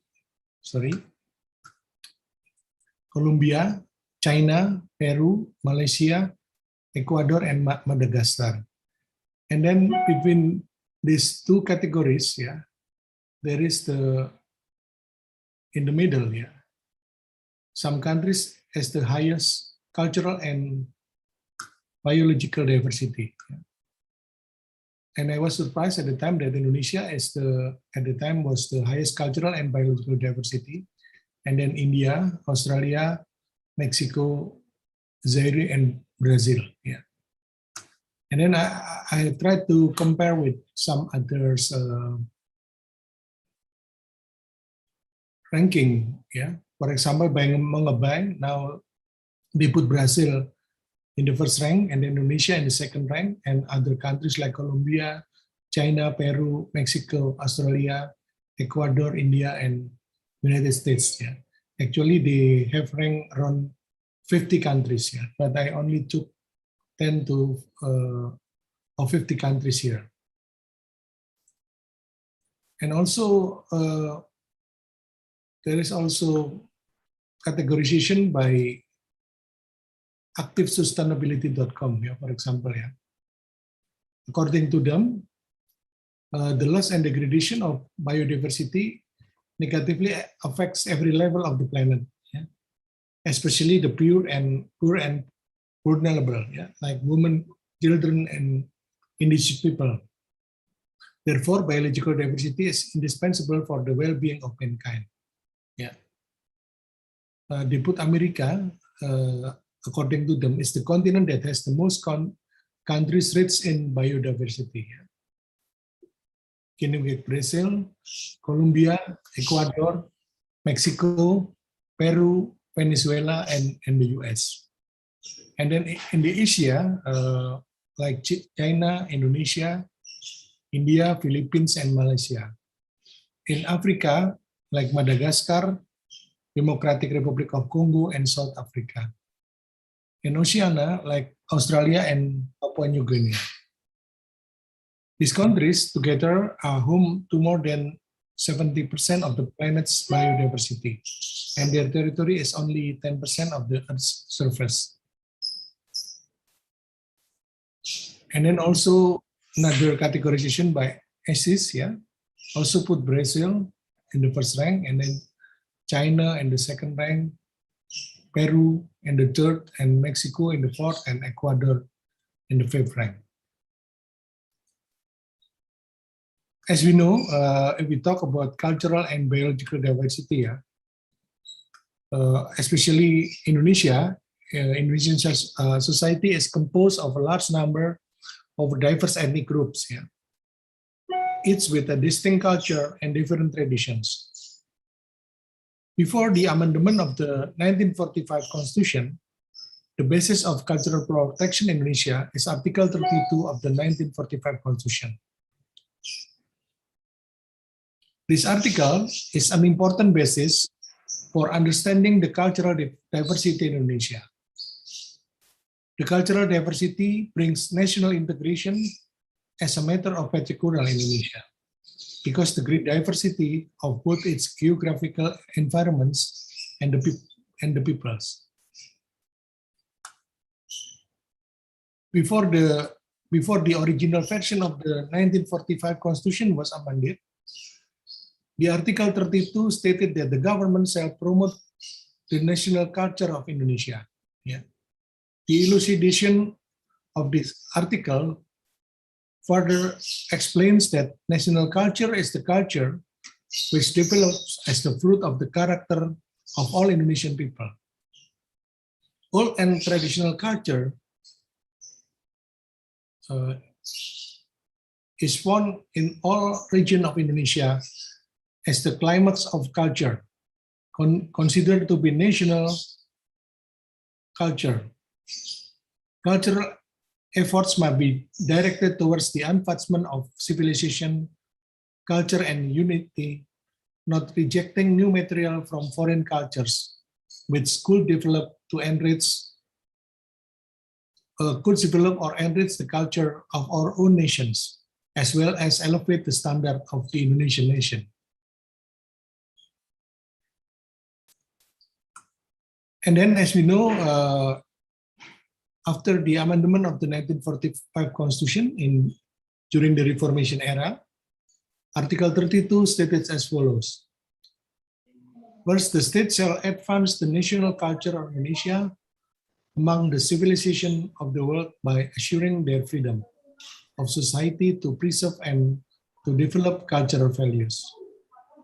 Secondly, the state shall respect and preserve local language and national culture treasures. As we know that there is no elucidation section in the amendment of the 1945 Constitution. We know that the background of this conference also inspired by the Industrial Revolution. Yeah? Of course, we know there are at least 4 stages in the Industrial Revolution, yeah, from the Industrial Revolution 1.0 to the current Industrial Revolution 4.0. Yeah, we know the stages. Yeah, from the 18th century to current century, and then we also talk in about the Society 5.0. Yeah, I think I don't have to give the definition, but it is being mentioned in the proposal and also as a topic of this conference. I will jump to the next section, yeah, which I quoted from the OECD, especially in the policy brief. Yeah. According to them, biodiversity underpins current and future human health, well-being, and economic stability. Yeah. Yet it is being destroyed at an unprecedented and accelerating rate, yeah, with 25% of all plant and animals species now threatened with extinction. It is therefore critical that countries integrate biodiversity consideration into their COVID-19 response and economic recovery plans. Protecting biodiversity is vital for avoiding the next pandemic. Close to 3/4 of emerging infectious diseases in humans come from other animals. Land use change and wildlife exploitation increase infectious disease risk by bringing people and domestic animals in close proximity to pathogen carrying wildlife, and by disrupting the ecological process that keep diseases in check. The economy and human well-being also depend on biodiversity for food, clean water, yeah, food protection, erosion control, inspiration for innovation, and much more. Over half of the world's global domestic product is moderately or highly dependent on biodiversity. The ongoing decline of biodiversity therefore poses important risks to society. Investing in biodiversity as part of the COVID-19 policy response, yeah, can help to minimize this risk while providing immediate jobs and economic stimulus. While government and business leaders have acknowledged the importance of a green recovery, the focus has been predominantly on climate change. Yet biodiversity loss and climate change are challenges of a similar magnitude and urgency, and are fundamentally interlinked. They must be addressed together as part of a broader green and inclusive recovery.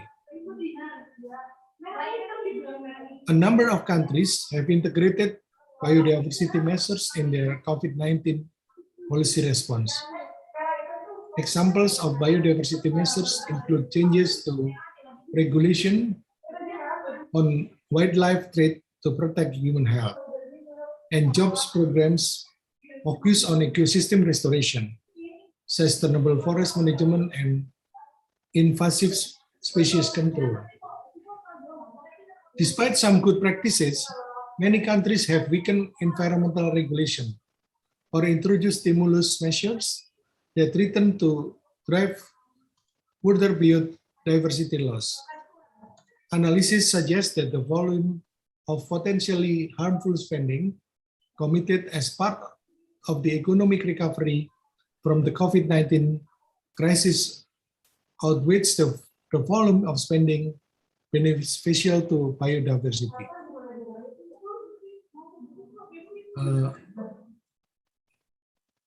Again, according to OECD, government can take following steps to integrate biodiversity consideration into the COVID-19 recovery plans and drive the transformative changes needed to halt and then reverse biodiversity loss.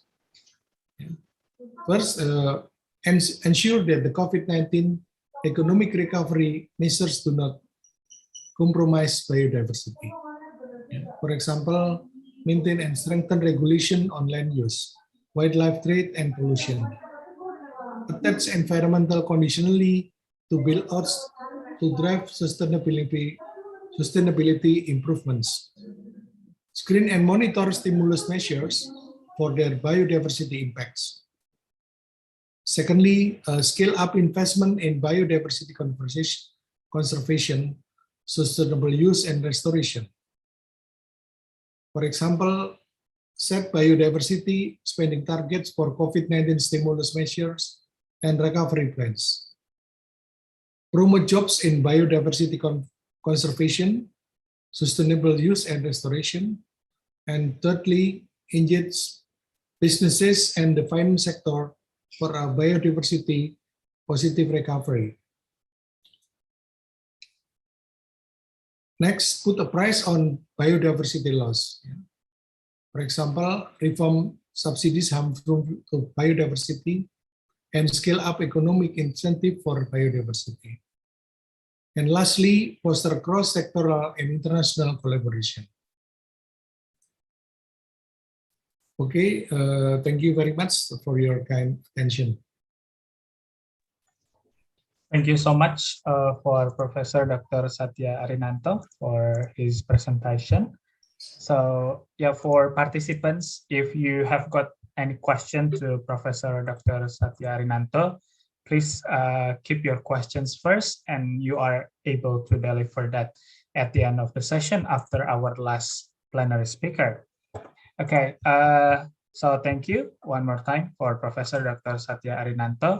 Now we are going to proceed to our very last but not least presenter. So she is Dr. Mariana Molnar Gabor Waroka, SHMH. I noticed that she is already in the Zoom session. Good afternoon, Dr. Mariana. Good afternoon, Mr. Yogi Saputra. How are you? Yeah, I'm doing fine. Thank you so much. How are you doing, Dr. Mariana? Thank you very much. Yeah, so basically, Dr. Mariana is a lecturer at the Faculty of Humanities Law Study Program, President University. She is teaching courses in intellectual property rights, including English as well, last semester, Dr. Mariana. She is also an expert staff at the Directorate General of Intellectual Property Rights, and she has been in the legal industry for more than 25 years, so it's been very long. So as for her educational background, so she completed her bachelor's degree at the Faculty of Economic and Technology Law, Universitas Al-Azhar, Indonesia. And she also focused on economic law for both her master and PhD degree at the Faculty of Law, University of Indonesia. So yeah, we are really thrilled to listen to your engaging presentation, Dr. Mariana. So please, time is yours. Thank you very much indeed for the opportunity. And I believe that I have prepared a video clip which is going to be shown in a minute. I would like to use the opportunity to just give the time for the video to be shown.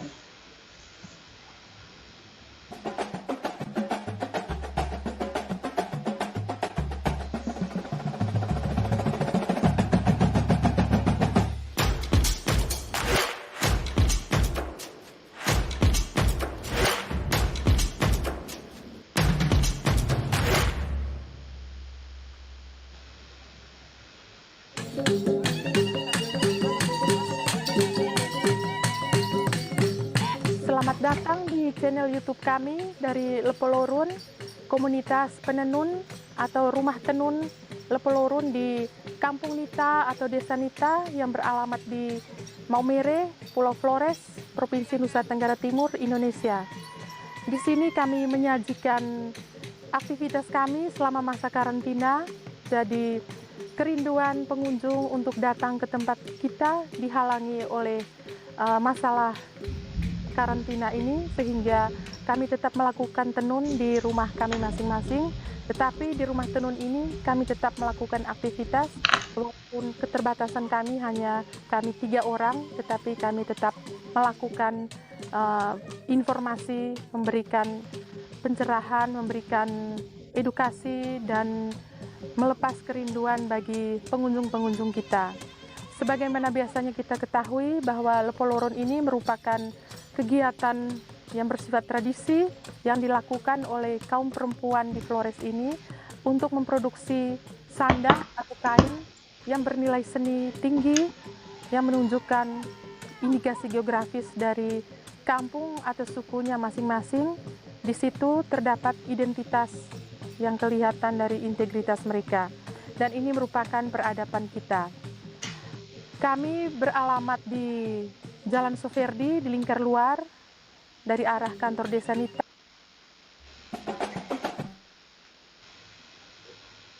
Thank you very much for this wonderful opening to my dear friend Alfonso Horeng.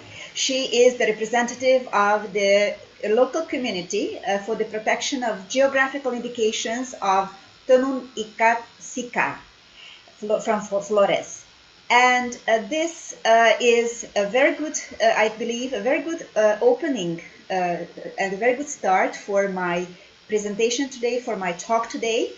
But before I start my talk, I would first of all like to start this talk on a personal, and I have to admit on a rather emotional note.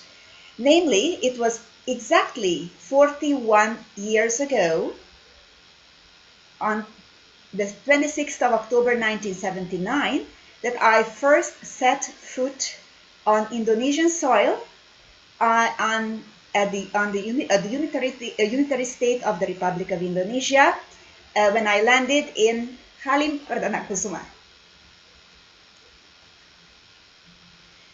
I said it was going to be emotional, but it is also very personal, because I stayed, and I would like to thank the organizers of this conference for giving me the platform and the opportunity to share my thoughts and my views about a topic which is very close to my heart, and I know that it is also very close to a lot of people in Indonesia. So, on that note, let me thank the organizers for organizing this seminar, because little did I imagine at that time, 41 years ago, when there was no internet, there were no computers, there were no PCs, we had to rely on telephones for communication, we had to rely on telephone, on telegram, on telegraph, on telex, not even facsimile, and there was no internet. And here we are, 41 years later, I'm talking to you over virtually over the internet, and sharing with you a topic which is so important to a lot of people in Indonesia. It was presented, or it was stated by the previous speaker, distinguished speaker, Professor Dr. Satya Arinanto, that Indonesia is a country of great diversity, not only biodiversity, but most importantly, cultural diversity. And it is also a home to a lot of specific products which contain the elements not only of quality and reputation, but also cultural values. And that is why we need to talk about geographical indications. And what are geographical indications?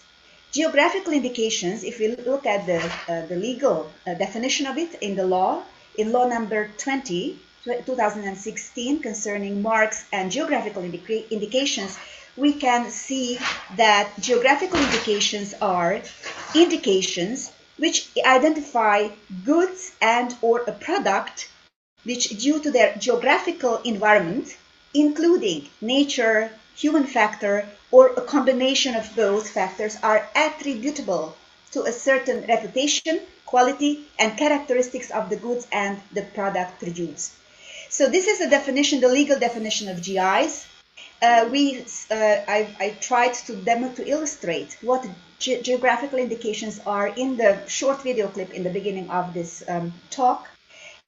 And I would like to make the connection between the topic of this conference, which is moving toward Society 5.0 and making the adjustments and using not the challenges, not only the challenges, but rather identifying the opportunities offered by the pandemic. And this is a very positive outlook, and I'm very grateful to the organizers of the conference for presenting this or for setting the topic. And so we need to understand why is it important, or how it, so we have understood what are geographical indications. Now we also need to understand how the concept of geographical indications came into the legal system of Indonesia. It was initially unknown, the concept was unknown, and then when Indonesia ratified the agreement on the establishment of the World Trade Organization, along with the attachments or the appendices there too, then of course one of the appendices is the TRIPS agreement, which is the trade-related aspects of intellectual property, and one of the intellectual property which provides for protection, which needs to be protected, is geographical indications. And indeed, the definition that we find in the TRIPS agreement is very similar, pretty much similar to the one given in the law, in the Indonesian law today, as it is today, which says that GIs are indications which identify a good as originating in the territory of a member or a region or locality in that territory, where a given quality, reputation, or other characteristic of the good is essentially attributable to its geographical origin. So this is where GI products are so important and to be protected. So basically, it would take much longer for me to talk about the evolution of the concept of GI protection in Indonesia, but it suffice to say that when it was first adopted, it was not known yet, really, in the Indonesian legal system. It was included, however, in the amendment of the trademark law in the form of a few provisions, and basically Indonesia adopted the constitutive protection model, which means basically that for a GI to be protected, it needs to be registered. However, the registration process was not provided for until 2007, when the government regulation of 51 of 2007 was issued about the procedure for registering geographical indications. And that was the time when the team of geographical experts was also provided for. And basically, the team of geographical experts has a very important task. It consists of up to 15 members from various institutions, from various areas of expertise, including agriculture, forestry, industry, and others related to the products, to the geographical indication products themselves. And these are basically, the team has the very important task of verifying and assessing and verifying and giving recommendations to the minister for registering a certain geographical indication.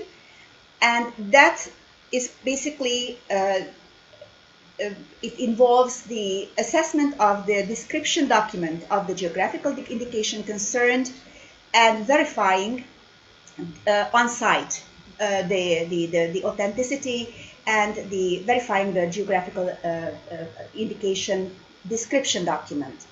So this is a very, very short overview of what the team does, how the law provides for the protection of geographical indications in Indonesia, what procedure is involved in order to protect and to register them, and who and how it is done, basically.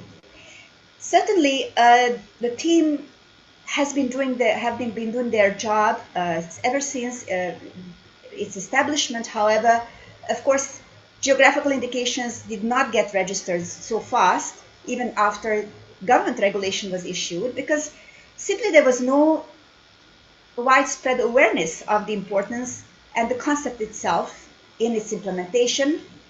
But as time went by, there was a growing awareness of the importance of geographical indications and the need to protect them. I'm not sure if I can see my slides. I can see myself. I cannot really see my slides right now. I'm not sure if the organizers have put up my slides. I've prepared some slides. Could I have the slides to be put on the screen? Thank you. And perhaps we can go on somewhere, perhaps on slides number 13, page number 13, where I speak about la raison d'être of GI protection in Indonesia. Slide number 13, because I've pretty much covered most or a greater part. Yes. So this is where I would like to just share with you the statement of Mr. Slamet Bangsardi Kusuma. He used to be the chairperson of the Indonesian Geographical Indication Association. Setelah mendengar, melihat dan merasakan manfaat dari indikasi geografis, tidak diragukan lagi bahwa harus dilakukan setiap usaha untuk memastikan adanya pelindungan indikasi geografis yang berkelanjutan dan efektif. So this is, we can go on to the next slide, please, and just to show you that indeed there has been a growing consciousness and awareness of the need to protect the geographical indications. And indeed, law number 20 of year 2016 too recognizes the significance of GIs as national potential, which can become superior commodities in domestic as well as international trade, which is on page 15 of my slideshow. So if I could go on to the next slide, which would provide an overview as to the registrations of geographical indications in Indonesia. Could we go on to the next slide, please? And let me just share with you what happened in the period prior to the pandemic. From the period of 2017 to 2015, which is roughly the period after the issuance of the government regulation 51 of 2007, providing for the registration procedure. And during that period even, there were only 35 domestic and 3 foreign GIs registered in Indonesia, and which shows us that there was not such a great growth in the registration of GIs. But then by the end of 2019, there were a total 66 GIs registered, consisting of 60 domestic and 6 foreign GIs registered. And as the communities became aware of the importance, the significance of registering their products as GI and getting their products protected, which led to an increase in the value of their products, and as the protection of GIs was gaining momentum in the first part of the first quarter of 2020, just before the pandemic, then when there were a total of 94, so in the first quarter of 2020, 26 GIs were registered, making it the total registered GIs by March 2020, 94, consisting of 83 domestic and 9 foreign. And so just as the registration of GIs was gaining momentum, the pandemic struck. And then we can go on to the next slide, which basically, maybe you can skip the next 2 slides and go right to slide number 19, which would give you an overview of what happened in response to the pandemic, in terms of IP services, but more specifically, how was it effective for providing an opportunity for GIs to be registered. So the digital transformation of the DGIP, striving to become the best IP office in the world and moving toward Society 5.2 society or Society 5.0, it became increasingly effective and efficient to register certain types of IP. And indeed, it did facilitate the administrative part of GI registrations. However, it was not able to replace, if we go on to the next slide, we can see that it was not able to actually accommodate a very important essential part of the GI registration process, which is the site visits and also the verification process. If you could go on to the next slide, please. Next slide, please. And so it was a challenge, it posed the challenge of conducting site visits, conducting verification of the description document. So the team of experts of 15, consisting of 15 members, which already had a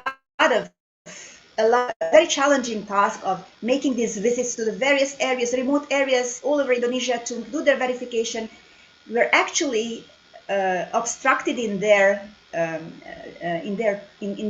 implementation of their task due to the pandemic. Of course, the pandemic made us realize that there are also opportunities. So if you could go on to the next slide, please, then we can look at the opportunities. We can also look at the opportunities which presented themselves during the pandemic. At least the opportunity that presented itself was that we became more aware that using the available advancements of technology, notably information technology, is extremely important as we become more and more reliant. So, and also inventing new ways to apply those existing facilities, existing technological advancements, and to adapt to the situation. And so the team of experts, geographical indication experts, have been conducting these meetings online, webinars, focus group discussions, training even, and it has been, of course, facilitated by the DGIP and some projects going on, but it cannot replace all aspects of GI registration, which is basically coming and visiting and making the assessment and verification on site. And another opportunity that presented itself during the COVID-19 pandemic was to rethink, to stop, pause, and rethink. How about the way going forward? And on my next slide, I would like to propose that the way forward in terms of protecting geographical indications more effectively is to use a transdisciplinary approach, because law itself is not sufficient, but it is an important part of the process of protecting geographical indications. So this transdisciplinary approach would envisions using law, using technological advancements, and other disciplines of sociological or social science, and also technical or natural science, etc., to provide a better protection for our GI products in Indonesia. Of course, this is a very broad outline of what I believe should be the way forward. It would have to involve formulating a national GI plan and strategy, which would further articulate the significance of protecting GIs, the strategic significance and importance, and also setting a plan, a strategy, how to implement it and how to achieve it. And in this distinguished forum, I would like to propose that we should consider establishing a sui generis law and a sui generis GI protection system, meaning that it would be more appropriate to think about protecting GIs under a sui generis regime rather than just under the trademark regime. So this is not a new idea. It's not entirely mine, because there have been many academicians putting forward the idea of the need for sui generis GI law. And indeed, the development of GI protection under Indonesian law has been evolving in that direction, namely from being just a couple of provisions under the trademark law without implementing regulations, evolving into law number 20 of 2016 concerning marks and geographical indications, consisting of a very comprehensive chapter on geographical indications. So what would this sui generis law have to include? It would have to it would have to have laid the basis for registrability, continuity of the products, because registration is only the first important step for maintaining GIs. GI protection is given to the communities concerned, so it is a communal right granted by the state to the applicant, which are the local communities. Also, it has to be the reputation, the quality needs to be sustained, and of course, establishment of GI institutions and also enforcement at the national, at the international level. And in the next slide, I will see. I would like to try to show what is the connection on slide number 24, that how it is related to Society 5.0. It is important because Society 5.0 really envisions a human-centered society that balances economic advancement with the resolution of social problems by a system that highly integrates cyberspace and physical space. But I would like to add that in the context of geographical indications, it would have to include a GI Society 5.0, taking into account the local communities, the cultural values, and also the specific, the local communities, their land, their culture, their values, which are at the heart of GI products and should be at the heart of any sui generis GI law, any sui generis GI protection system, and namely, it would have to reflect the diversity, the unique experiences and developments of time and definition, and therefore the definition of best practices, which has become a commonplace in a way, needs to be reconsidered. And we should be able to use a term which would include current, unique, and shared practices, particularly in the context of GI Society 5.0. That would conclude my presentation. I can see that I have run out of time. I could go on and talk about this very dear subject, this subject which is very dear to my heart. But I hope that I've been able to provide an overview to the audience, or share my enthusiasm for the topic, and appreciate the organizers' initiative to talk about this topic, about the topic of using the COVID-19 pandemic conditions, not to really to complain about the challenges, but to look forward and look at the opportunities that are being presented here. And in the area of GI protection, I believe that the pandemic has definitely presented us with some opportunities, particularly by giving us the time to rethink and perhaps redesign the GI protection system. And I would like to thank again the organizers of the conference, particularly for inviting me today. I would like to thank my fellow team of geographical indication experts who have always supported me. And I would like to thank particularly the Indonesian GI communities all over Indonesia, and particularly my dear friend Alfonso Horeng, for being so passionate about preserving their heritage, protecting their GIs, registering their GIs, protecting, enforcing, and sharing their GIs with the world. Membumikan indikasi geografis Indonesia dan membagikannya kepada dunia. Thank you very much. That concludes my presentation. All right, fantastic. Thank you so much, Dr. Mariana Molnar Gabor Baroka.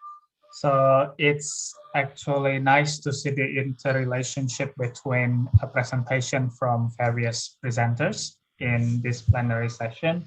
So I'd like to recap before we begin the question and answer session.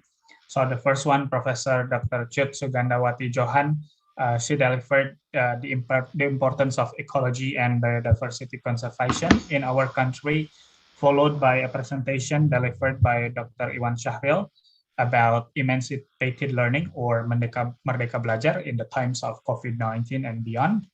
And the third presenter, we had Professor Dr. Satya Arinanto, who talked about the richness of bio and cultural diversity in Indonesia and how it can contribute to the development of our nation. And the last one, Dr. Mariana focused on the evaluation of geographical indication or GI in the Indonesian legal system and the importance of formulating plans and strategies of GI in the Indonesian legal system to preserve the cultural and biodiversity in Indonesia. So it's been very amazing to listen to presentation from all plenary speakers. Now we would like to proceed to the next agenda, which is the question and answer session. So please, for all participants, for those who have questions, raise your hand first, and I would like to invite you to deliver your questions to the plenary speakers. Alternatively, you can also share your question in the chat forum. Okay, I think we have got the first one here. This is from Pak Mukrimin from IAIN Gorontalo. Okay. Yes. Thank you very much. Thank you very much, moderator, and very interesting presentation. But I have an interesting question for Professor Chut. On is there any reliance studies or regarding with the new Indonesian capital city, especially concerning the consequences of environment, because as we have seen that Borneo or East Kalimantan is of or source of tropical forest, and we have seen so many degradation of the forest in West Kalimantan. So I'm wondering about the consequences of the moving the new capital city or Ibu Kota Negara Baru to East Kalimantan. I think the question for Professor Chut. Thank you very much. Thank you for your question, Mr. Mukrimin. So, Professor Chut, let's see here. Yeah, I think she is still muted and she's still unaware of the question. Okay, so yeah. the question, yeah, thank you very much for very interesting question. The new capital, you know, the one it's planning to build in East Kalimantan, yeah, the area is log over forest. It's not tropical rainforest. It's log over forest. The forest already gone. So that's a new, so it's log over forest. So I think the government already designed with the, you know, as a city, maybe we'll follow 30% of the area should be green open space. I think they already designed about this thing. So the area is not tropical rainforest, not primary. It's log over forest. Log over forest is the forest already logging and then regrowth. You know, like all palm oil, you know, almost 60% of palm oil is planted in log over forest, and log over forest is legal through the HPH, hak pengelolaan hutan. So if you say, you know, so we need to move because, you know, we live in the forest ring of fire. So they said when Yeah, when the island, you know, in Samudra Island, yeah, in next to Padang, it's moving every day, like Pulau Semelu, yeah. Also it's moving when it's every day, like half centimeter or something like. When there is a tectonic, you know, the earthquake, yeah, it will create the tsunami, and Jakarta will be sink by tsunami. And then like maybe 2 or 3 months ago, President of America said that Jakarta will be sink like 20 centimeter in 10 years more. So the new capital should be safe from the earthquake. Kalimantan doesn't have any volcano, and it's far away from quake, from the earthquake, tsunami, you know. Jakarta prone to tsunami. When there is a big quake will occur, you know, when the name of the island next to West Sumatra, yeah, hit the Sumatra, you know, half of Sumatra desert will be gone and half will be come together with Malaysia. There is a model about that. So we have to move it. So the thing, yeah, your question, it's interesting. The area for the new city, new capital city, is low over forest. So Central Kalimantan have a little bit, you know, safe forest anymore, but the area next to the Sebangau, yeah, it's already changed to the food estate. It shouldn't do that, but it changed for food estate and planted, you know, in 45 slope, yeah, with the cassava, yeah. So they cutting down the primary forest and then planted with the food estate. I saw from the satellite imagery. So it's very dangerous. So about to move the capital, you know, when we design very good, yeah, 30% of the area should be still tropical rainforest. So they design the city, the thing, because, you know, we should aware that we live next to the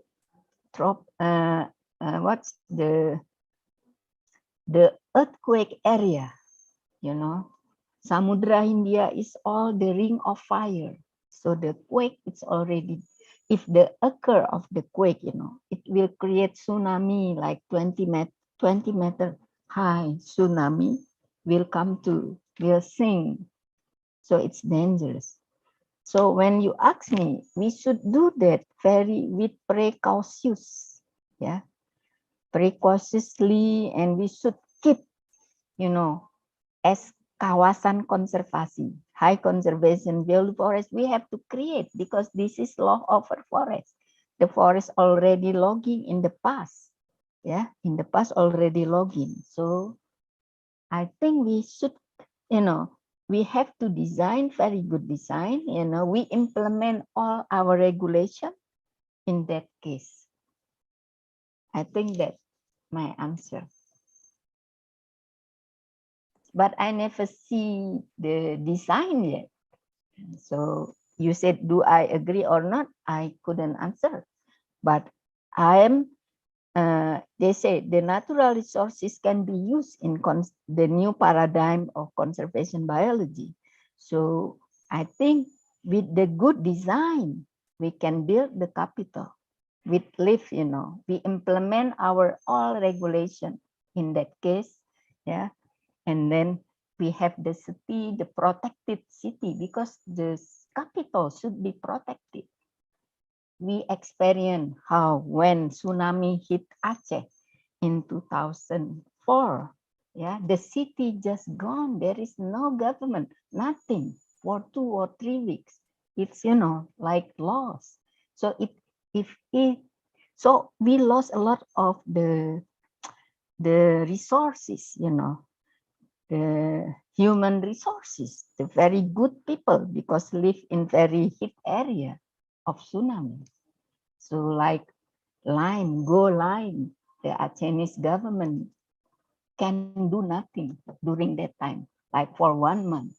like very difficult things, I think. So yeah, but we have to adapt with all, the catastrophe, because we are the country which have a lot of catastrophe, natural, but flooding is not natural. It's human activities, because cutting down the headwater forest and then create a lot of things and make climate change. But the catastrophe, the natural catastrophe like tsunami, like eruption, of Mount Merapi, like eruption of volcanic area. But Kalimantan is very safe place. But if we manage the forest in Kalimantan very good. But I believe, we are a member of United Nations, so we are obligated to do the 2021 to 2030, to go to the ecosystem restoration with the strategy. I think we obligate to do that. I think the government makes strategy to proper award, and also from the HCV, high conservation value forest, with Indonesian toolkit. Okay, thank you. All right, fantastic. Thank you so much, Professor Chut. I hope it's sufficient for Mr. Mukrimin. Now I have to proceed to the next question. So this is from Ignatius. So please introduce yourself and which plenary speaker do you want to ask? Thank you. Okay, thank you for the opportunity. Good afternoon. I am Ignatius Valentino from International Relations Study Program, batch 2020 at President University. I have a question to Professor Chut. So global warming is a serious issue for us as a human. There are already many effects of global warming happening today, like the rise of sea level, decreasing number of wildlife, air pollution, sudden change of weather and its severe, and many other things that we can mention. My question is about the global warming in Indonesia. I think Indonesia's focus on global warming is not enough. How do you think? What is the best way to promote climate change and raise environmental awareness in Indonesia? Because many Indonesians are still ignorant about this problem. Even there are still people who throw trash randomly. I think that's it. Thank you. Should I answer directly, Mas Yoga? Sure. Okay. Yeah, sure. Thank you Professor. very much. Very good question. Yeah. So when mentioned global warming, I like more to talk about climate change, because climate change create two, El Nino and La Nina. El Nino is, we have very drought condition. El Nino. La Nina, we full wet year, very wet year. La Nina is very wet year. We have flooded thing. So climate change, create global warming and La Nina. So they always go in pair, global warming and La Nina. So if like no, but it's interesting, modeling also the thing, like New York have flooded, La Nina, but California have El Nino. Yeah, big fire occur in California. Like today we see in Compass, the big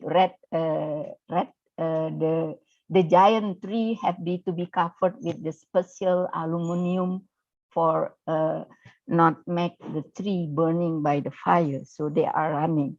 So at the moment, the UN already declared, no, we not climate change anymore. We say climate emergency. We are in the situation of climate emergency. So not climate change. So climate emergency, we are in very, we are, darurat iklim now, that term. So your question, do we done something? Do we do something enough?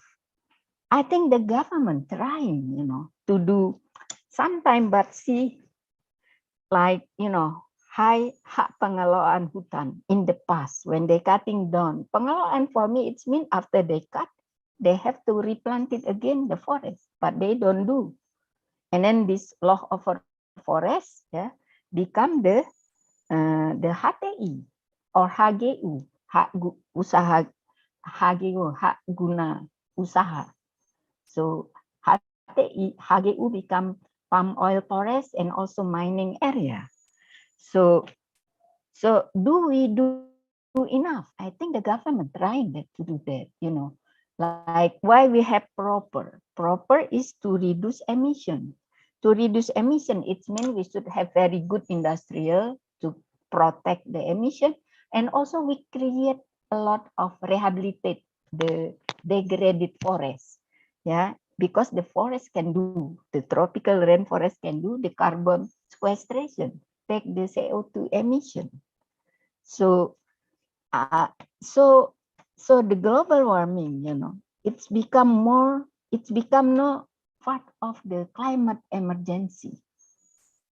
So global warming and then El Nino, La Nina, too much rain, too drought. That's a problem. That's why I say in the beginning we have twin disasters. If we don't have too much rain, we also sometimes have drought. When drought, the farmers will lose their product. And also when there is a lot of flood, you know, the lowland, the onion agriculture will be sink by the water, and they also lost the product. So what is not good for us? The one thing we should do, you know, like UN, I think why United Nations create a new program in 2019. I think they are not quite sure that by 2030, we are going to have this good thing happen to us. So now the United Nations push, you know, all the member of United Nations country to do the, you know, the restoration ecosystem. I think this in 2000 already started, you know, this already alarm for us. That's my answer, I think. Okay, thank you so much, Professor Chut. So we have some other questions for you, but I would like to actually ask a question to, there is a question for Dr. Mariana Molnar Gabor. So good afternoon, my name is Asifa. I would like to address some questions to Dr. Mariana. What is the effort that has been done by the Indonesian government to protect GI, and what are the goals of GI, especially during the pandemic? Thank you. That's the question, Dr. Mariana. Thank you very much for this wonderful question, and it's a very interesting one. And I can say very briefly what I've already mentioned is that the government, the Indonesian government, very strongly supports the protection of GIs. And as I mentioned, the Director General himself, Director General of Intellectual Property, Dr. Freddy Haris, stated back in, I think, 2018, that actually there is a target of registering or having registered as many as 1,000 GIs in Indonesia in the 4-year period from 2018 to 2022. And as I tried to explain in my presentation also, the number of the registrations was growing, because registration is a very, very important step because under the Indonesian legal system, GIs are protected if they are registered, although it's not the end of the journey. So to answer your question, what the Indonesian government has been doing is, of course, by facilitating the DGIP, facilitating the online completion of the application process of GI registration. In addition to that, the team of geographical experts of 15 people were very busy traveling, and myself included, were busy traveling all over Indonesia, visiting local communities, doing the verification on site, providing technical assistance, and also to the local communities to prepare the very complicated and complex description documents. Now, during the pandemic, it became a little bit more difficult to realize, to actually make this become a reality because of the restrictions for travel. But it does not mean that the team stopped altogether. The team continued to meet online and to prepare the strategies and to also conduct communications and also look at the description documents to make sure that it's for at least from the administrative point of view, they are consistent with the format that was given to them, to the communities. And while waiting for the opportunity when the travel restrictions are lifted and social distancing is a little bit relaxed, to do these field trips. I have to say, based on my personal experience, I mean, one of our team members actually came back from a site visit and he got infected with COVID-19, and unfortunately he passed away. So, and members of the expert team are senior people, and yet, even before the pandemic is over, they are already back doing the site visits, doing the verification process, so that the applications that were submitted by the local communities can actually get verified and the recommendation to the minister can be submitted. So if you ask me what the government has been doing, the government has been supporting very strongly. Of course, the resources are quite limited, and limited in view of the huge number of GI potentials. So that is why I'm suggesting or proposing to have take a fresh look at a specific law as the sui generis law and the sui generis protection system, which would allow to provide the facility of the result intellectual property office, for example, conducting a seminar about the protection, about the empowerment of these local communities. And this is indeed an enormous task which has to be tackled together, involving all the stakeholders.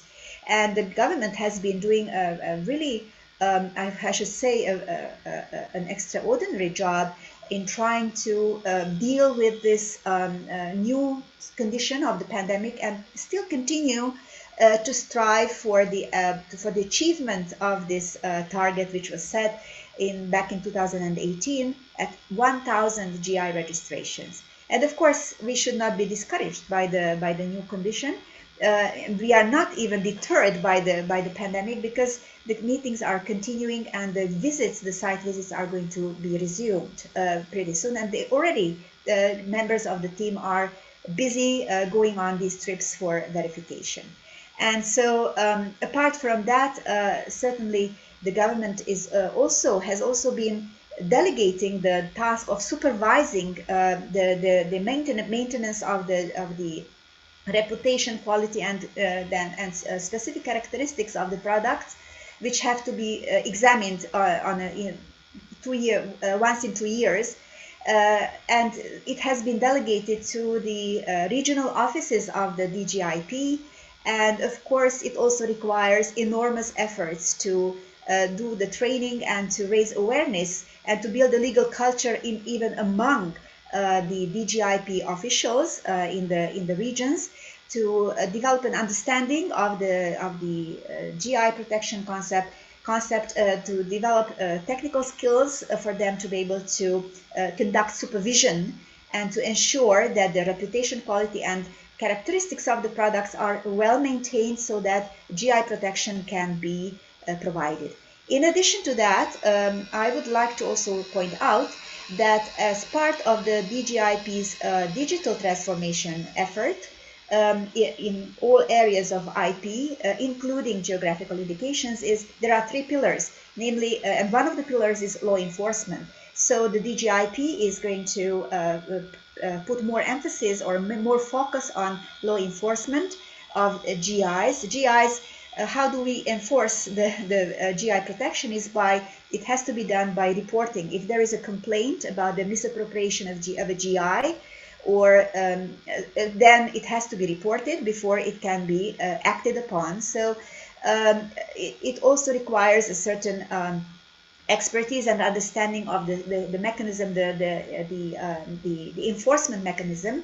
So the DGIP has now been also putting more emphasis on law enforcement, including law enforcement in the area of GIs, geographical indications. Because of course, if we look at the law enforcement, we have to understand the legal culture or the culture of the Indonesian communities, which are a bit reluctant to report to the police, to report these cases, to bring the cases to court. So it's a complex issue, but the efforts that are being taken by the DGIP right now are moving in that direction, and they are taking some really concrete steps by focusing attention on the digitalization, on law enforcement, etc. So that's what I could share with you. Yeah, we all hope that the pandemic will be over and that we will come out of the pandemic knowing better, understanding better how to go forward for a more effective GI protection and how to provide the resources that are needed for that. Thank you. Thank you so much, Dr. Mariana, for addressing the question. Now we have got another question from Massimo. So Massimo Eugenio, I think it can be addressed by Professor Satya because this is still related to the recovery of biodiversity in Indonesia. So Massimo's question is, considering all the damages and attempts to repair Indonesia's natural locations, geography, and local areas, do you think Indonesia still has the ability to repair the problems within these areas in the future? And should events proceed as they are now? So do you think Indonesia still has capability or ability to repair or recover the problems about biodiversity that it faced at the moment? Professor Satya. Yes, I think we still have the ability and the capability to do that, I think, because we have some policies in the state programs dealing with biodiversity. Yeah, hopefully we will be able to have that. Thank you so much, Professor Satya. I think for answering the question, I hope it's sufficient for you, Massimo. And now I'd like to invite Brigitta. I noticed she was not appointed as well in the previous plenary session. So for now, I think I'd like to appoint you, Brigitta. So please deliver your question and to whom you want to ask the question. Thanks. Okay, sir. Thank you for the opportunity for me. Good afternoon, all the panelists. I'm Brigitta Serem Patricia from the International Relations Study Program, and I would like to ask the opinion from all the panelists. So previously, that said deforestation can cause ecosystem disturbance and have an impact on climate change, and the decline of natural ecosystem and the emergence of artificial ecosystems. Then, do you think it's possible that infectious disease such as COVID-19 that we are experiencing now become more dangerous? This may be due to the impact of ecosystem change as well as the Black Death epidemic by rats caused by ecosystem imbalance in history. That's it, sir. Thank you. That's a very interesting question and very actual as well. So the complexities between COVID-19 pandemic and the damage or destruction of ecological or biodiversity. Perhaps from the lens of human rights and law as well, Professor Satya, do you have anything that you want to I think address? I have mentioned in my previous presentation, I think, some parts about that, yeah. Especially when I quote some policy brief from OECD. I think we can refer to my previous presentation, especially in the last 5 pages of my presentations. All right, and we are also going to share each of the plenary speakers' presentation to all participants, including you, Brigitta. So perhaps you can also review what has been delivered previously. So thank you so much. So due to the limitation of the time, would like to proceed to another participant to deliver the question. So for the next one, we have got Amira Humaira. So Amira, please introduce yourself and deliver your question. Okay, good afternoon, honorable panelists. Thank you for the opportunity. My name is Amira Humaira, and I am from International Relations at President University. I would like to ask Prof. Dr. ICHSS Johan MSc, the lecturer in Ecology, Conservation, Biology, Limnology, and Wetland Ecology at Gadjah Mada University.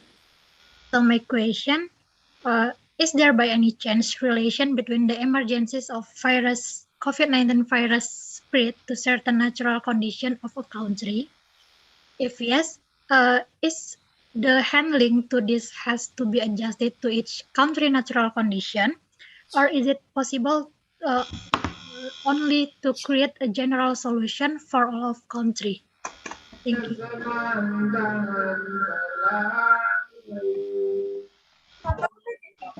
I answer, Mas Yogi. Yes. Okay. Yes, please, Okay. Professor. So is this any relation between virus to the degradation of natural forest condition? Yeah, it is.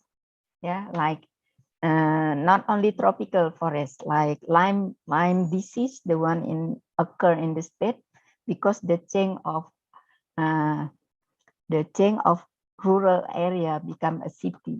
So there is increasing the tick, yeah, from certain wild animal. So what happened? While the forest, gone, the wildlife is become closer. Like the professor from UI, maaf, I forgot the name. Okay, said Professor that Satya. Maaf. Professor Satya. Professor Satya already, state very good statement. Yeah, the human being more closer to the wildlife, and the wildlife also closer to the human being, and then will be transfer of disease. So like Nipah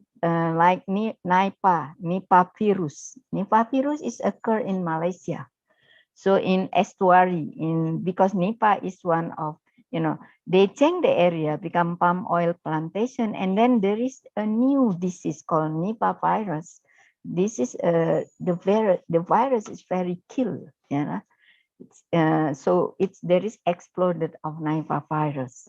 So there is, when we have the forest gone, all forests, like the happen, like we say, Java only 3% forest, Sumatra only 30%. That's in 2001. Now it's 2021. So the loss is more, like in 2017. Yeah, we have 17 million hectare of palm oil plantation that legal. Yeah, 45% is they planted in the the natural forest.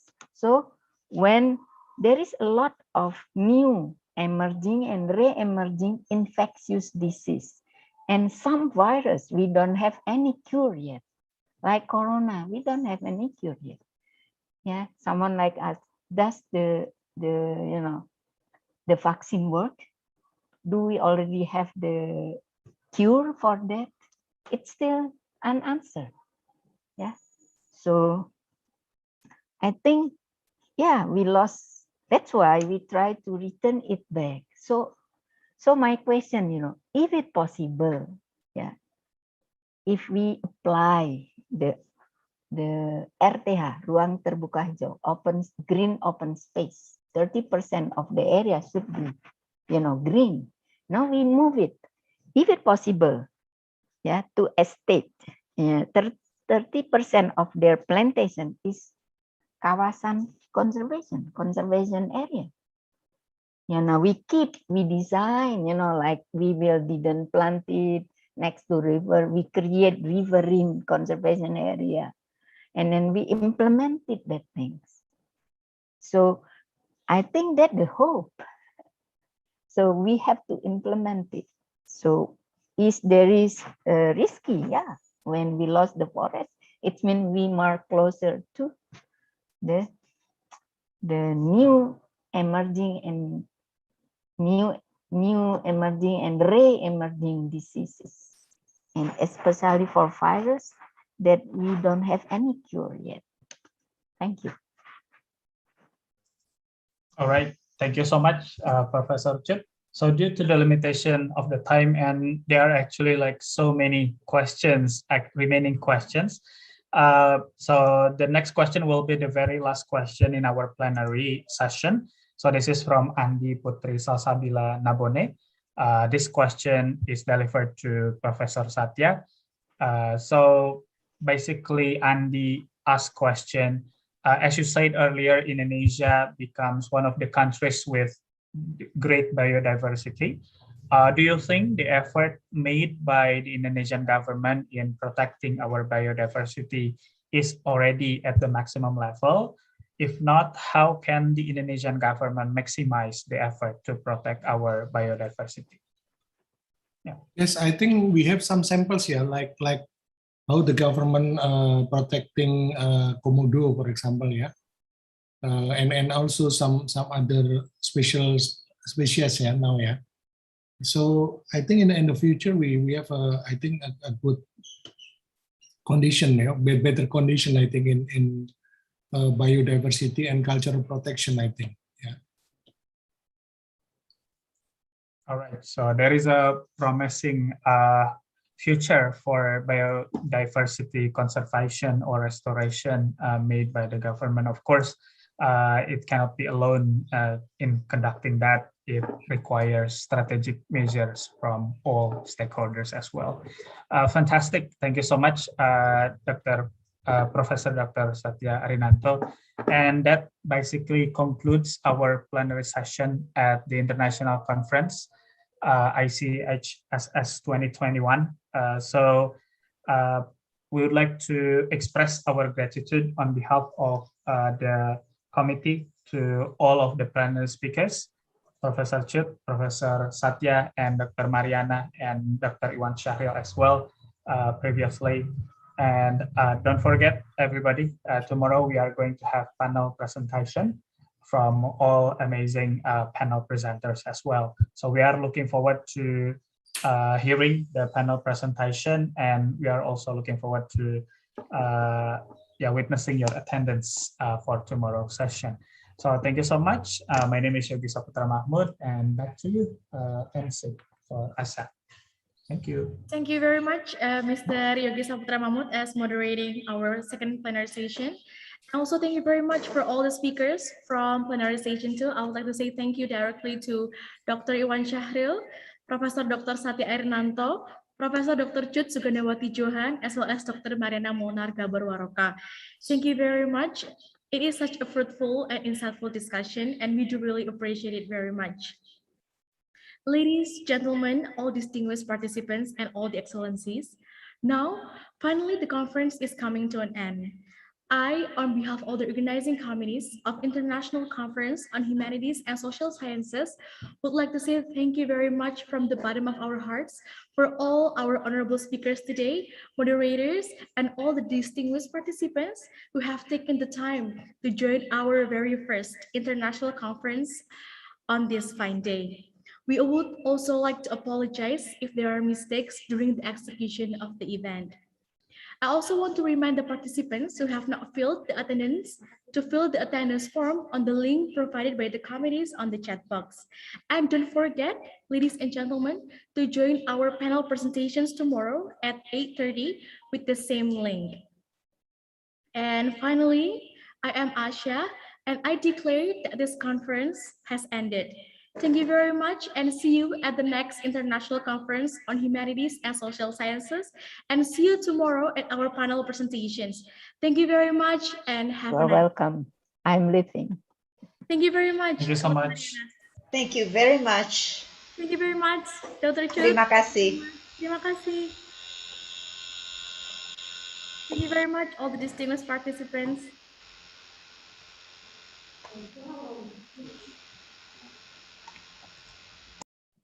All the distinguished participants, you are welcome to leave the Zoom session. Thank you very much.